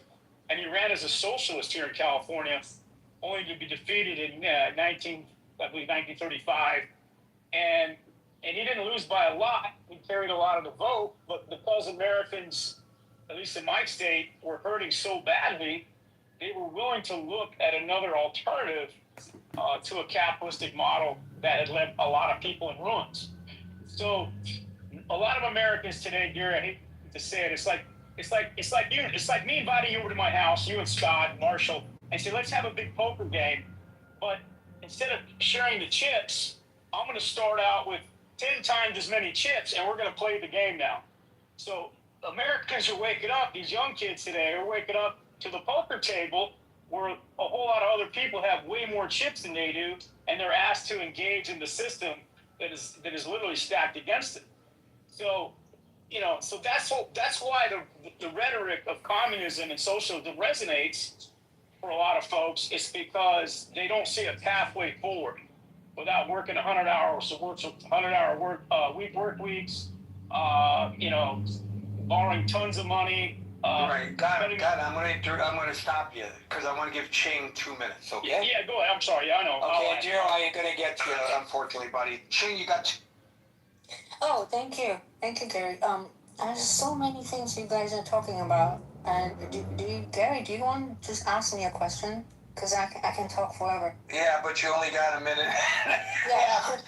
So as somebody who left the communist country and now you live in the communist regime of New York, you're well suited to. Oh, okay. First of all, Gary, I don't consider myself living in communist regime, okay? Give me a fucking break, okay?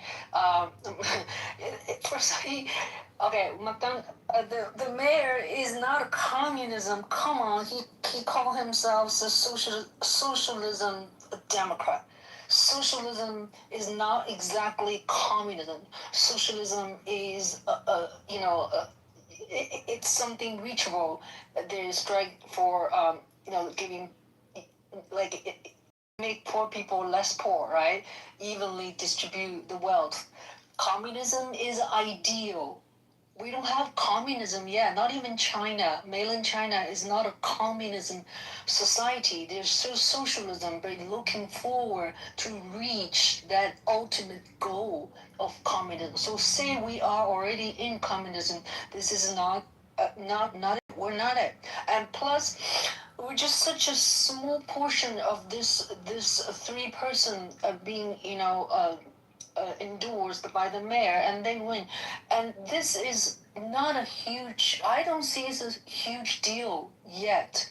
America is so much more, like David said, capitalism. You cannot just with this election with the 3 people, you can say we're already a communism. No, we're not socialism either.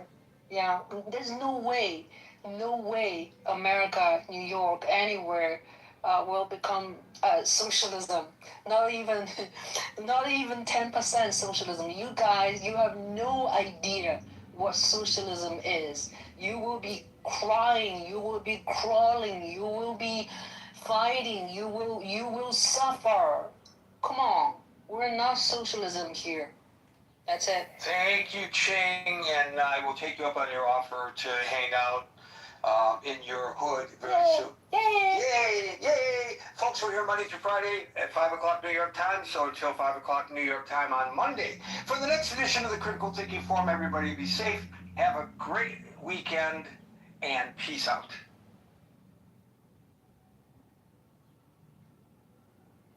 Grumpy needs to look at her YouTube and Instagram. That's a lot of Thursday.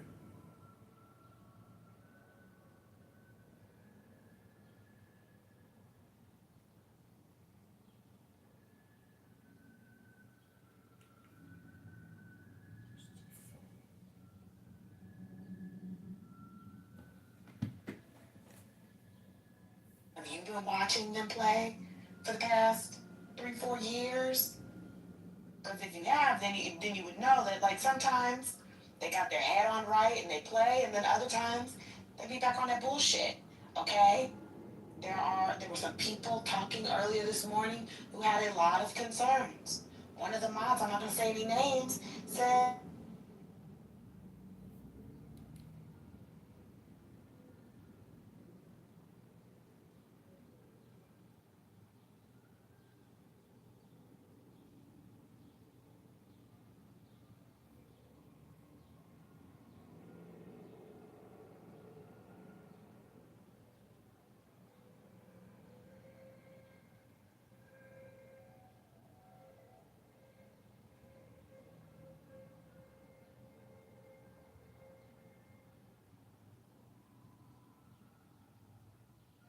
that sometimes they like to be on that bullshit. I have faith in my scrubs. It's the size of a mustard seed, but that's enough.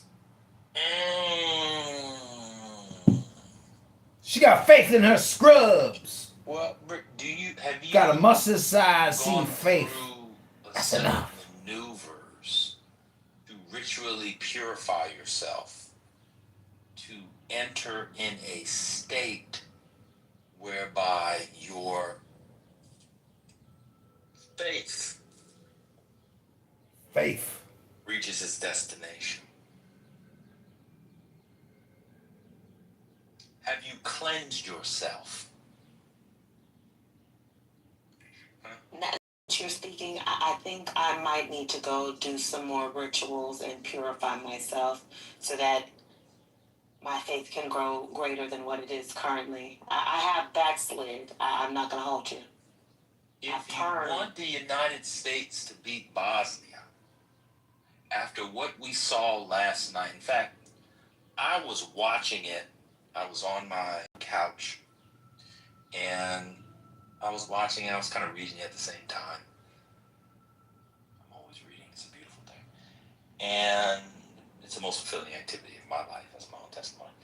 But I was watching it, reading it, and I looked up, and I saw the end. And I saw the last 5 seconds of the match. I threw my head back.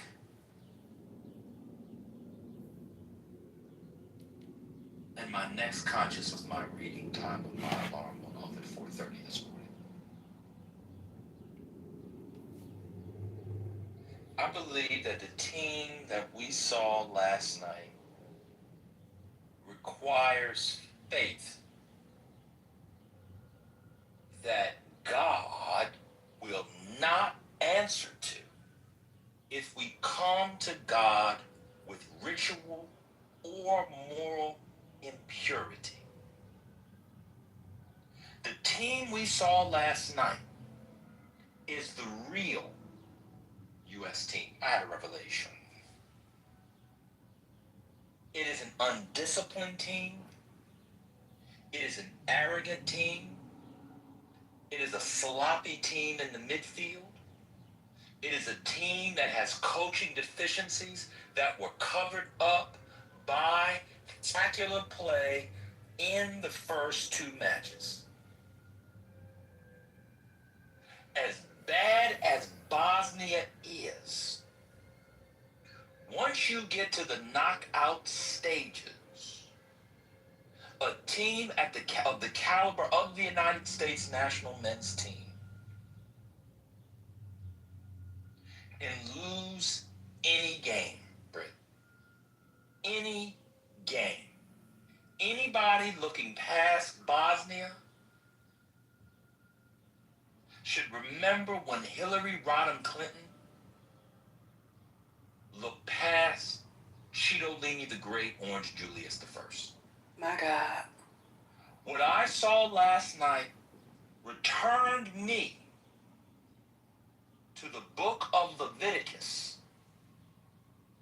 And I have been preparing a set of personal maneuvers and ablutions to ritually purify myself. You cannot come into the tent of meeting. You cannot come into God's dwelling place unless you have ritually purified yourselves. In other words, to enter a holy space, you have to be This is John Kitover, Chicago mayoral candidate. This is an online space. debate. Go to ChicagoMayorVote.com. When I take my prayer for this team into the tent of meeting, when I leave it outside in the sanctuary where the priests are, when I ask the high priest to take it into the Holy of Holies, my God, place it on the mercy seat, huh? You know what the mercy seat on top of the Ark of the Covenant? Both sides, wings. I believe I can fly. That's what R. Kelly was singing about. He was singing about the mercy seat. Why? Because you put your prayer onto what? The mercy seat. The burnt offering goes up to God. That's why the fellow blows all of his faith to high heaven. It's an allusion to the Ark of the Covenant, but y'all not ready for that yet. Huh? You cannot enter into the temple, into the tabernacle, into the tent of meeting unless you've been ritually purified. Now, there's some misconceptions about what holy means and about what being impure means. Impure does not, in fact, mean of the devil. All it means is not pure. Same with holy. That which is unholy does not mean of the devil or demonic. It simply means not holy. In other words, it means, watch this, that which is common or profane. We use the word profane in our lexicon, in our language, to describe that which is what? Evil, Luciferian, etc. But if you actually go back and work through the Hebrew and the Greek and the Latin, you know that the word profane simply means common, that which is not holy. If the United States men's team is going to win, we must engage in a set of purification rituals. We must clean. We must eat properly. We must wash our clothes. Go back and read Leviticus. Yahweh tells them to wash their clothes all the time. This team, from what I saw last night, is a cursed team. Last night, what I saw was when Korah and his boys questioned the leadership of Moses, and what did God do? Open up the earth. They got swallowed right down in that ditch.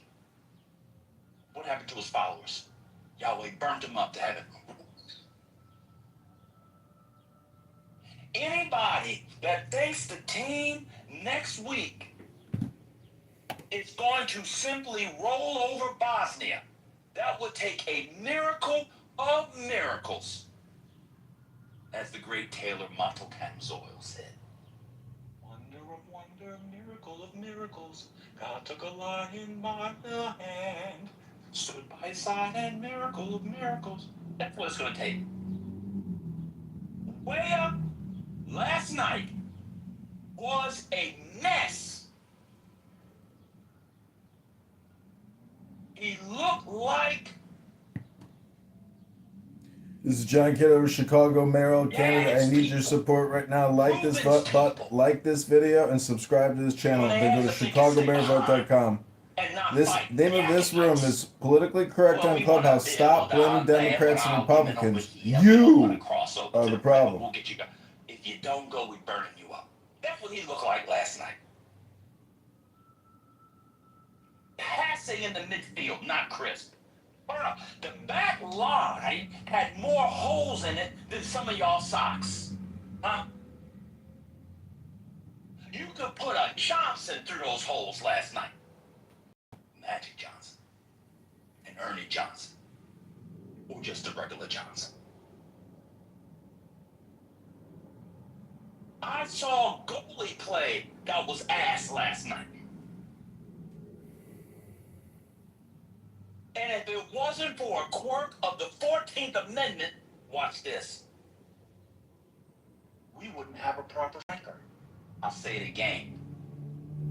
If it wasn't for a quirk of the 14th Amendment, Section 1, ratified in 1868, we would not have a adequate striker.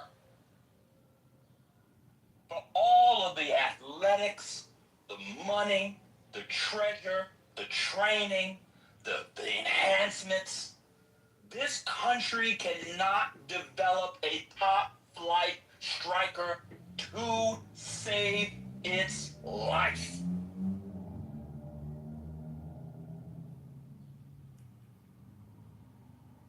If you want America to beat Bosnia, go to your local farm,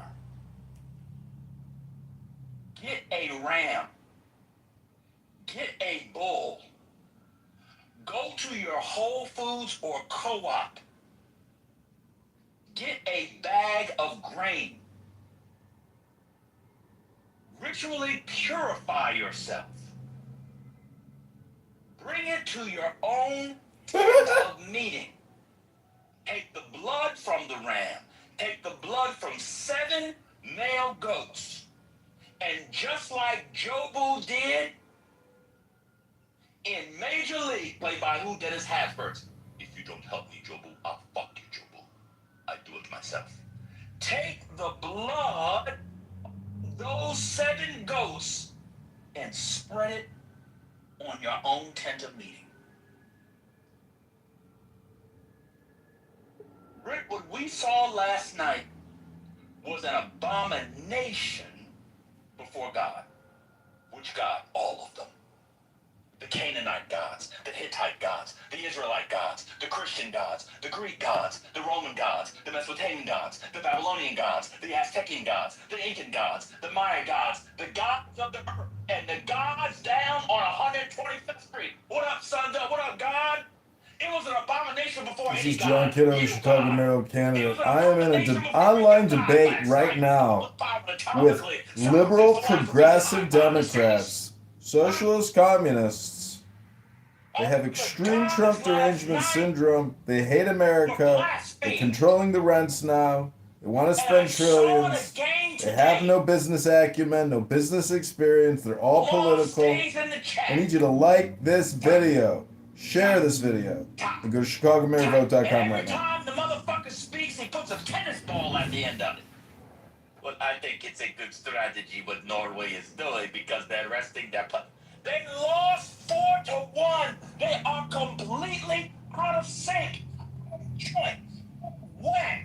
Out of everything. Can I borrow some sugar? I'm out of sugar. I got people over. I need some for coffee. They're out of sugar and ketchup too. Did anybody see the game today? I certainly did. The United States thought they were a butterfly in the sky. The United States thought they were Amelia Earhart. The United States thought they were Charles Lindbergh and the flight to Asia. Remember when Charles Lindbergh? Anybody remember this? In the 1930s, took that flight, took the Canadian Arctic route, went up to go to China, but went over what? The Canadian and Alaskan tundra. And his wife, remember his wife? His wife was the daughter of a diplomat who was also a senator from New Jersey. He was the diplomat in Mexico. He would have goodwill tours. Brought Lindbergh to a goodwill tour. His daughter was down there. They got married within the year. She became his aviator. She wrote a memoir about it, about the flight to China. That's what they thought they were last night. And then the game started. And then the game started. Oh, it's 1-0 in the first round. In the first 10 minutes, what a shot on the corner kick. Nick goes and a goal.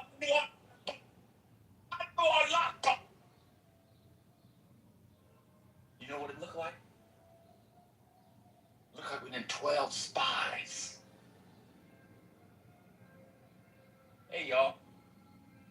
12 spies, one from each tribe, but it's really 13 because we're taking 2 from Joseph. Y'all not ready for that discussion? It doesn't make any sense. That's a different discussion. It's actually 13 tribes, and Joseph gets broken down to 2 after what? Reuben loses his birthright, but then here we are. And they go look the spies. Not gonna be able to do it. Not gonna be able to do it. That's what the spies said. Here come Joshua. By the way, he was renamed Joshua then. His name before that was Joshua. Oh, Hosea, that's right. And Caleb. We can do it! We can take on the Canaanites. Just one small step and we'll be free. We can do it. This is John Kitover running for Chicago mayor to defeat the communist parasite thieves stealing billions from the city and taxing you and borrowing on your behalf to do it. Right now we're listening to a liberal, progressive, elite, intellectual, pluralist Democrat go on and on and on. Like the video, subscribe to this YouTube account now, and share this video. Then go to ChicagoMayorVote.com right now. Sign our petition and vote for John Kitover on November 23rd, 2027. Against a Turkey team, which for some reason now, because Erdogan asked in the 2020s for everybody to call them Turkey, now we all have to call them Turkey, when the whole point of being called Turkey was to remind you to have lunch. Now we all gotta say Turkey. They hadn't scored 1 goal. Brit.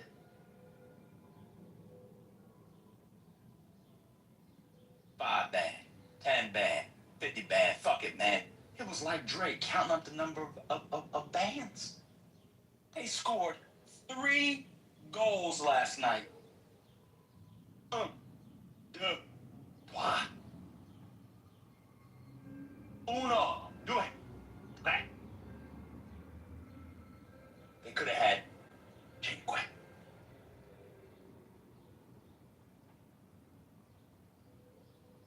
Do you think this team is ready to play Bosnia next week? And I'll end on here. I know I'm taking a long time. Anybody can cut me off. I'll apologize. I just would like to say. They decided.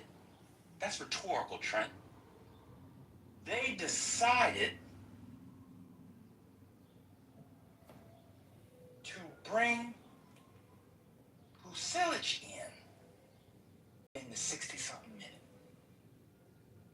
Why? Why? If you wanted him to get his legs under him, why not start the game? Why bring him in against players who are already tired? Why would you bring him in after halftime? Because you want to win the game? Oh, I'm sorry. What's the boy's name that start with a B? Berhalter? What was his name, Britt? Sebastian Berhalter, yeah. Berhalter. Oh, he needs to be careful. He's on a yellow card. Why wasn't he sitting out last night? On the yellow card. Well, he got the yellow card in the game that they were playing, but he should have been seated. But they take him out, that's what I'm saying. They take him out. And he was playing like ass. He was playing like ass, and he was risking getting another card. Why did you put people? Oh, they got yellow cards. Not to get another yellow card. The whole team chemistry is off. Anybody suggesting it was a meaningless game is lying. This is John Kitover, Chicago mayoral candidate for 2027, the presumptive candidate. Like this video and subscribe, and together we will defeat the communist parasite thieves stealing billions of dollars from Chicago. 2026, 2027, billions will be looted from pensions and homeowners and taxpayers. Like and subscribe. I need your signature on my petition. I need you to vote for me February 23rd, 2027. This is the campaign to elect John Kitover. Go to ChicagoMayorVote.com right now. We are listening to elite, intellectual, LGBTQ, liberal, progressive Democrats. Anybody see Mbappe playing today? Smiling. Smiling so wide, he could have been a mixed race advertising icon for Crest toothpaste. Just cheesing. So much cheese, I saw Gruyere coming off his gums. You know what great teams do? You know what winners do? They continue to put their opponents in the ground. You bury them. You get out of that group stage with not 3 points. This is John Kitover, Chicago mayoral candidate running in the 2027 election, February 23rd, to defeat Brandon Johnson, the communist, parasite, elite, intellectual, LGBTQ, liberal, progressive thief, stealing billions in 2026, billions in 2027, sticking you, the homeowners, the voters, and the taxpayers with the bill for his progressive communist socialist agenda, which is racist. It's all theft. He's stealing from pensions. He's stealing from the savings of Chicago. He offered $800 million more for the Chicago parking meter deal than he needed to. And we are listening to elite socialist, communist, fascists, LGBTQ, elite, liberal, progressive, pluralist, feminist, Democrats. Go on and on and on. And I need you to support me so I can support you. Liberate this town. Hit the like button, subscribe, and share. And go to ChicagoMayorVote.com and vote for John Kitover February 23rd, 2027. Sign our petition now. Go to ChicagoMayorVote.com right now. 4 weeks ago, after having 2 bourbons and a red wine, that's exactly what I'm expecting. What I'm expecting. This is the Brandon Johnson City Hall official transition team. You know how you text your girl? I'm gonna tear it up. I'm gonna tear it up. When you first start to date somebody, you had one too many drinks, and you show up, and it looked like a cornichon because you can't get on hard. That's what the United States did last night.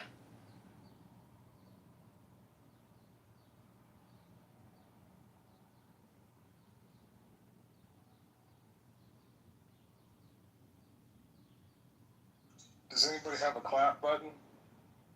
No, don't clap.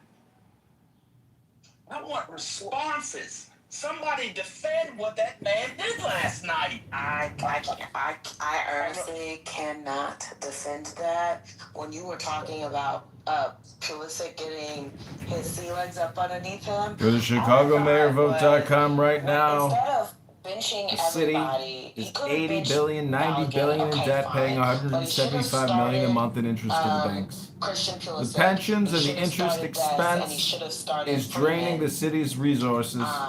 We can't fulfill the budget obligations. And Brandon Johnson just spent $1 billion on an Oak Lawn hospital, a free giveaway to the medical health executive scammers, as well as to the developers.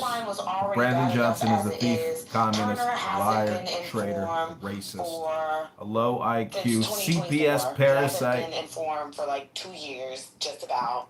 Doesn't get minutes at club. I do not know why you would put him in for a game like this over Matt Forense and just letting him ride out the momentum he has. Asking is how he has no cards, he has no injuries.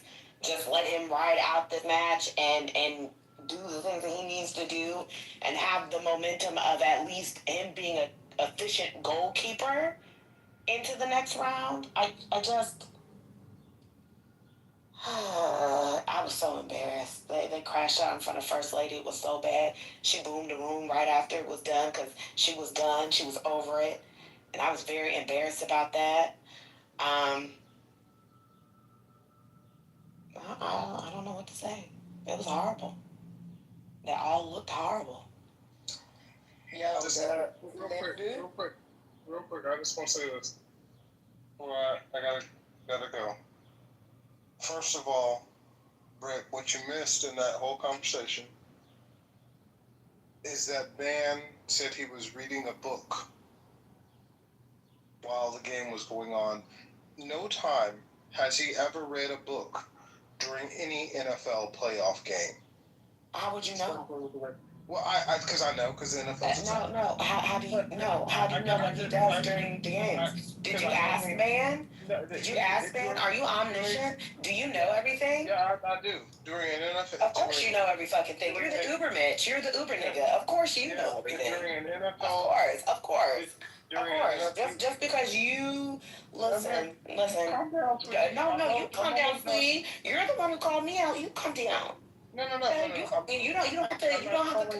Yes, you said, hey, Britt, you missed what he said the whole entire conversation.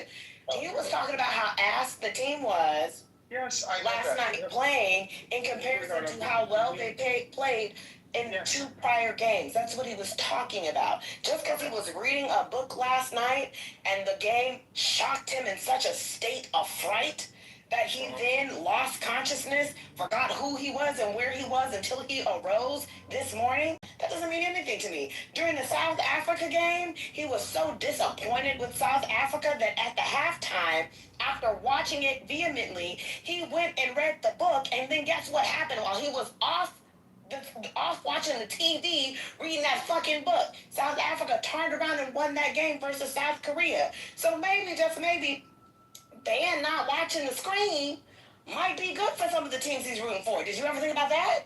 But you know the fucking thing. See, that's what happens when know-it-alls come back into this space. My God, on today.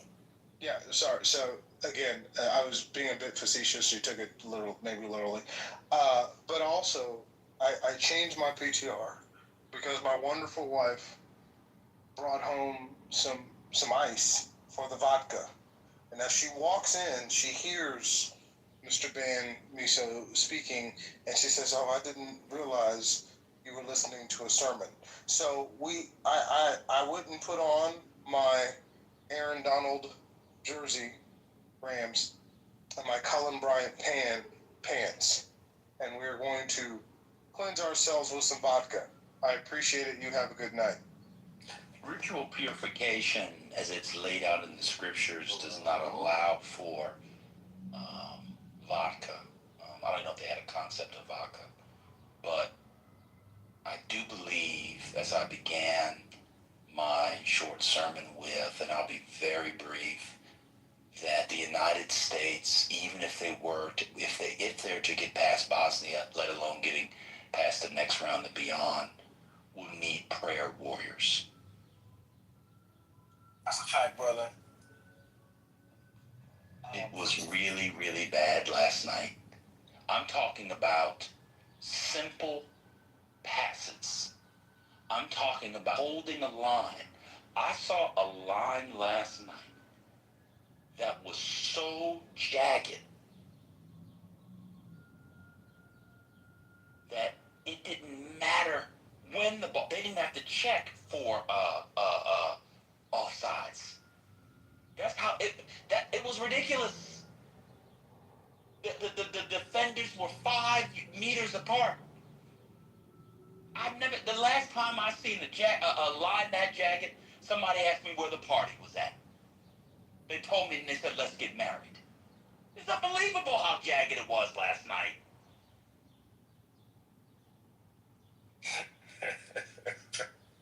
Never mind the fact that they were consistently offsides with their offense.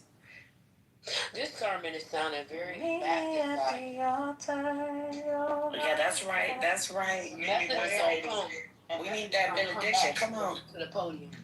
They don't You come said back. meet me where? I ain't ready for France, Brazil, and Argentina, man. Let's keep it real. First lady, what'd you say? Meet me where? At the altar.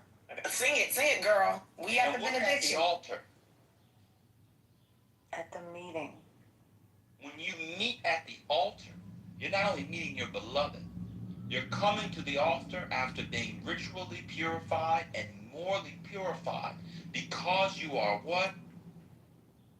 Purified to approach a holy place, a sacred place. That's where God meets you. It is not a common place. That's why we meet at the altar. They don't, watch this. They don't come to the altar at the same time. Because one partner has to purify themselves in a particular way. And the other partner, has to purify themselves in a particular way. We don't meet at the altar with 40s and Young Miami songs. Oh, sure. We meet at the altar once we've been ritually purified as laid out in the scriptures. Why? Because God is there, and behind him in the tent of meeting is what? The mercy seat, framed by what? The wings on both sides. What is in the ark? Watch this. The commandments, the rod, and manna. Law. How you build a state. How you build a state. Food. How you survive as a person. The sprouted rod. Faith. Wisdom. To keep it all moving. Huh? Faith what? Wisdom what? And what? Courage. When we get to the altar, we have to be qualified. That's why you don't see people just running up on altars. Because they know that is the dwelling place of holiness. If we're going to take our faith, Aaron's rod, if we're going to take our faith in this team to the altar, we just can't leave it there. God's not going to be there. When you go to, this is one of the issues with the Protestants.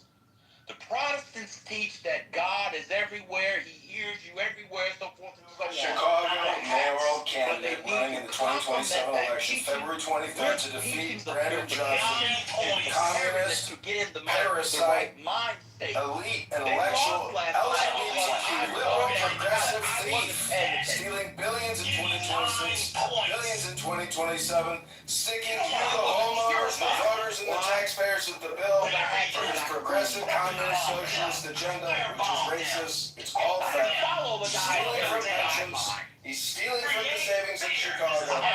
He offered $800 million more for the Chicago partnership deal than he needed to. And we are listening to elite socialist communist fascists, LGBTQ elite, liberal, progressive, pluralist, feminist, Democrats.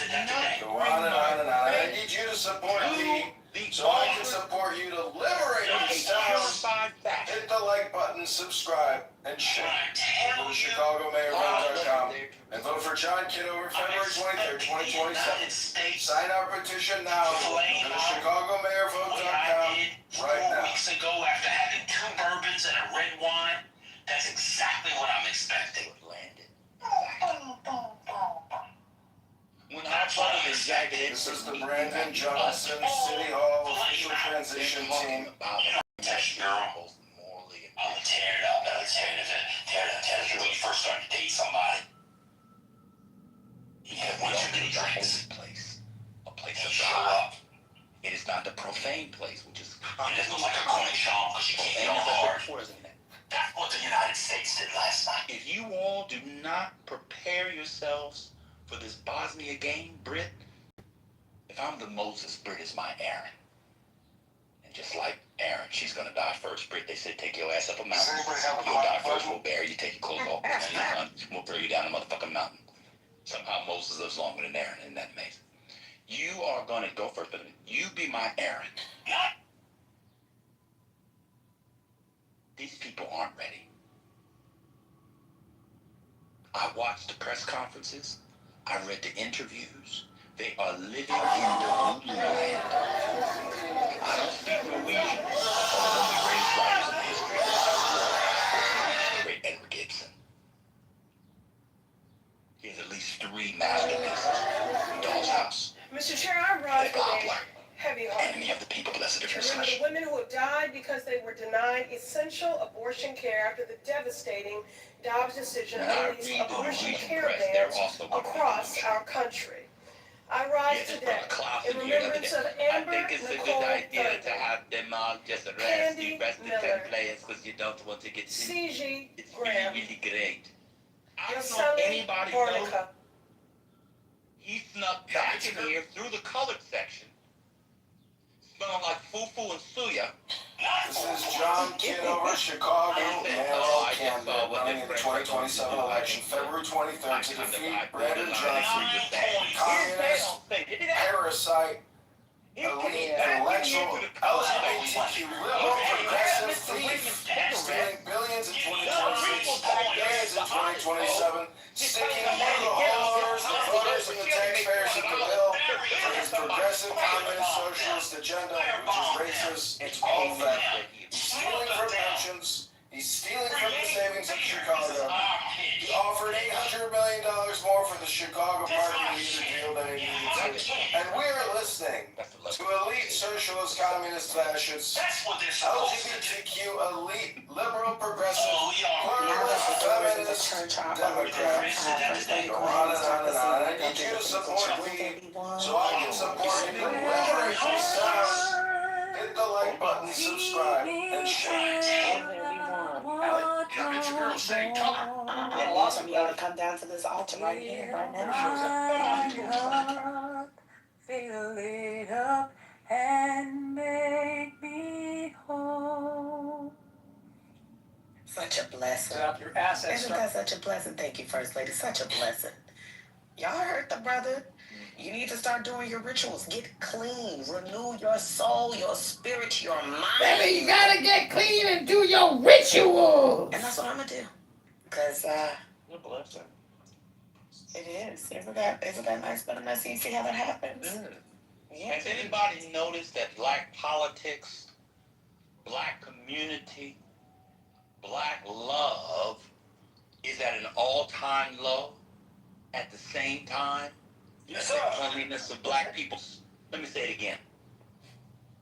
Has anybody noticed that black community, black politics, and black love are at an all-time low at a time when black homes cleanliness are also? Have you ever watched an Instagram Live, a TikTok? You ever look at a picture you get? BT came in here the other day. Look at his PTR. In the kitchen, up on top of the cabinets, they have in that picture empty alcohol bottles. A shooting in Chicago's Roseland neighborhood leaves as if they are vases from the Byzantine era. Fight to borrow, steal from taxpayers to fund abortionists. If you look in PTR, there are from the property tax situation. empty alcohol and water bottles. And we don't know necessarily what There are vases from the Ming Dynasty.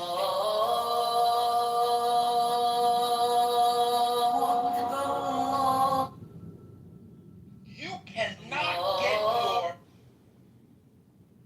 house in order. Spears, and this is the Pooh Cocktail Supreme. You cannot get your finances in order. You cannot get yourself in order until your environment is in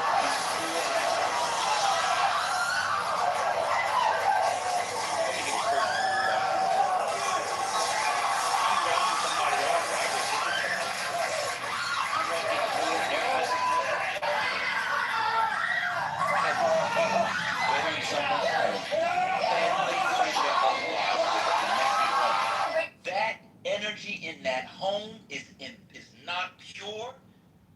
It is enervating, and it atrophies your mind, body, and spirit. If I walk across that lineman, cross that threshold, and his kids' toys and clothes and bags in the front, I don't step over it. You know why? Because what you're stepping into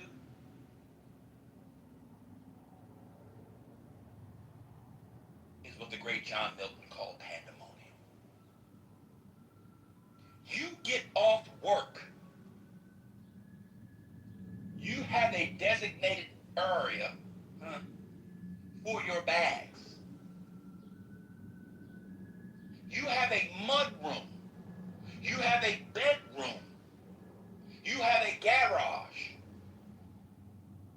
You have a guest room.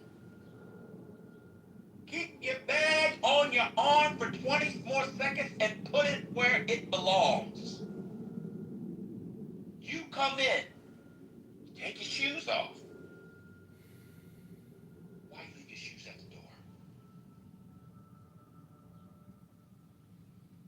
Why do people think that Yahweh spends so much time in the book of Leviticus into Numbers explaining the proper protocols for the design, the layout, and the cleanliness of the tent of meeting? He did because, she did because, they did because, Yahweh did because. If your space is a mess, so is your soul. So is your mind, and so is your body.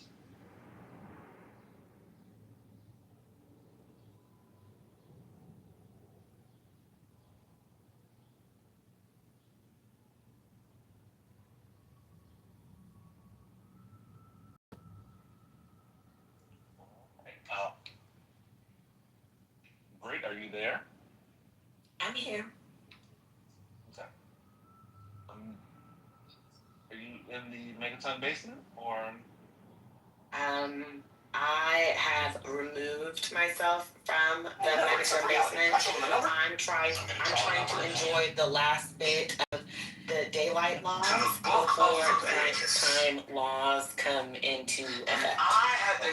I'm glad to hear that. I was worried about you in the middle of small sea crash out. I was worried on the times, but I think you made it. You know, today has been a very trying day for the both of us. You did better than me, I will say that. I can always give you your tens. At one point in time, I was like, ooh, brother's getting close, but you know, you never approached the small sea crash. So we see your improvement, wholesome, brother, wholesome, and we appreciate it. My God.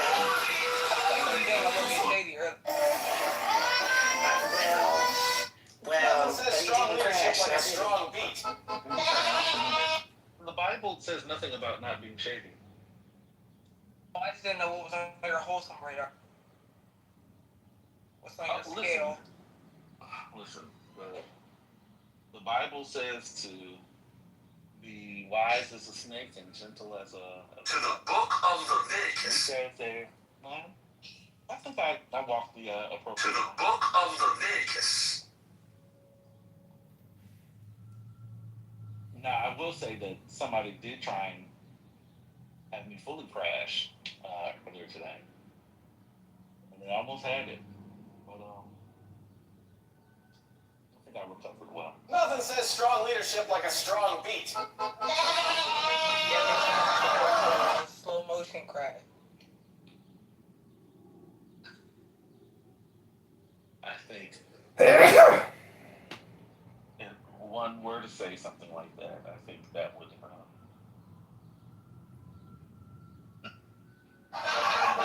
be Nothing says strong leadership like.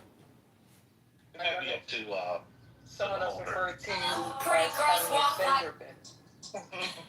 Nothing says strong leader. a fender bender where nobody. Nothing says strong. Just look at it. Just scrape off the paint. We'll move on. That happened to me last week, but now that I'm thinking about it, I should have took some money from that man. We were at the ATM drive-thru and he was in a Benz, and I don't know how he just hit me. We were sitting still for like 5 minutes. It's like, I'm so sorry. Nothing happened, I promise. Well, somebody told me that last time. It was parking. Or no, I had parked.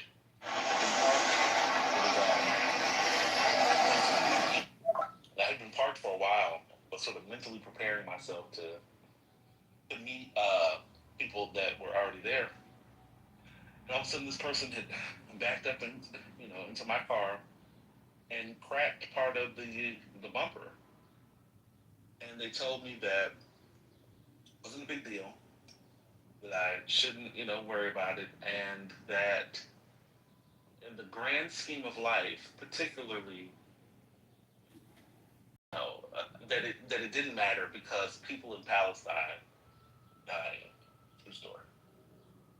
And I shouldn't be worried about it because people in Palestine. Nothing said. And it much worse. He said this in. Nothing said. He was also trying to go meet his people at the beach. The severity of the crash is usually in the eye of the beholder. Nothing said.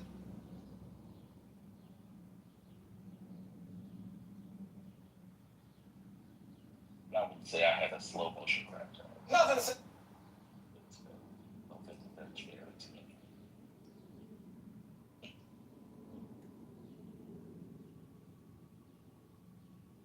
Nothing said. That's when he became rather false. Neoliberal. I wanted to make neoliberal crash earlier. Nothing said. Igor was supposed to ask Trent what Yugoslavia was, so neoliberal.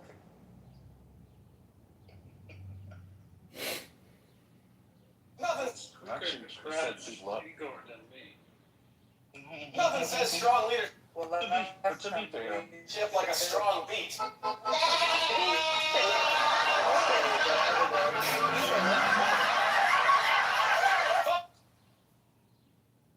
To be fair, we don't really know. We don't know what Serbia is, and we don't really know where neoliberal is from. These are all mysteries.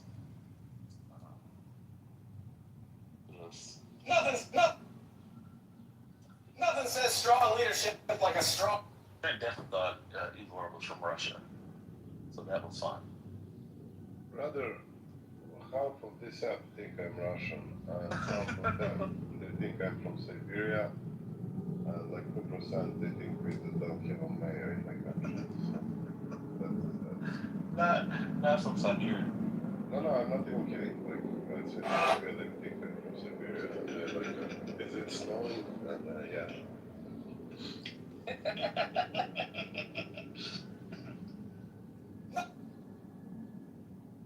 Nothing says strong leader. We don't have to. One does not have to. First Lady, I don't know if you're there. One does not. When Trent and others come in and bite us like snakes, we can have faith and ask for God's intercession, and He will raise up among us a man who will build a golden serpent upon which any of us can look and let me say it again. Just because Trent comes in on his belly like a serpent and bites you,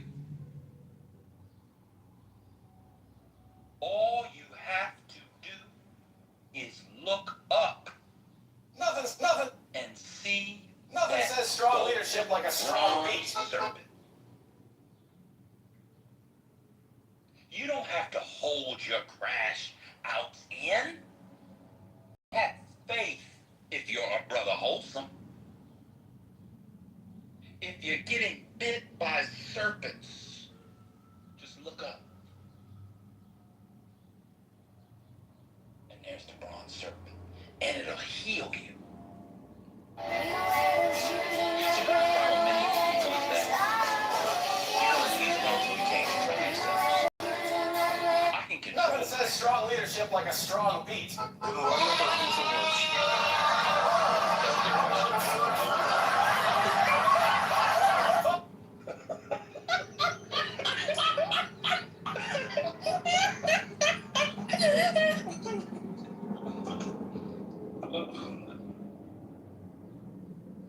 My tracking number is 58Q2HL. Nothing says strong. Nothing says.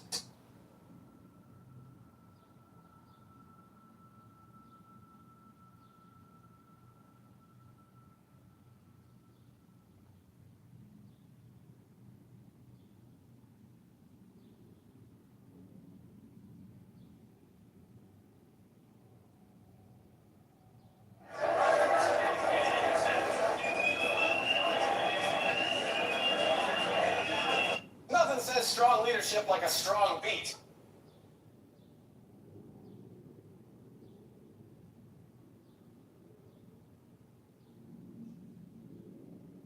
Brother Ben, you there? Yeah, how you doing? So the U.S. played again today, this morning? No. Okay. Did you too? No. So they play again when? I think on Wednesday. Oh, Wednesday. Okay. Last night was an abomination. Well, we'll keep them in prayer. We'll keep them in prayer. Well, I'm trying to prepare. I'm trying to be prepared. I don't know if my prayers will make it. The only thing that they have going for them, and this is an aside to what Ben's saying, it has nothing to do with what he's saying. Everyone should keep their set on course. And the only good thing is that Canada and Mexico should be playing their knockout round games before the U.S. If one of them leaves first, then if America loses to Bosnia, it will be bad, but they weren't the first. But if both of those two teams make it through and America crashes out because y'all's prayers were not enough and their will was not enough, well, there are going to be some people who need to be fired. Please, ain't nobody getting fired, man. Need some more talent. I seen France today, man. I seen France today moving like I never seen no shit like that before. France moving in unison like fucking poetry in motion. That shit was crazy. France is moving like every pass went straight to the feet. This is just it nuts. wasn't off. Nothing was off. It was beautiful. This is nuts. This is nuts. France is moving like France, like they've always moved. Nah, it wasn't like this. Especially after they've gotten rid of Griezmann and some of those schlubs who they had who really fucked them over in 2022, where Mbappe had to do all that shit by himself. And now they have a Ballon d'Or winner in Dembele. So France is doing. Britt, don't mind him. He's tapping into his deep-seated love for France, which comes from being a Haitian, where deep down they really want to be French. I am no French. So that's what I am going for Vinny Jr. But anyhow, I mean, all that glazing you just did, I was confused. I'm just keeping it real. All I had was the boys is moving. Shit. Then can you have to say? I mean, he was glazing. I was like, oh my god, glaze. That's actuality. That's the reality of the situation. I've never seen play like this. Have you? It was your eyes stop working? It was great. They were insane. Do your eyes like only work when France plays? Nah. And that was I seen what I seen. And I saw what I saw. That was great again. But Ben, wait, but Ben, here I am talking about people. Oh, yeah, well, no brothers speak real like me. Those are supposed to be your forever ops. You big up in your forever ops. No. Hold on 1 second, MJ. Hold on, Hold on one second, because If it was Germany, I said it was Germany. whatever. I was literally saying how some people at U.S. men's soccer need to be fired. Like, I'm talking about structural change within the federation, because it's not just about the skill level of the players. It's also about how the federation moves, how they operate, their mindset, and how that impacts this particular team. So when I said people needed to be fired, I'm very serious that if they crash out at round of 32, the heads need to roll at the federation. But because you saw France play today, you saw Dembele hit the little 3 on his arm, you saw the dictator himself, Kylian Mbappe, moving and grooving, and you said, I've never seen such sights and delights with mine eyes before, and now all of a sudden you're a whole francophile in front of my face, and you're gonna tell me they need more talent because you got up here and saw France and said, oh my God, what are we missing? This is disgusting. It's depraved. Firstly, that's why she's my Aaron. You see why she's my Aaron? She said what'd she say? She said likes and delights. You heard that? That's my Aaron right there. That's why she's my Aaron. That's right. Should I get it out for you? I'm fucking with Vinny Jr., brother. I'm going with the boys, you know. Listen, I Who's can't the boys? Who's Vinny? Vinny who? Charles de Gaulle. Oh, so you're going with France? You're going with France? You're going with France? I'm going for Brazil. It's the Americas. You know what I'm saying? The blacks in the Americas. Which one is it? France or Brazil? Over the francophone is the Americas, the blacks. I don't know what you're saying. Which one? Have you been drinking? That's it. Okay. That's what I'm talking about.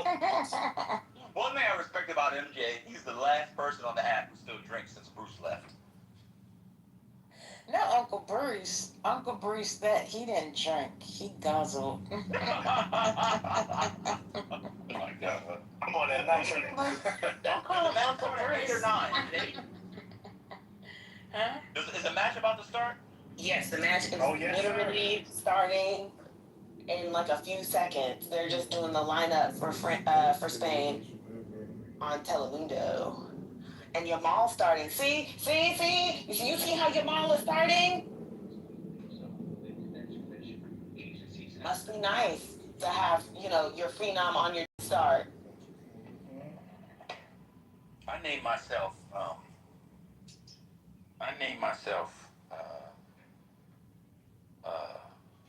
on this app after a great Haitian man. Everybody can see it. J.B. Sans Souci. Jean-Baptiste Sans Souci. I'm gonna have to change my name after what MJ just did. Yeah. Of all the teams, you said France. Nothing, sis. Please don't change your name yet, because I thought you were going to, No, it's my at. See my at? J.B. Sans Souci. Okay. Yeah. I got you. He really changed it. Bad. Y'all know about Sans Souci? I don't. Oh, this is a man. Sans Souci was a man. So if you go to Haiti, as MJ can tell you, the great installation tower they call Sans Souci that was built in the early 19th century by the king himself, Christophe. But there was a man named Jean-Baptiste Sans Souci who, after many of the revolutionaries, MJ don't like this project for a couple years, after many of the revolutionaries decided to join France temporarily, he refused. And he led an internal insurgency against those who joined the French temporarily, you see. And what what we know about him, the little we know about him, is that he was from where? Congo. He was bringing that freedom energy. He's a great man. Everybody should read about him. It's a beautiful thing. Oh, it's a beautiful thing. Jean-Baptiste Sans-Souci. Oh, my goodness. Oh, my goodness. My goodness. And when the French came, they were fighting Leclerc. He took it to him. Let me mute up. I can go on for a long time. I'm done. Y'all got it. Let me get back to the...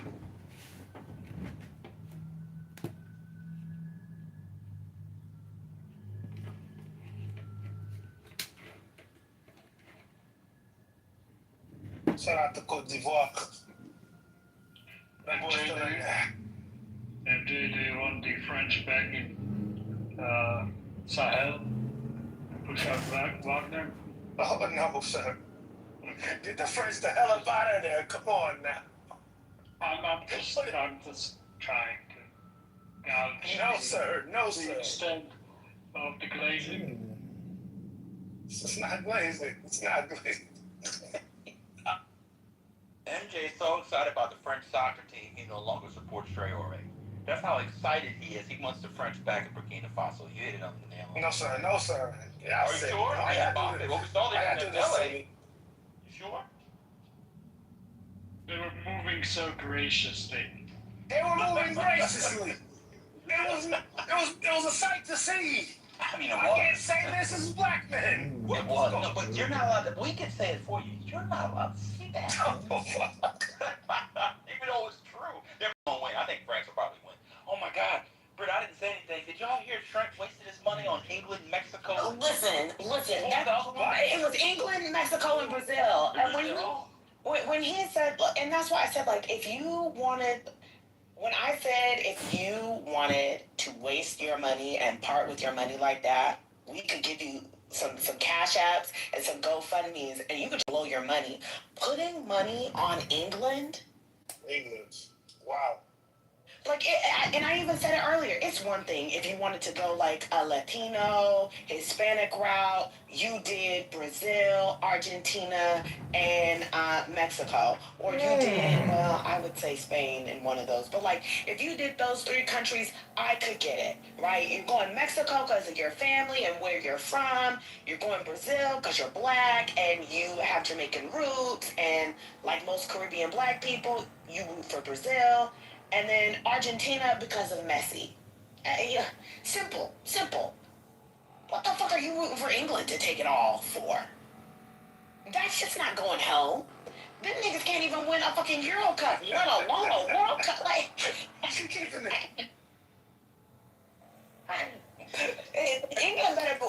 better hope in one of these two rounds that they don't have to a game that goes to penalties.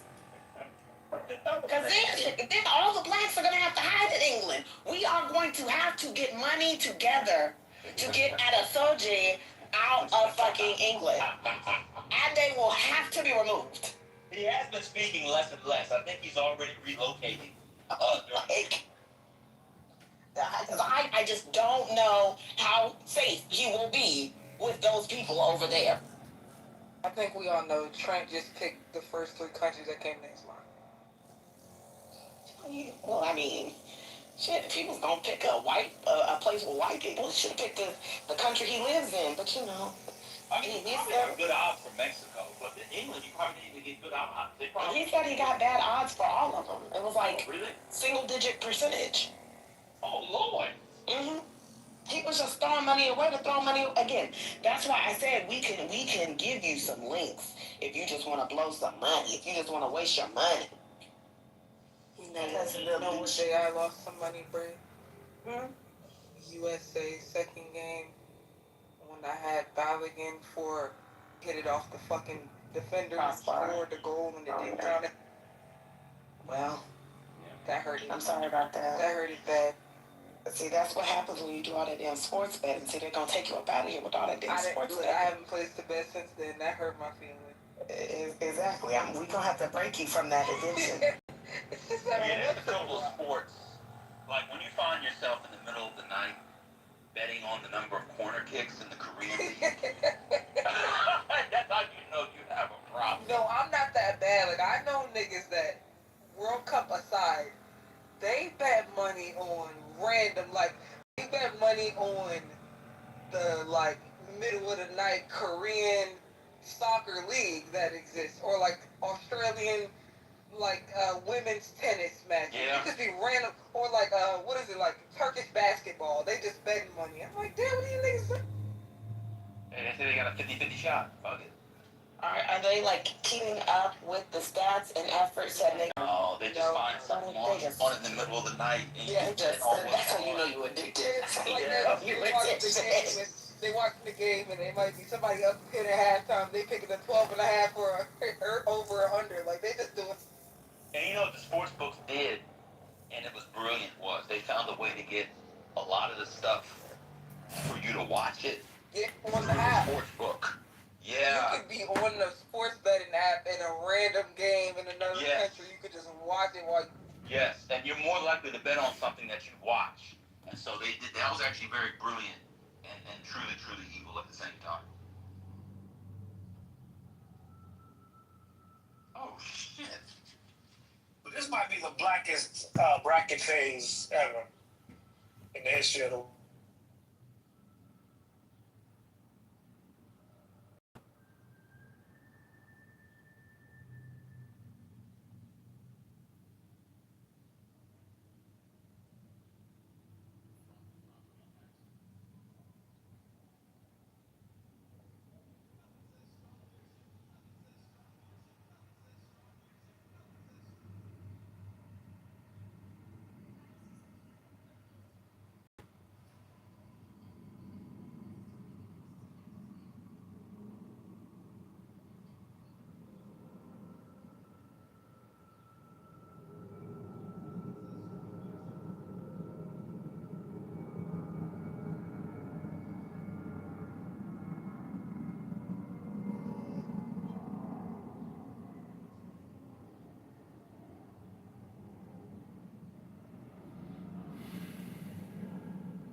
How about issues? How about Pedro? What was it?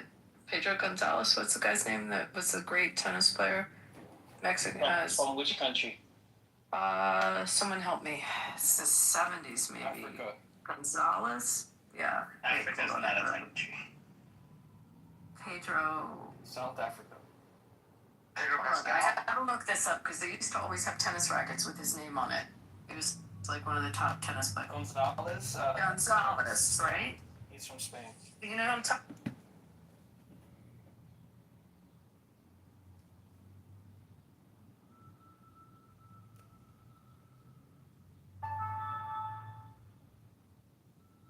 Your service appears to be inactive. Dangerous? Yeah, this is absolutely easy. This is AI.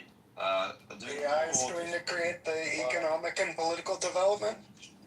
Yeah, absolutely. Do you know what is OpenClaw? We probably don't even need to talk about it. OpenClaw is going to move Mississippi up in those rankings. Yeah, dude. Pretty soon we're at the edge of singularity happening, and once that happens, we're not gonna know. We're not gonna know until we realize that there is an AI model that has its own bank account and owns like a lot of property, and it's actually been like giving people jobs and negotiating with us all along. I like that idea. Okay, wait, can I just say this? Pancho Gonzalez. Sorry, it was gonna make me nuts. Chilean. Yeah, country clubs. From Chile. Thank you. Thank you.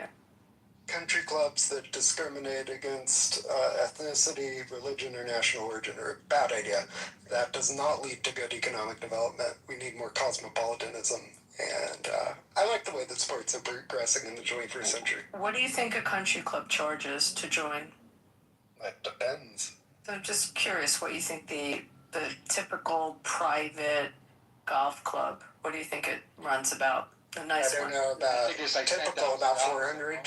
Yeah, between 250. About 400K for a good one? Yeah, around that. Do you have to get STD tested to join those? Pardon?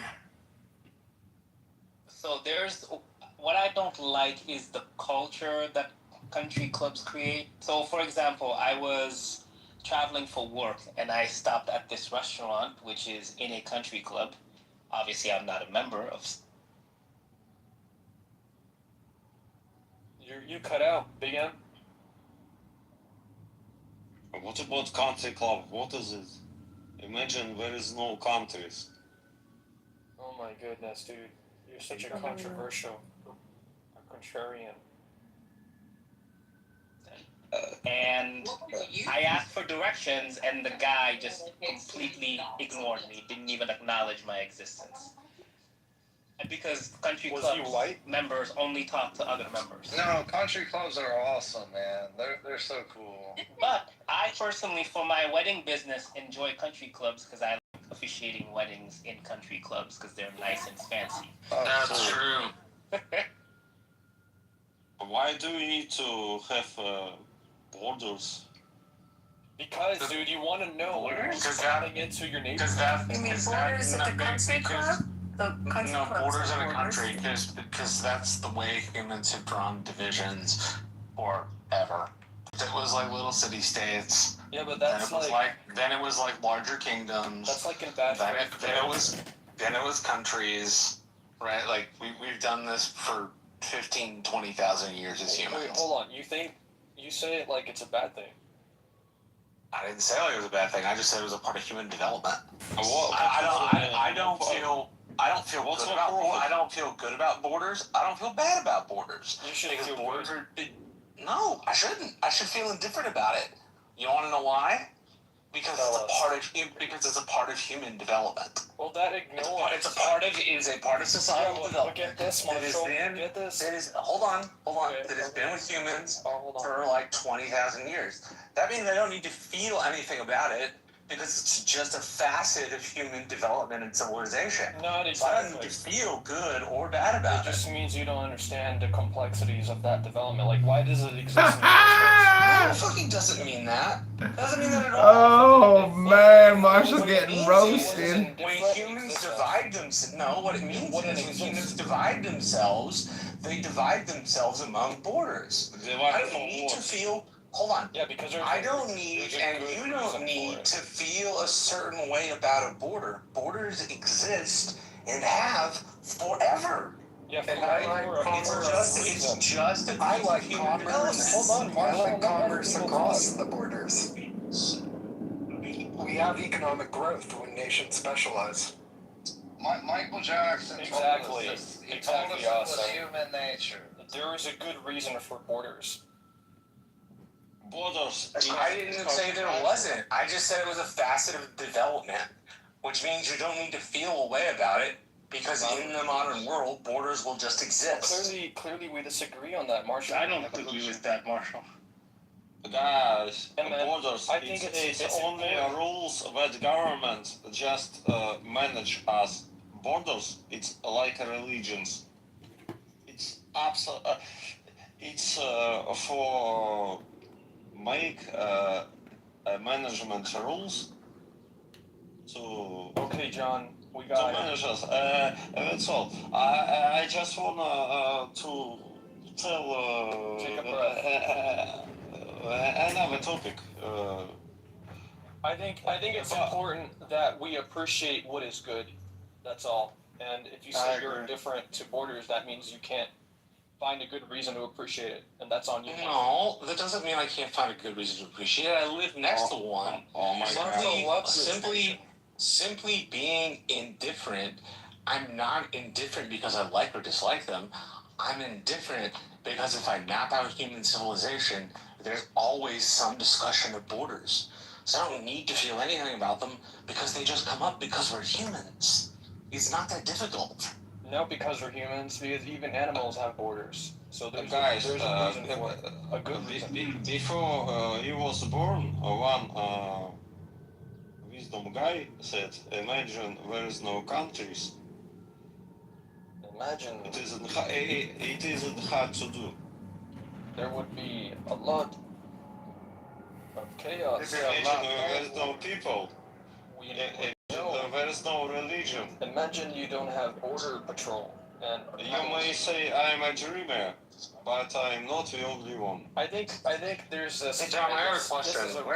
Before the States, where were you from? It sounded like like Eastern Europe, maybe Russia, but Is this the communist takeover that Gary was warning us of? From Pakistan. I don't know. I'm a dreamer, but I'm not the only one.